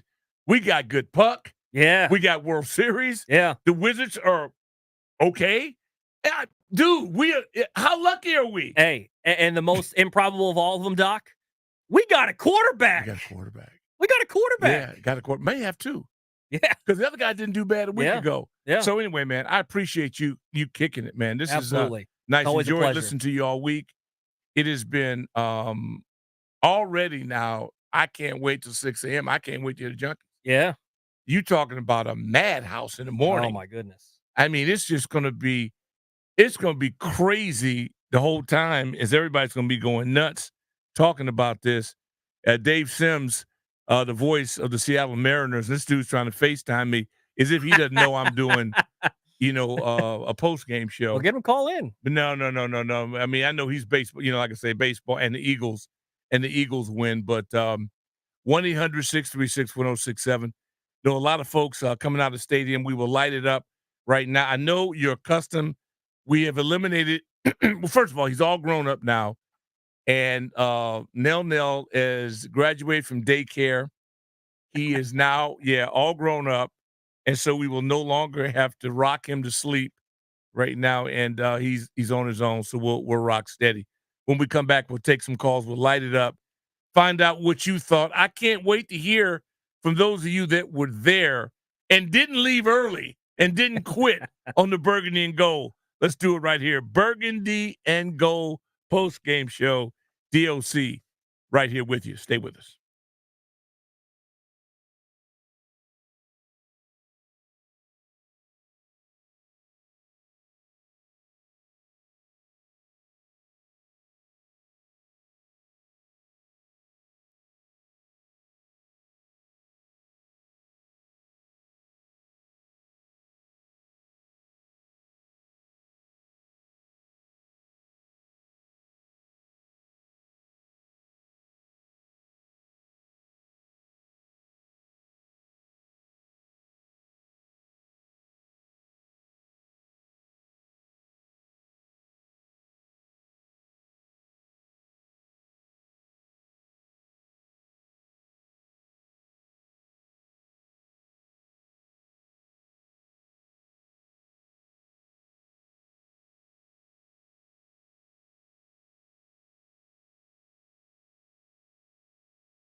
You better believe it. If it ain't rude, it ain't right. And we getting it done today, man. How lucky are we? Kicking it here in a victorious setting once again. Hey, Mac, this is we doing something right. Seriously. We're doing something right, that we've got this vibe thing going. It is working in our way. You can't make this up. In case you didn't figure this out by now, the Commanders, the window of opportunity, the pivotal moment that either propelled them to victory or failure. Well, you know that that's presented by the Window Man since 1989. The Window Man has been educational window company. Get your free, no pressure, in-home estimate at thewindowman.com, Fairfax showroom. Guess who's going to probably pick up that award? Think about that. And as you're working towards the hardest working player of the game, that's presented by Miss Utility. What are you thinking, Mac? You leaning towards anybody? I think it's pretty obvious, right? The hardest working? Okay, just think about it. Yeah. And listeners, don't be afraid to throw out who you think is worthy of the hardest working player of the game, presented by Miss Utility. All right, let's go out to I think our first stop might have to be Chantilly. Zen, welcome. What's up? To a victorious locker room. How you doing, Doc? It's great to talk to you again. Hey, man, it's I'm floating on air. I love you, man. This was a game, I swear to God, this game reminded me of when Santana Moss beat the Cowboys 13-14 with Mark Brunell. You know what, brother? You know what? You stole that thought right from me. I know where I was, what I was doing, how I felt. It was breathtaking. And I thought about Clarence Goldsboro Jr., Cowboy, a.k.a. Cowboy Clay.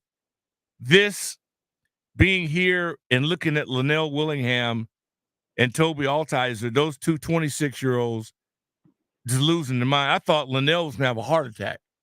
You know, his physical condition, I was really concerned. Somebody would have had to give him mouth to mouth. He's still screaming. Yeah, I know. I don't blame him. Oh, you know what made it even better? It was the magic. It was like the gods of football rewarded our team for maybe 2 touchdowns, but 3 touchdowns that could have been touchdowns. That first touchdown, in my opinion, was a touchdown. Okay, maybe the NFL wants to keep the game close. I'm like, I get that, but the team kept up through the whole game. The magic because I was about to walk out. Be like, all right, it's over. There's like 10 seconds left, blah, blah, blah. And it was the same magic that when Santana Moss caught those bombs. And it's indescribable. The fact that even against the referees, we still got the victory. Well, I don't know if I'm going to play the ref card. We got to secure the football. We got to catch the damn ball. I mean, we were sloppy. I mean, let's call it the way it is. We were our own worst enemy. We have to be better. We may not get another chance like that. And our defense they were canines. They were. I'm telling you what, man, they had that eye, and Caleb is a bad man. And I think I love our defense. We played shorthanded. Let's not lose sight of the fact that we played without our 2 starting left tackles. Give depth a shout out. I employ the fact that our people were mentally ready. We just didn't play our best. And when you don't play your best and you win, it shows that you might have a chance to be a special team. You might. Yes. And just a quick shout out, because I was talking to you and Chris about it the other day, to B-Rob. I like B-Rob, that first half he's a monster. I'm calling him battering ram from now on. He's B-Rob battering ram. Yeah. I needed more. Hopefully he's not hurt. Appreciate the phone call. I hope so. Herndon, Virginia, home of the scoreboard. John, what's up? Hey, first of all, Doc, it's my first time to actually talk to you. You are the man. I love hearing your thoughts and how you look at everything. I'm just I'm just about to get on 95. I tell you, this is the single best live game I've ever seen. You know, This is the makings of a possible special season. I was at the University of Washington when the Hawks won their cup, won the Stanley Cup, Jesus, won the Super Bowl. Yeah. And that was a hell of a special season for them. This feels like a team with destiny. And for me, the hardest working guy is JD. Daniel's coming back. We didn't know, we didn't expect, we were happy. But man, there were so many passes that should have been caught, and he was working really hard. And at the end, what a play. I mean, I'll die with this one in my mind. Hey, That's thanks right. so much. You know what? He may win them both. He may be in on both of them. Wouldn't Yeah. surprise me. Wouldn't Appreciate surprise you, me man. either. Annapolis is our next stop. Jordan, welcome home. Yo, Doc, what's up, man? Hey, you know what time it is. Winning time. Dude, I called you last week and I asked you how you felt after that game. And you said, how do you think I feel? Mm-hmm. How do you feel after this one, big guy?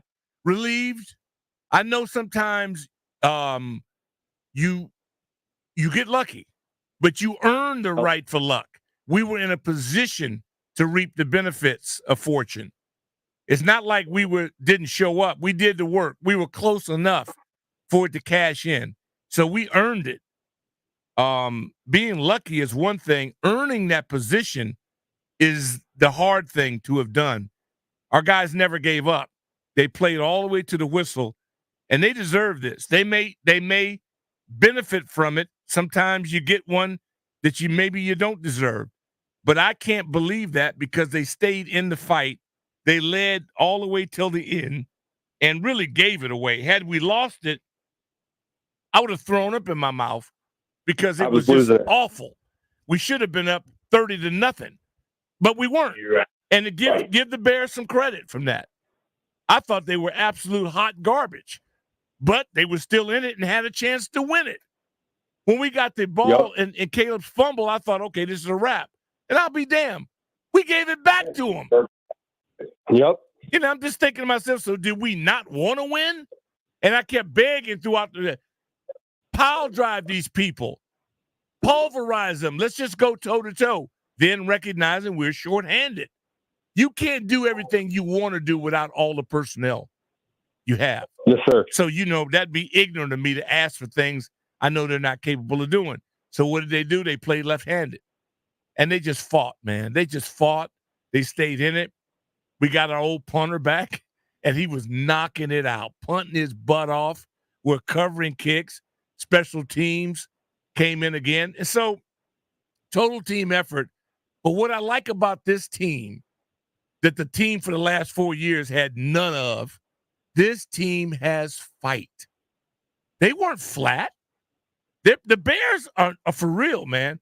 And Caleb, if you ever question why he was number one, then you blind as a bat. This dude is magical.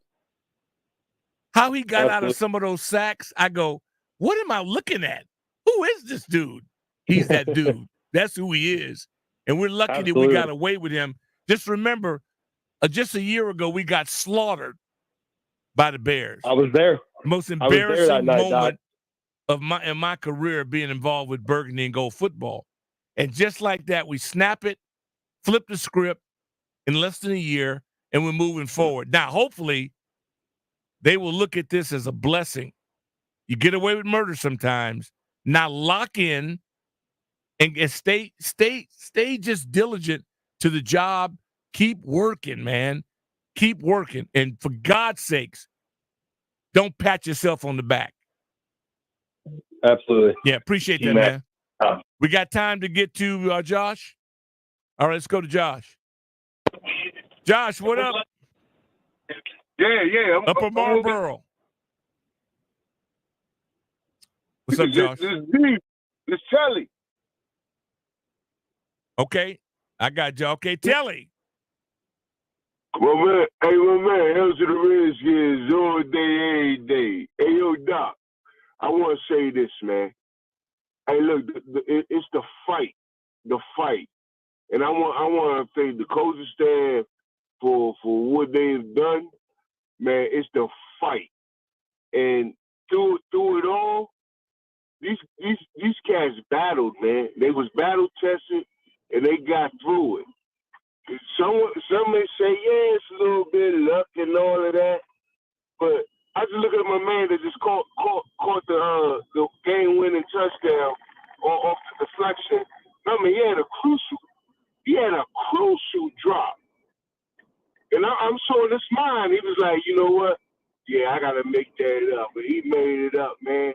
I want to say, man, shout out to the defense, shout out to the offense, shout out to the toughness of B-Rob and Daniels. B-Rob ain't 100%, just like Daniels not 100%. Shout out to them guts and glory. Shout out to the O-line, all of that. Hell to the Redskins, man. Appreciate it. Total team effort, no doubt about it. Everybody over there, they deserve a chance to pop a cork tonight if they choose to, because it was just gallant, man. And the organization, I mean, it is so rewarding to see people, that are void of ego. It's all about one thing, getting it done for the greater good, and that is to build a championship platform here. The great things that can be accomplished. And it's so rewarding. No imposters, no egomaniacs. I'm just so relieved that the con men are gone, and the purity now that we can build something to be proud of. And so the generations that come up now won't have to hide their gear or walk in and duck their heads in shame. This is a good thing. And we're going to keep it rolling right here. Don't forget, you can cast your vote for the hardest working player of the game, presented by Miss Utility. And I think we pretty much know that when it comes down to that window of opportunity, the pivotal moment, I think we kind of got that one nailed down. It is Burgundy and Gold post game. DOC in there. You know what? A-Mac looks pretty good to me today. He really does. He don't have on that blue. Usually he comes here with that New York Giant blue. But today, he's all right. So give him some love when you call up. We'll be right back.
You think that tonight that Noah Brown will have a problem should he want, I don't know, to have a milkshake anywhere in the DMV? You think he have a problem?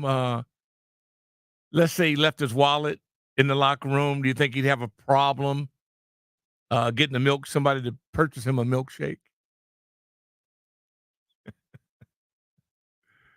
I don't think so. Oh man, to be on the receiving end of a Hail Mary, a walk-off. Baseball has it, as we've watched it, especially as we talk about the World Series, and we just watched Freddie Freeman go yard for Blue Heaven against the Bombers. But this is it's interesting. It really is. And no better vehicle than to hear people that might have actually been there. And even if you weren't, you saw it. Jerome out in Myrtle Beach. Thank you for being patient. How are you? Jerome.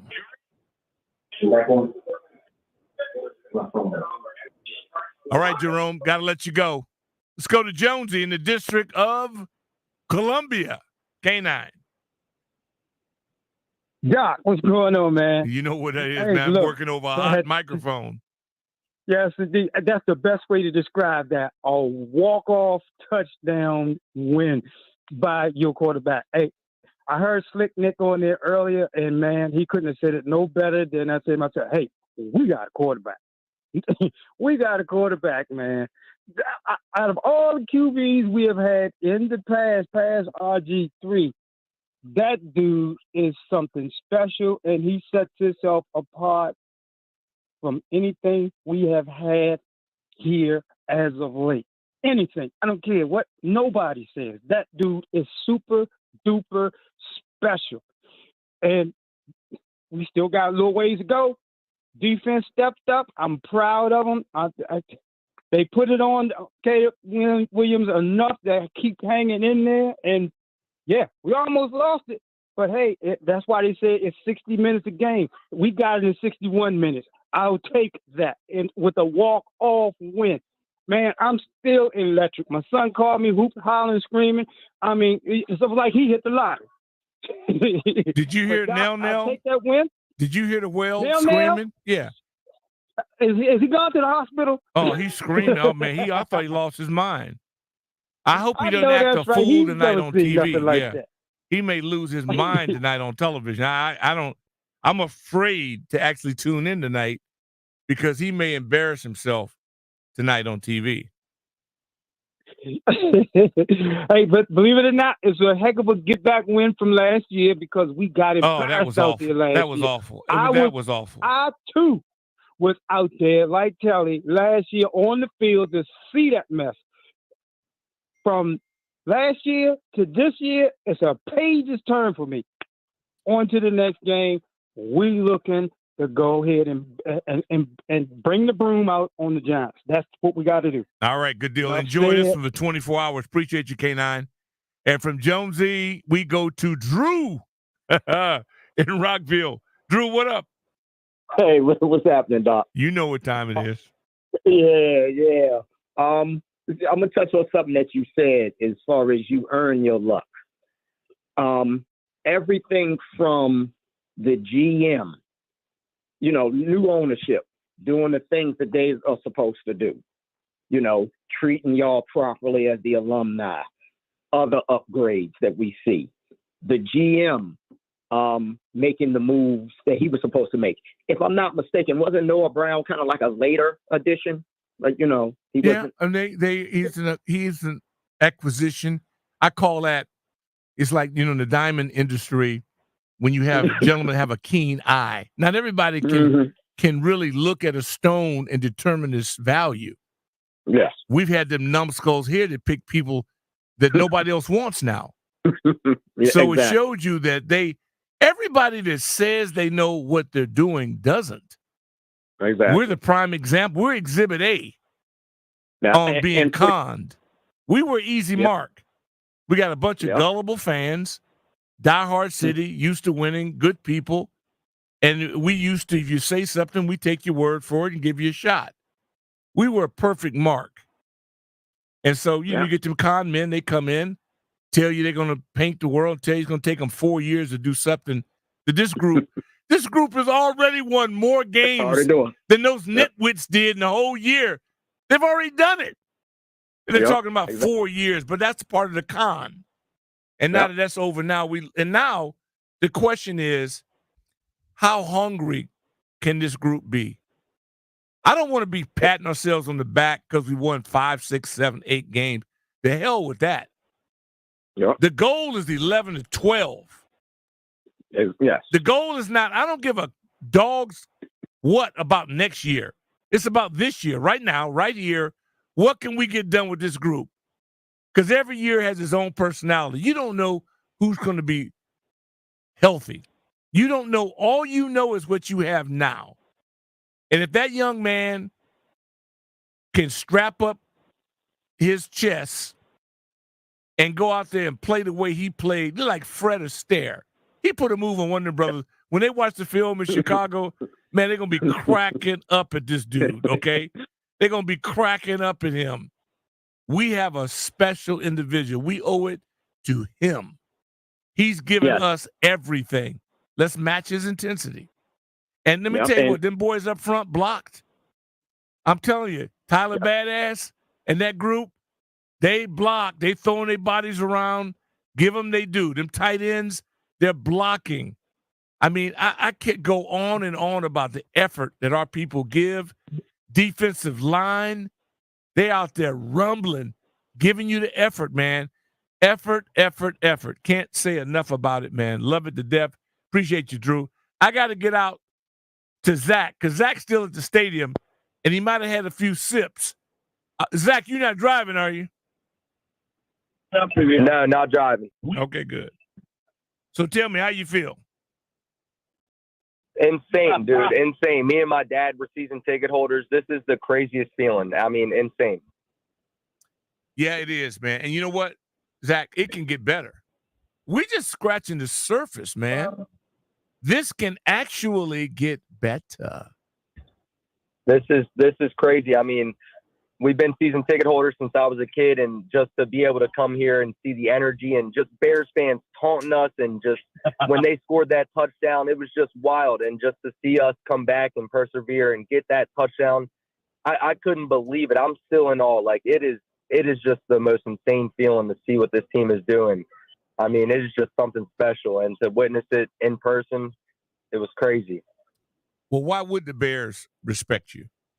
The way they came in here and soiled on you last year, that was humiliating. I mean, it was just – so that was payback by a new group that is properly motivated, and they have pride. It was a beautiful thing. But then again, now that that's over, we got to move forward. We got to heal, and we made a lot of mistakes. We're not going to beat a team that's better than the Bears. The Bears didn't play their best game tonight, by no mistake. They're going to be much better. They're going to be a force to be reckoned with. Believe me. I am so impressed. I watched Williams do his thing since his high school days. That night he came back and beat DeMatha. I mean, this kid he's the real deal. And but no one man does it alone. And we're going to have rivalries that are going to go on hopefully for the next decade. What we got to do is fix us and make sure that we're ready. I'm just so proud of Joe Witt Jr. He never wavered. And he kept taking responsibility when it wasn't working.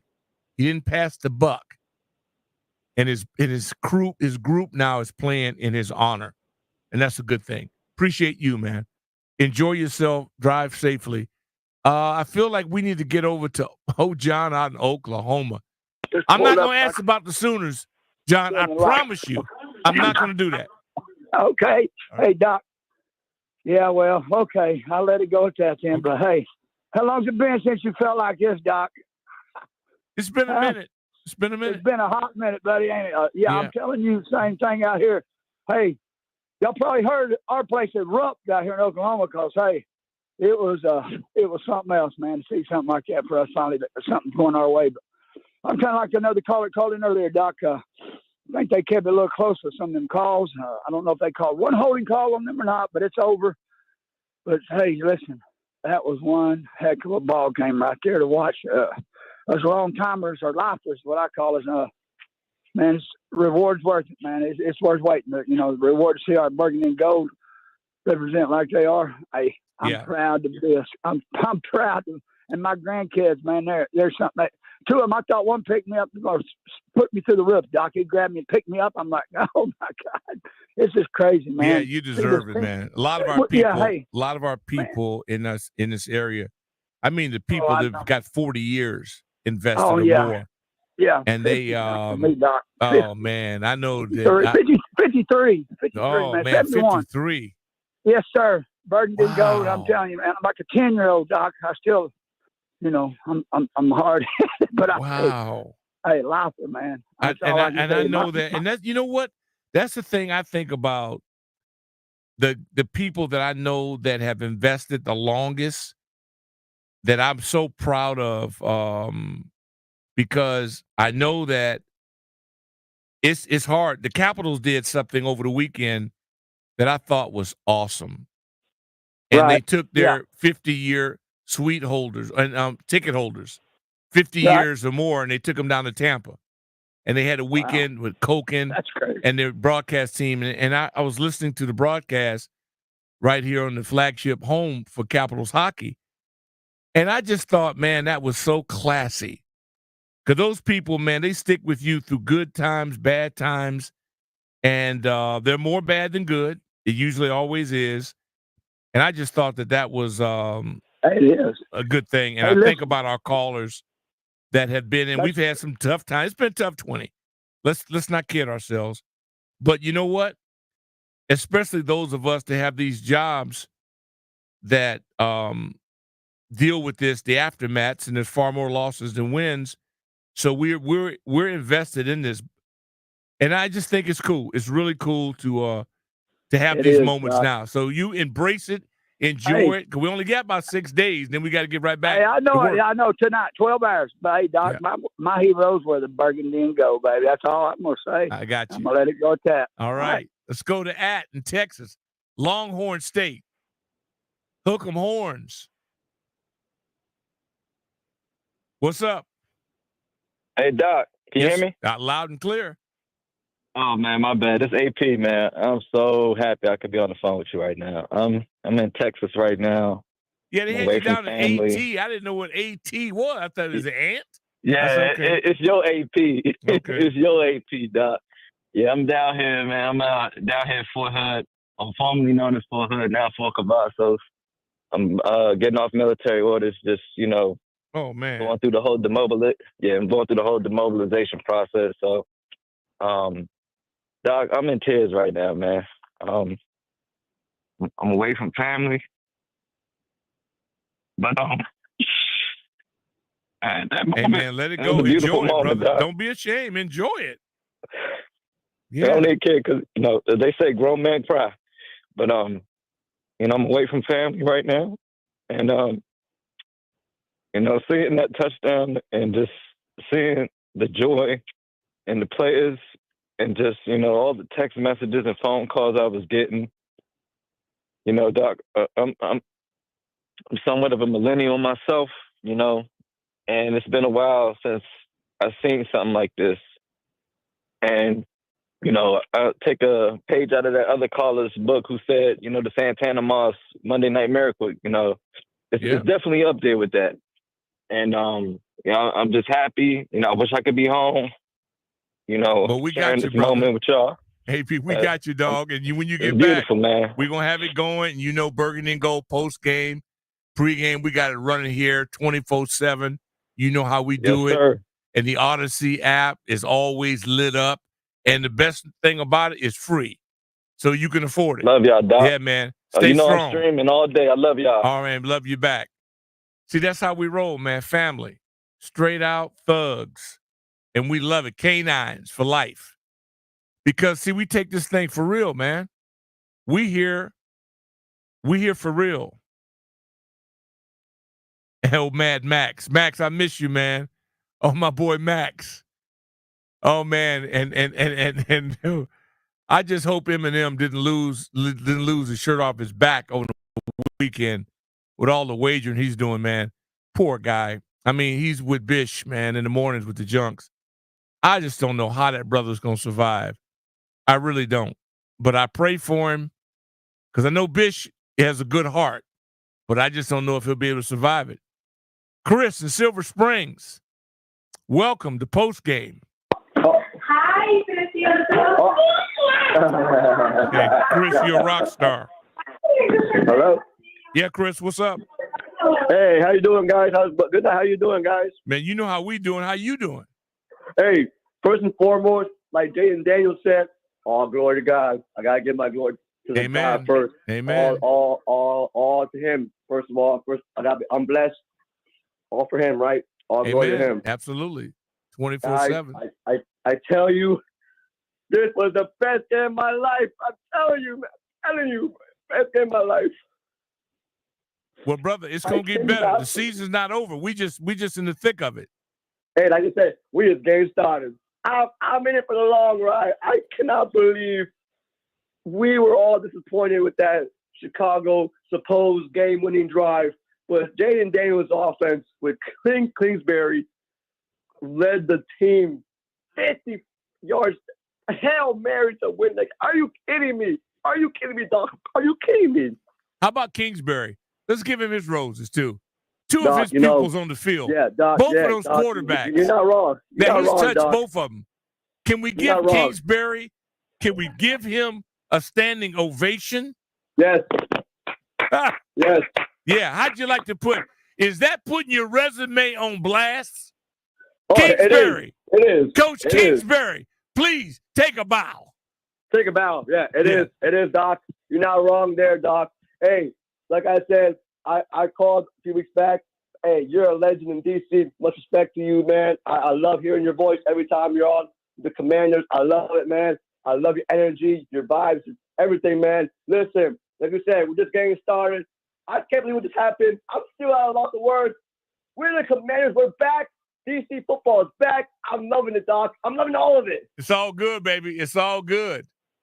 Yeah. All right, baby. We appreciate that. I got to check with my man, A-Mac.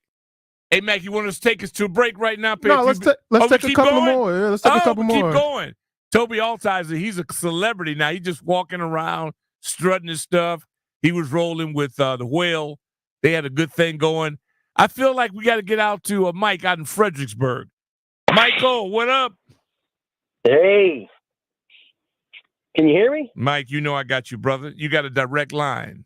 Yeah, I want to give credit where credit's due, where we picked up Wagner and Louvu and whoever was blocking Montez Sweat today.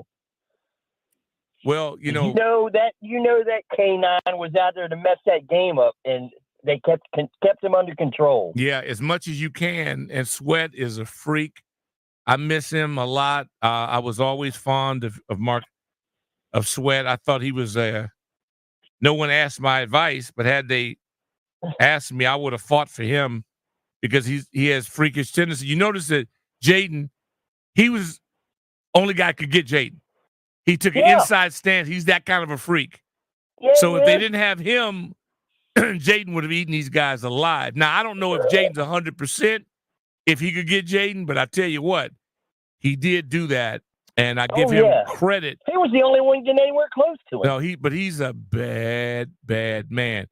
But I give Andrew Wiley a lot of credit because Andrew Wiley has been battling his behind off this season, and he would have known his tricks. Remember the player's name, the offensive lineman that was on that went 1 yard. Need to find a way to fix that, or that's 2 touchdowns right there. Mm-hmm. But he was over the line. What do you say? I don't care if he was a foot over; he was over. But that was 2 touchdowns. And to beat Chicago like that, I think it would have kept the momentum where we'd have kept them down on the score. But they better figure out a name to call that miracle That was a miracle. We're going to just call it a victory. Let's do it like that. Appreciate you, Mike. Appreciate you. We are rocking. We are rolling. Jerome down in Myrtle Beach. I hope you're not driving, Jerome. You good? I'm good now. Thank you, sir. All right. What up? Hey, thank you for taking my call back again, Doc. Hey, if you can give me just 45, 50 seconds, I had to call back because I had to take some blood pressure medication because all of this is going on. But I'm letting you know why I need to do it because, here in South Carolina, it was a 4-25 game with the Panthers tonight, right? Uh-huh. And so I can't get a local unless I got the Sunday ticket. I don't got no Sunday tickets. So I'm at home trying to do things for the kids and grandkids. I'm like, you know what? Maybe I just need to go on and get the red zone, right? I'm doing all that. And then at the end of the game, it's like 2 seconds left, fourth and whatever. And I got this sensation, like, something's going to happen. Something's going to happen.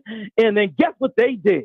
They said, let's go to commercial break. I'm like, oh, no. And then I realized that the Carolina game is ended. So my heart's beating all fast. And I'm like, let me get the commercial. Let me get my remote control and get it to the local game because they still playing. And then I caught it in the nick of time, Doc.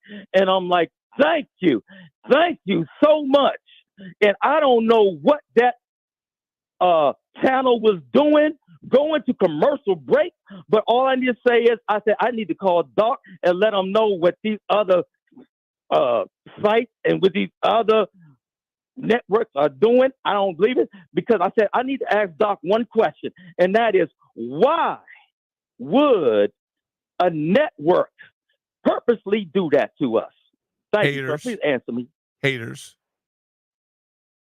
You just got to understand, man. Until we get back on top and start kicking everybody behind again, we're going to just have to do it this way. That's all right. We take the road less traveled. No problem. We'll carve our own niche. We've done it before and we'll do it again. And that's what they can't stand. But there's nothing they can do about it. Because we got that winning combination again. As long as we stay together, that's the key. Only people can stop us is us and ego and somebody trying to take all the credit, somebody, trying to hog the microphone. If we stay void of that, I mean, hey, Matt, as much as we kid, and I still want you in Burgundy and gold, and I'm not going to quit until we get you because I think you're worth the fight. I just think it's a good thing. So let's move on from this, take a break. We come back. We're just going to keep playing the hits. It is amazing, these late night games. You know what's going to happen. Now we're going to get back to, it's going to be like the old days eventually, where every time you cut on the TV or so, we're going to be late night, 8 o'clock, 4:30 game. Nance, Romo, all the announcers. Because, I mean, think about it. You see the Ravens on in Cleveland today. I'm going to tell you something, man. It was crazy. And I know a lot of folks, the Browns backers, they are not happy. And I don't blame them. Because when you know that you have a good team and you're one player away, and we don't have to worry about that because we've been there before. To break we go right here on Burgundy and Gold Postgame Show.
Welcome back.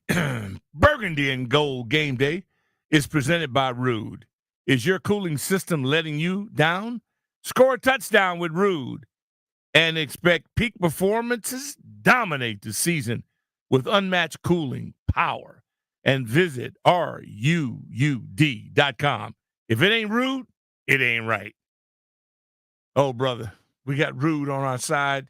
It is so just a groove today, man. Hardest working player of the game, presented by Miss Utility. Going to be pretty hard to knock out tonight's candidate. Remember, Miss Utility, before you dig, you got to contact Miss Utility. Every dig, it's the law. Visit missutility.net or call 811. I'll tell you what, Mac, I think the tough thing for you, I've been thinking, hey, Mac, had this been a year ago and the team was kind of down, you may have been able to stay strong with the blue and white. Yeah. I just don't think you're going to be able to make.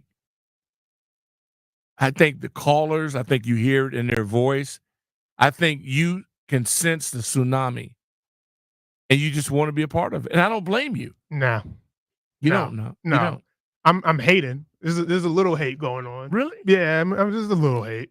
You know, it's but what about after? Well, you know, you're only a week away. Yeah, I know. You're next. Yeah. Yeah, you're next. Yeah. Think I'm sick that day. Okay. Well, I think it'll be easier. I think after we kind of dodge this bullet, this is one of those games where you go into it and you go, wow. Yeah. Right now we're riding that victory, you know, that last play, that Hail Mary. Yeah. And we know we dodged the bullet. Well, we were kicking their ass the whole game. We just didn't finish the job the way we should have, and we could have very easily had the rug pulled from under us. Yeah. But they weren't skillful enough to pull it off. And as a result, now you're going to catch us really locked in. It's that game you go, whew. Unfortunately for you guys, you're going to catch the brunt of that. Did you expect the defense to be on point the way they were? I mean, and that's the thing, Doc. It's like every game you look at this team and you say, oh, there's a weak. This is the weakness. Yep. This is and they continue to improve those weaknesses. And I mean, JD is just playing amazing for a rookie. It's kind of out of this world, and it's scary. It's scary. Well, yeah, and I give this organization, and I know you keep hearing me brag about this group, but look, I mean, they're going up against air compared to the last clown show, but the way they handled this thing with Jay was masterful. And I said it to the Rooster Tuesday as he rolled out the ambulance, and I said, look, players play. Unless it's going to harm his future, he's going to do everything possible to play. Because players play unless the organization deems that them playing will jeopardize their future. Even then, the player wants to play. Players will do anything to play in games. That's what they do. But the way they pulled it off, didn't let you see him. And that way the Bears had to prepare for two. I mean, it was masterfully done. That could have never been done in the past with the clown show. Would have been leaked. Everybody else in the world would have known what was going on. It was masterfully done. So kudos to the group for being professionals. I know I'm saying it a lot because I'm not used to it. Jack A, K9 out in Frederick. Welcome home.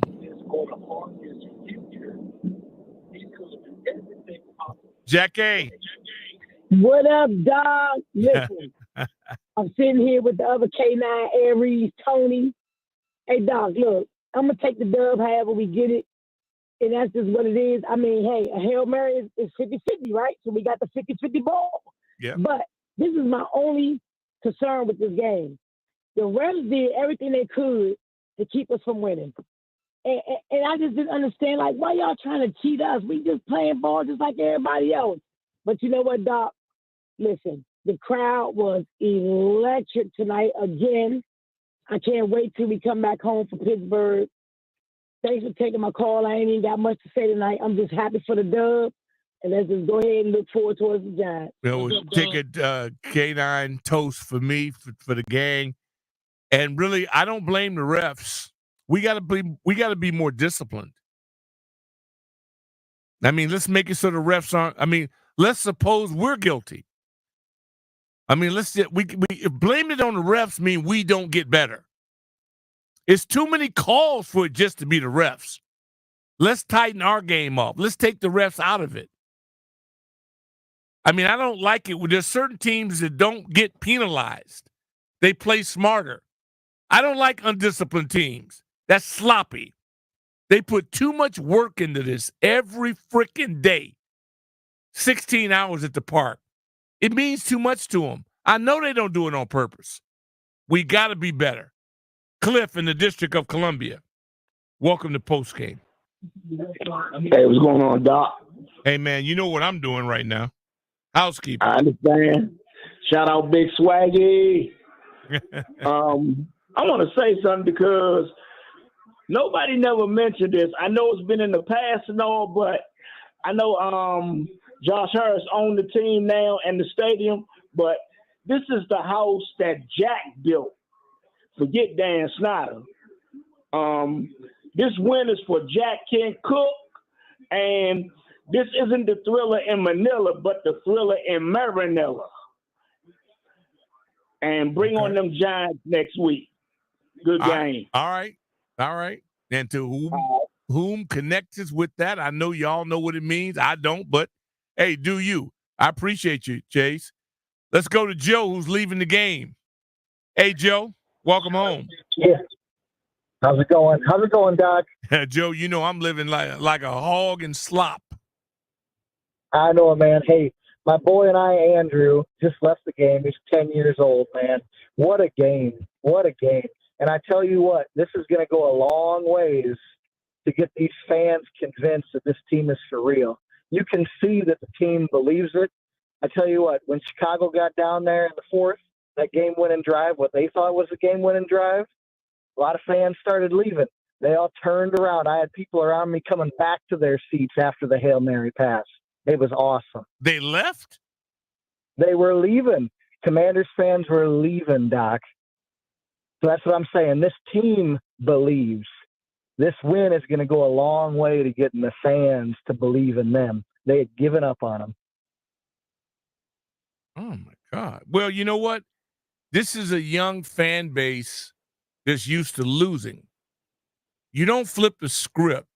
You don't go from losing, being in last place every season, to all of a sudden remembering what it's like. It's going to be a transitional time, period. And most people downright, you got to understand something. It's been so long, they have basically forgotten or never learned. So they got to go through this. Yep. They got to go through some hard times. The people that were out in RFK, they weathered some storms. We had a lot of field goal wins. Remember, our field goal kicker, Mark Mosley, was the MVP of the league. I mean, it ain't like we were crushing people. So those people earn those rights. These young people got to understand you got to pay your dues. And you got a Hail Mary win. You got a Hail Mary win. And you got a fumble recovery. I mean, it was great. But I'll tell you what I appreciate about your team, how hard they play. They may not play smart. Once this team starts playing smarter, they're going to be hard to beat. They're going to be hard to beat. But if they play as dumb as they playing now, then they're going to lose ties. Today, good fortune was on their side. They got to buckle it up, man. They're smarter than they played tonight. You may not get another chance. Athen out of Annapolis. Oh, my goodness. I've been waiting on this one. What up, Beast? Doc, you there? Loud and clear. Hey, I tell you, I was there. Of course, I left my seat 2 plays before it happened and saw it coming down the escalator at the stadium. But wow is all I can say. 30-plus new players, new coaching staff. Like you said, bank robber after bank robber coming in here and just turning this franchise upside down, and horrible owner and before the new regime that's here. And this is the kind of thing that you could just build on, not just for this season, but years to come.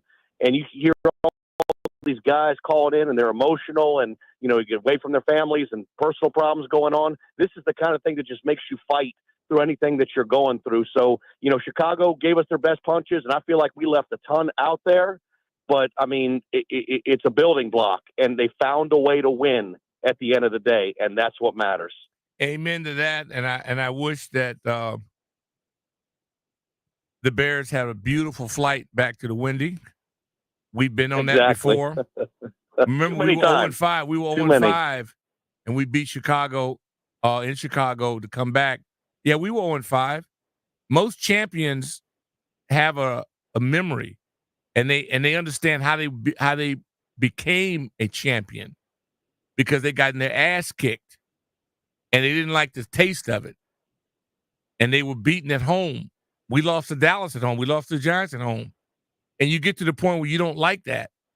And then you learn how to win, and you learn how to not create mistakes, and you tighten your special teams up. And then that crowd starts shaking the building, and the place starts going nuts. And all of a sudden, everywhere you look around is burgundy and gold. And people start getting scared to death to come play you. And that's when you know. And we're going to be tested. I'm disappointed to hear people left early. I tell you what, mess around and try to leave early when the Steeler Nation rolls up in this joint in a few weeks. Yeah. Oh, okay, yeah. I'll tell you right now. We're going to find out who's real in a few weeks. Because Steeler Nation, they come with one thing in mind, and that is to humiliate the home crowd. So we'll find out what we really made up, because they're the best in the business. So if you fake, you will be exposed when Steeler Nation arrives. We're getting it done right here. Down and dirty. Burgundy and Gold post-game show. DOC. And I'm about to bring another member to Burgundy and Gold fandom. It's going to take me a while because he's a little tougher than I thought he was. But I promise you, A-Mac, he will toast a goblet with us as we bring him over to cross the line to Burgundy and Gold. Stay with us. We'll be back.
The Burgundy and Gold Postgame show presented by Rude. Is your cooling system letting you down? Score a touchdown with Rude and expect peak performances. Dominate the season with unmatched cooling power. And visit RUUD.com. If it ain't Rude, it ain't right. Rocking and rolling, man. Oh, boy. How lucky are we? We're lucky enough to be at the right place at the right time with a team that I think following a win like tonight, not that they had doubt, but whenever your starting quarterback is banged up, kind of been out of it a little bit for a week, it puts you in a little bit of a, you start wondering, you look over, hey, man, our left tackle, Coleman, he's out. You nicked up a little bit. Captain John Allen, second game now, out. First game you get without one of your stars, your Pro Bowler, you get off away with it with adrenaline. Now you just know he's not coming back right now. And I thought that defensive interior, it deserves a little bit of recognition. Again, I'm telling you, man, Big Phil Mathers, he's a bad man. Big fella get going. I'm telling you what, man, he knock a house down. And slowly but surely, we've been talking about this now, that Newton just needs to keep weeks under him. Whenever you miss time, everybody else is doing something and you're out rehabilitating an injury. It's hard to keep pace. To tell you how elite he is, he's catching up despite missing that kind of time. And he's flashing, man. He's flashing. And then I'll tell you what it does. Then when you get an OG who's out there like Deron Payne, he got a lot of pride. He's like, hey, hold up. Oh, hey, y'all. Hey, Shawty. Don't y'all get fooled now. I'm still that dude. See, he out there thumping. Farrell, I'm telling you what, man, these guys, Wags. Hey, man, Wag a little long in the tooth, but he got pride. He's so competitive. Luvu, Stanmer Steele, the Wolverine, is an absolute, you might as well call him Mike Tyson. The boy be punching. He's a fighter. And I know y'all ride St. Jude's. I'm telling you what, I love him. I love him. Big fella's out there giving. First of all, when does he miss time? Think he not nicked? You tell me. When is he out? Listen to B. Mitch with B. Mitch and Finley. He says it religiously. Best ability is availability. The big fella plays every week. St. Jude's, keep doing what you're doing, man. It's going to get better. It's going to get better as more pressure comes out. Armstrong, hey, man, I feel y'all. It's coming. It's coming. Linebackers are going to get better and better. This defense is coming. Joe Witt Jr., Jeremy, it's coming. It's coming. I can feel it. Because you know you're going to be good when we're talking about them and a running game. The boring thing. I know a lot of y'all fantasy, Wade, you got all your stuff going, and I ain't mad at you. I love fantasy. I love the interest that wagering has brought to the sport. The sport's on fire. I love all that. When I retire, I'm going to get into fantasy. I'm going to get into all that. When I'm retired, then I'm going to do all that because I'm going to need something to keep my interest. But for right now, I'm totally psyched off the competitive combat of hand-to-hand combat. And that's what that other stuff can't give me. It can't give. This does. Because it's mano a mano. And when we get down to brass tacks, knocking them off the ball like we were doing, getting that ground game going and stopping their game, when they got us, they got around the corner. One time. One time. All it takes is one time. And almost got us. Almost got us. But we held up pretty well for a long time. That's a lot of progress. So I'm so encouraged about what we could become if we stay humble. and stay nasty and keep getting contributions, because it's all about pressure. The more pressure, even your club, when you guys are really good, it's because of them edge rushers. When you start bringing the timber, when y'all get like that, because you got that thug in the middle of your defense. But when y'all get silly off the edge, you're a different group. I think we got that potential.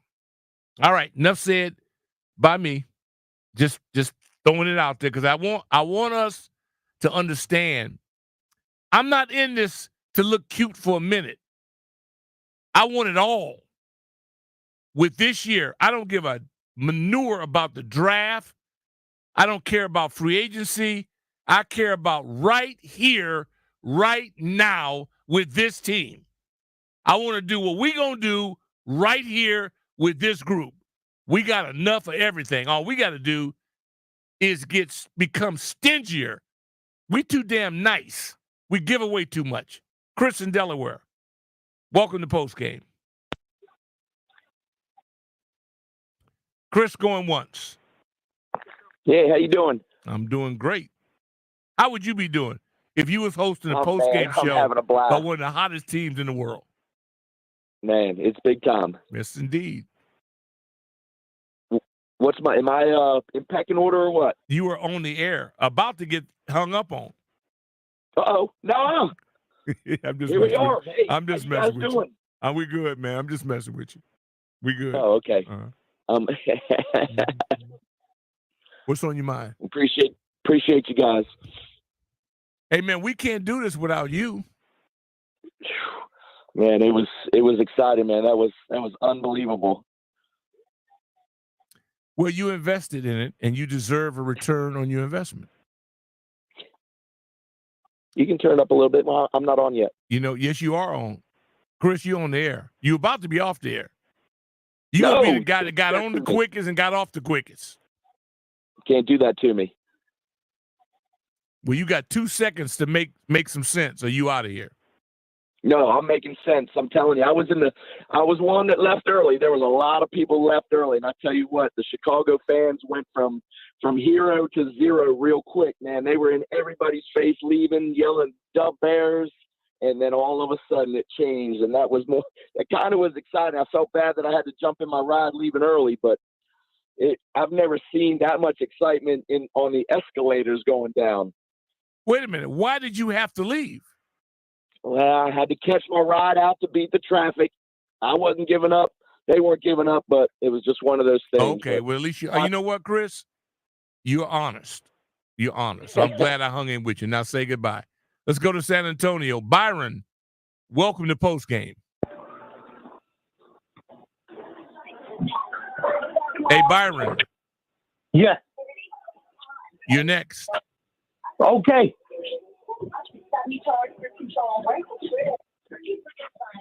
I mean, I'll tell you what. People must have us on hold, and they waiting and waiting and waiting, and then they get on, and then they don't know they're on. All right. Say goodbye. Let's try Ryan in the District of Columbia. Hey, Ryan. You with us? Hey, how are you? Hey, Ryan. Ryan, this 13-year-old Ryan? Yes. Yes, sir. I remember that voice anywhere. How you doing? How'd your day go? It went great. Just All won right. a hockey championship, and then I'm in the car ride home just at MetLife Stadium. Flicked it off, just letting them know we'll be back next week, and we're going to get a win in New York. But I'm pumped. This is a great team this year, and this team has great potential to win a Super Bowl. Ryan, I tell you what, man, I look forward to your calls, man. You're a 13-year-old whiz kid. You're competitive. You're out there kicking tail on the ice. And just stay strong, man. And if you put your mind to your academics like you do your athletics, you're going to be hard to beat. And I can't wait to watch you develop. I appreciate that. You got it, brother. Give your old man a high five for me. We're going to Arlington next. Kevin, welcome to Postgame.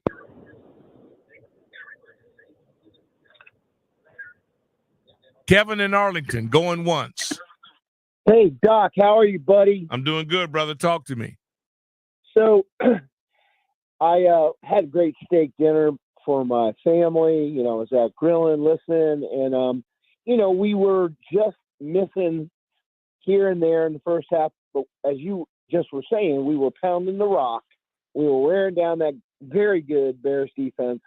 And all was, I was thinking we'll get to the second half and everything will start clicking. And, well, that's not kind of how it went. And I'll say this.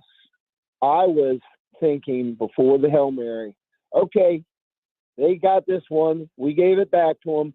We're going to be seeing them in the playoffs. And you know what? We may see them in the playoffs anyway. But I got such a rush off of that Hail Mary play. It reminded me the last time I had, I was almost hyperventilating. Last time I felt that way was when Howie Kendrick knocked that one off the foul pole in Houston, and all of a sudden it seemed possible that our Nats were going to win it all. So it also kind of reminded me of that Monday Night Miracle down in Dallas where Santana came up large in the last few minutes.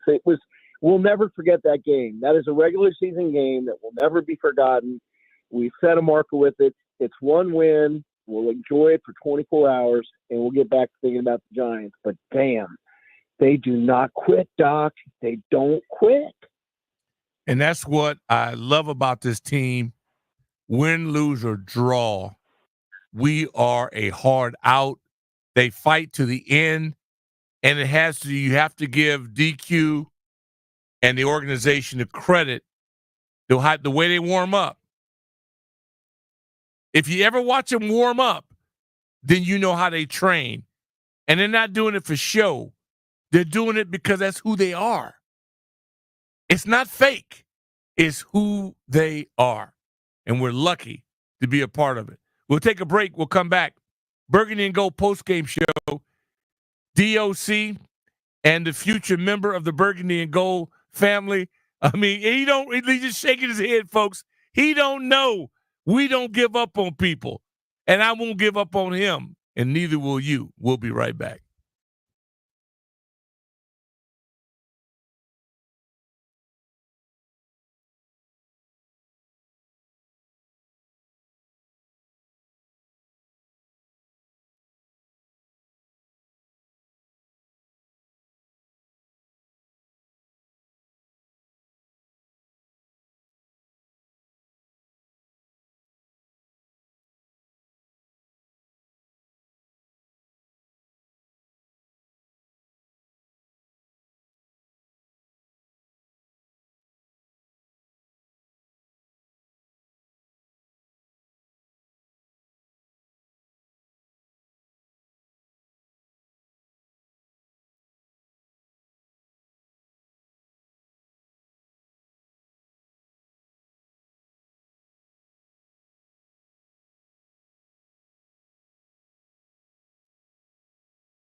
Burgundy and Gold.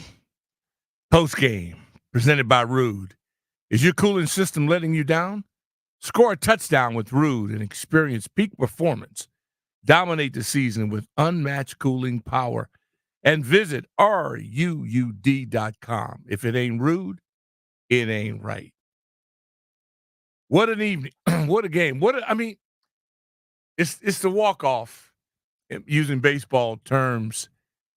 And I know most of you, I don't know if I've asked you about your baseball game, but I'm sure you saw Freddie go yard against Bombers out in Blue Heaven in game 1.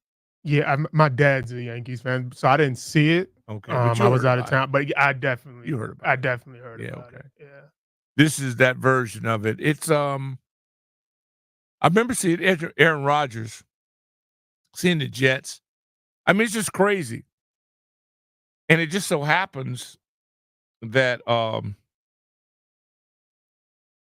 Tyreek Stevenson is the DB for the Bears. Not Bears. And he gets my Jackass of the Game award. Because if you'll note, he was talking trash to our fans, telling them to have a safe trip home. He's caught on tape talking trash to our fans before the ball was snapped, telling them to have a safe trip home. And then this jackass goes and tips the ball up in there instead of knocking it down, and the joke's on him. What a plane ride. What I wouldn't give to have video of his plane ride home. The worst trips when the visiting team has to take that flight back. Horrible. I only wish it was going back to Seattle. I wish they had to be in that plane for 5 hours. They're going back to the Windy. When they get back to dude, it's just, it leaves you breathless. And so he gets my Jackass of the Game award. I have a K9 award. I get it out Tuesday with Russell, but he definitely going to get that. It's fun, lots of fun. Got a lot of folks still leaving the stadium, so I want to get to you because if you've been there and if you were tailgating, you might be toe up from the flow up, and I don't want you to get into trouble. Hope you're not driving. So is this Shay? This is Shaw. Oh, Shaw. Hey, Shaw. You not driving, What's up, buddy? are you? How are you? I am driving, but we got 4 people in the car. Bluetooth, buddy. Say what? I'm on Bluetooth. I'm driving. Okay, go. Okay, I just don't want you driving. All right, good deal. What's on your mind? Yes, sir. Check this out. So, all right. So I know Caleb Williams' dad personally. Okay. Uh-huh. So during the Hail Mary, right before the Hail Mary happened, I texted his dad. I said, "Hey, great game. Caleb had a decent game." And then the Hail Mary happens. We score. We go crazy. Guess what I got to do? I got to unsend that text. Well, Caleb had a hell of a game. Yeah, the hell of a game, but I had to unsend that text, and his dad texted me back, was like, what the F, you know what I mean? So, but I mean, a lot of people don't know Caleb's from this area, so. Well, I think everybody knows Caleb is from this area. That's all we've been talking about.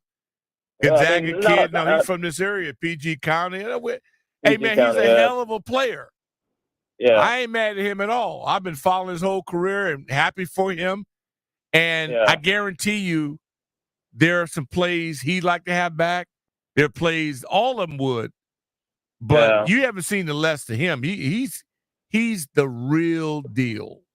Oh, he's solid. He's solid. Yeah, you better be glad you got away with it. Yeah. Just needs some protection. He'll be all right. But I definitely think we had one touchdown for sure. They robbed us on that one touchdown for sure. Well, we got to catch the ball better. Catch better. Yeah. You know, I agree. stay on line. We make too many damn mistakes. I'm not making no excuses for being undisciplined. We got to be smarter. I'm not blaming the damn referees for us.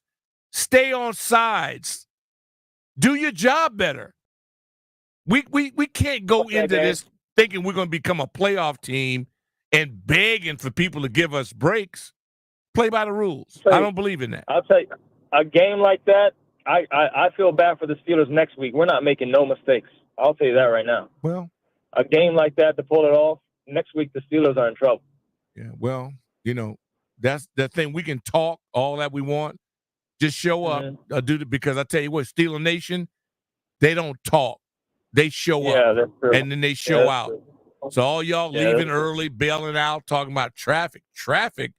Yeah. You've been in the abyss. You've been in last place every damn season, and you rushing to get home early. That's embarrassing. Hey, man, have a great trip. Be good. I'm going to Bonesy in Southeast. K9, what up? Bonesy.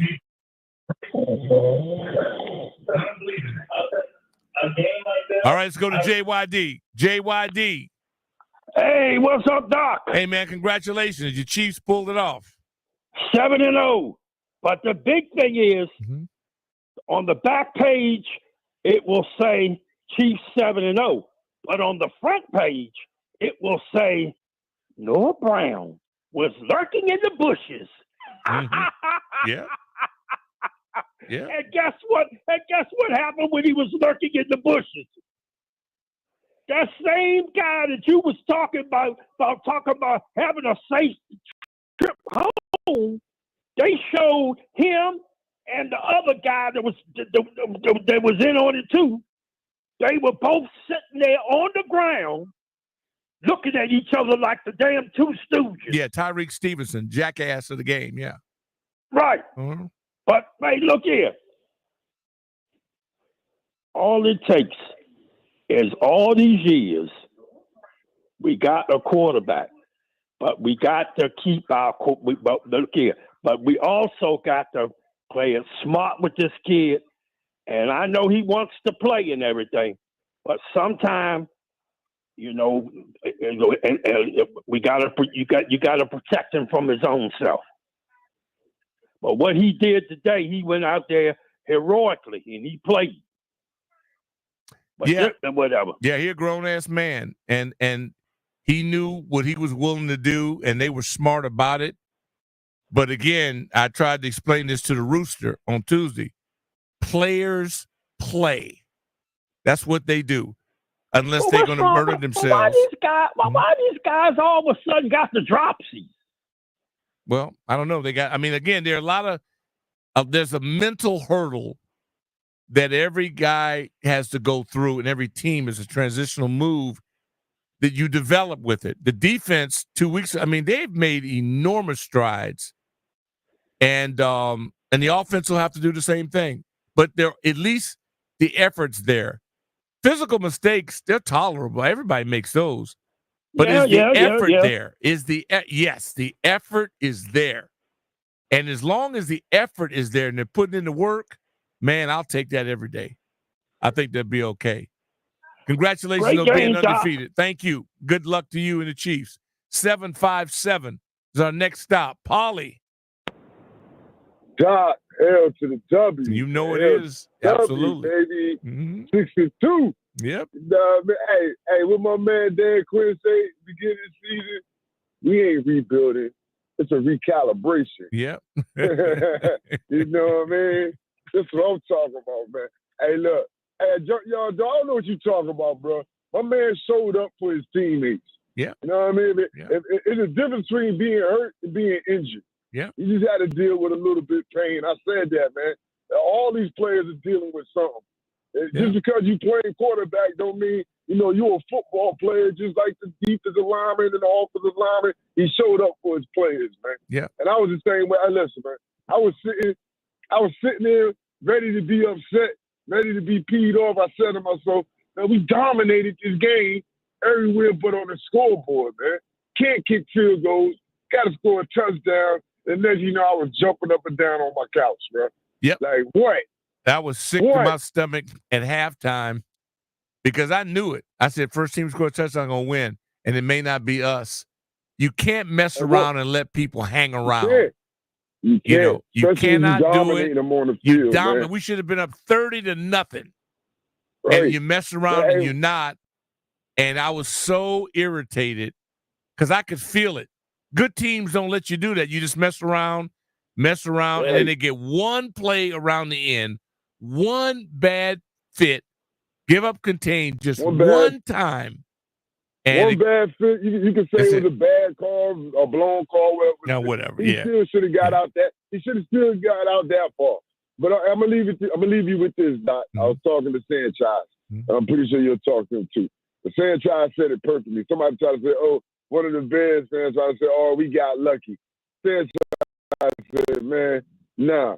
When you're living life right, good things happen to Absolutely. you. Hey, baby, we living life right, man. That's right. Hell to the W, baby. We're L to the W. You got it, man. Dennis out in Fredericksburg. Dennis, thanks for being patient. Actually, it's Frederick, not Fredericksburg, but that's okay. How you doing, Doc? I never get tired of winning. I've won on every level my whole life. I'm actually very comfortable winning. I mean, it started at 11, and once you win your first championship at 11, you just get used to it. I'm uncomfortable not winning. That's really when I'm rotten, but I'm very comfortable winning. Yeah. Yeah, it was fantastic. Of course, you think back to the Moss game. And think Santana. That was as good as that's been mentioned tonight. Santana Moss is so iconic. Not only is he a great dude, but everybody remembers the night that he saved us from our obnoxious Cowboy fans. We all have one. Absolutely. And that joy, and he's iconic. Now, Santana did a lot of other great things, but what we all remember, number one, is that night. And it's the only thing that rivals Super Bowl success. And that's sad because it's been so long. But the fact is that tonight was Aaron Rodgers stuff. It was amazing. And what was really great, I thought the defense was really good. They stepped and up. I was shocked at that. They were fantastic. They stepped up. Oh, my Lord. Absolutely they keepers. Did. And you know what it is? And they do it in a way. I'm so proud of the fact that when they were struggling, they didn't point fingers. Doc, even though you may say they did that, the fact is they scored 2 touchdowns barely. Mm-hmm. And we did everything we had to do to win. Mm-hmm. And then, of course, the last play was just iconic and all that sort of stuff. But how great is it that you saw this guy do an Aaron Rodgers thing, but whoever made that play at the end, somebody was in the back of that end zone on purpose. And that was Noah or whoever got the touchdown. Yes. Noah did his somebody job. was there on purpose, Doc. And also, let's say this. They practiced that. That didn't happen accidentally. Absolutely. So get a staff credit. They practiced that. Absolutely. And practice paid off. Hey, Dennis, thank you so much, man. Sir. Drive safely. They practice that, man. And you go over these things as a player. It's like the onside kick. I mean, you go over these things over and over and over and over, and finally,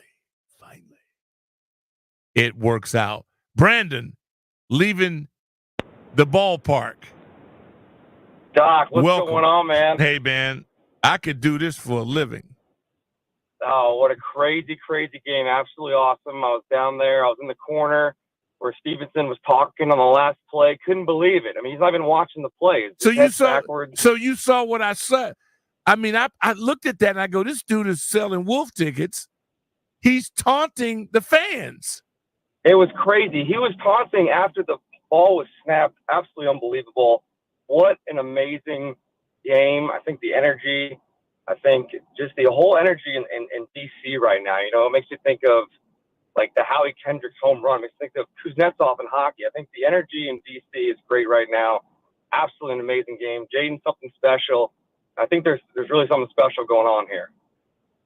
Well, it is, man. And I'm so glad that you were there because this was pointed out to me. I'm going, Noah, that Tyreek Stevenson.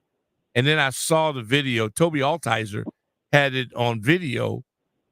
And maybe Grant Paulson might have sent it to him.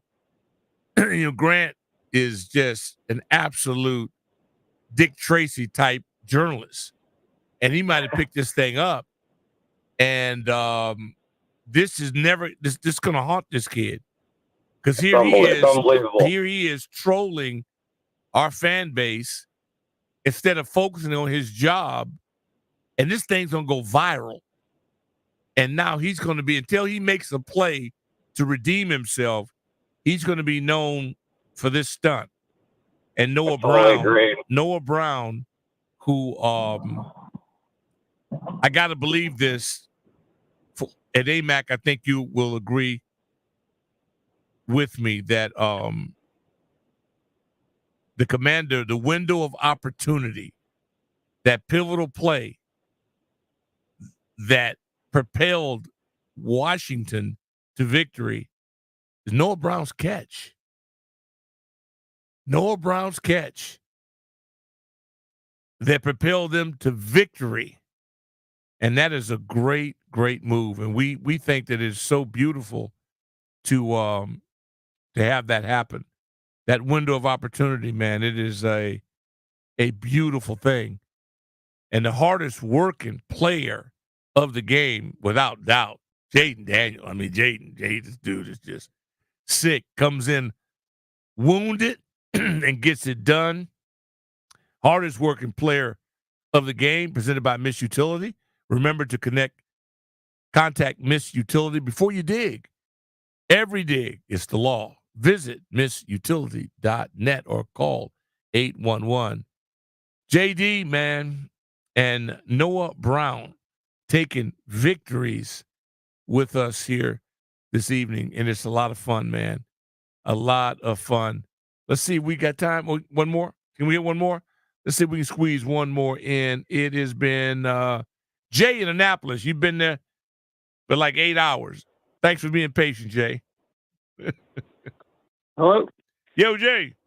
Hey, how you doing? We're in Suite 318 tonight. Man, let me tell you, with CCR, the atmosphere was unbelievable. This coaching staff has got the players playing. One time, let me tell you, Joe Witt Jr. has the defense playing. After that embarrassing performance in the past couple of weeks, he's got the team.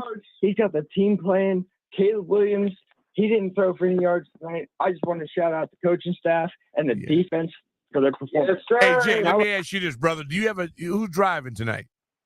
Oh, I had a driver today, man. Let me tell you, I had a driver. You got a driver? Oh, yes, sir. Yes, sir. Oh, okay, good. All right, you scared the hell out of me, man. I was thinking, because I don't want to lose you for next week. I count on you brothers, man. Y'all, I need y'all every week. I can't afford to lose one of you. And I'm thinking to myself, man, you guys sound good right now, man. Let me ask you, what was the beverage of choice? All right. Well, we'll just keep that between us. Got to go to break right now. 9:40, Nation's Capital, victorious Nation's Capital, the Commander.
I appreciate all of you hitting me up on X and saying they're having some difficulty tapping in, and we've been exploding all night, so maybe we'll have to get some more lines.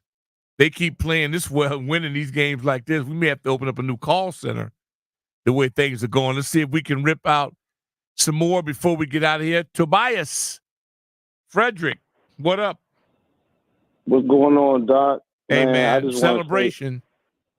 Yeah, I know. I can feel your aura, man. I can feel it. But look, we tonight, man. We really did. And Jaden, he's such a natural back there. And look, man, they earned their way to get back in DC. They should go ahead and build that stadium in there. Like it's like the Falcons for real, man. I'm just so proud of them, and I don't know, man. Just hashtag keep it alive 5. Oh, I like that. Hashtag keep it alive 5. Well, you know what? For a young man to play injured and play through it, and his staff, the way they navigated it and did it the right way, it's an organizational win. But make no mistake about it. Our special teams unit balled out. It's everybody involved in it, man. I'm proud of the whole group, top to bottom, organizational victory, crowd victorious. I mean, I guarantee you that I would have given anything. I understand that the newly Jersey retired Darryl Green was up in his suite with some of the dignitaries. I know my boy Carpenter was at the game doing his thing, all the dignitaries. So I'm happy for them having a chance to strut their stuff. Proud of all of them, man. So appreciate the phone call, man. That's right. We're going to get out to Pennsylvania. Jerron, thank you for being patient. Yes, sir. Am I alive? You're alive and well. Yes, sir. Hey, anyways, I didn't have 7% on my phone after waiting for so long, but all good, guys. Hey, all I got to say is I enjoyed that win tonight. I enjoyed after having 13 years of being a season ticket member. We've all went, man, it's been hard. I've talked to Doc for a long time, and I've said a lot of negative things. Yeah. And you know what? I will say I did walk out. I did. But you know what? You man up. 23 seconds left. 23 seconds left. I didn't know what else to do. But you know what? As soon as I hit them metal detectors, guess who ran right back in? You did. This guy. All right. I celebrated. Okay. I saw it. But great time. I am loving the way this franchise has turned shit around. It's been great.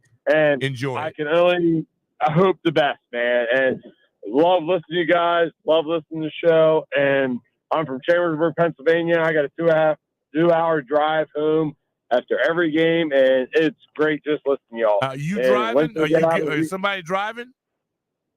Yes, sir.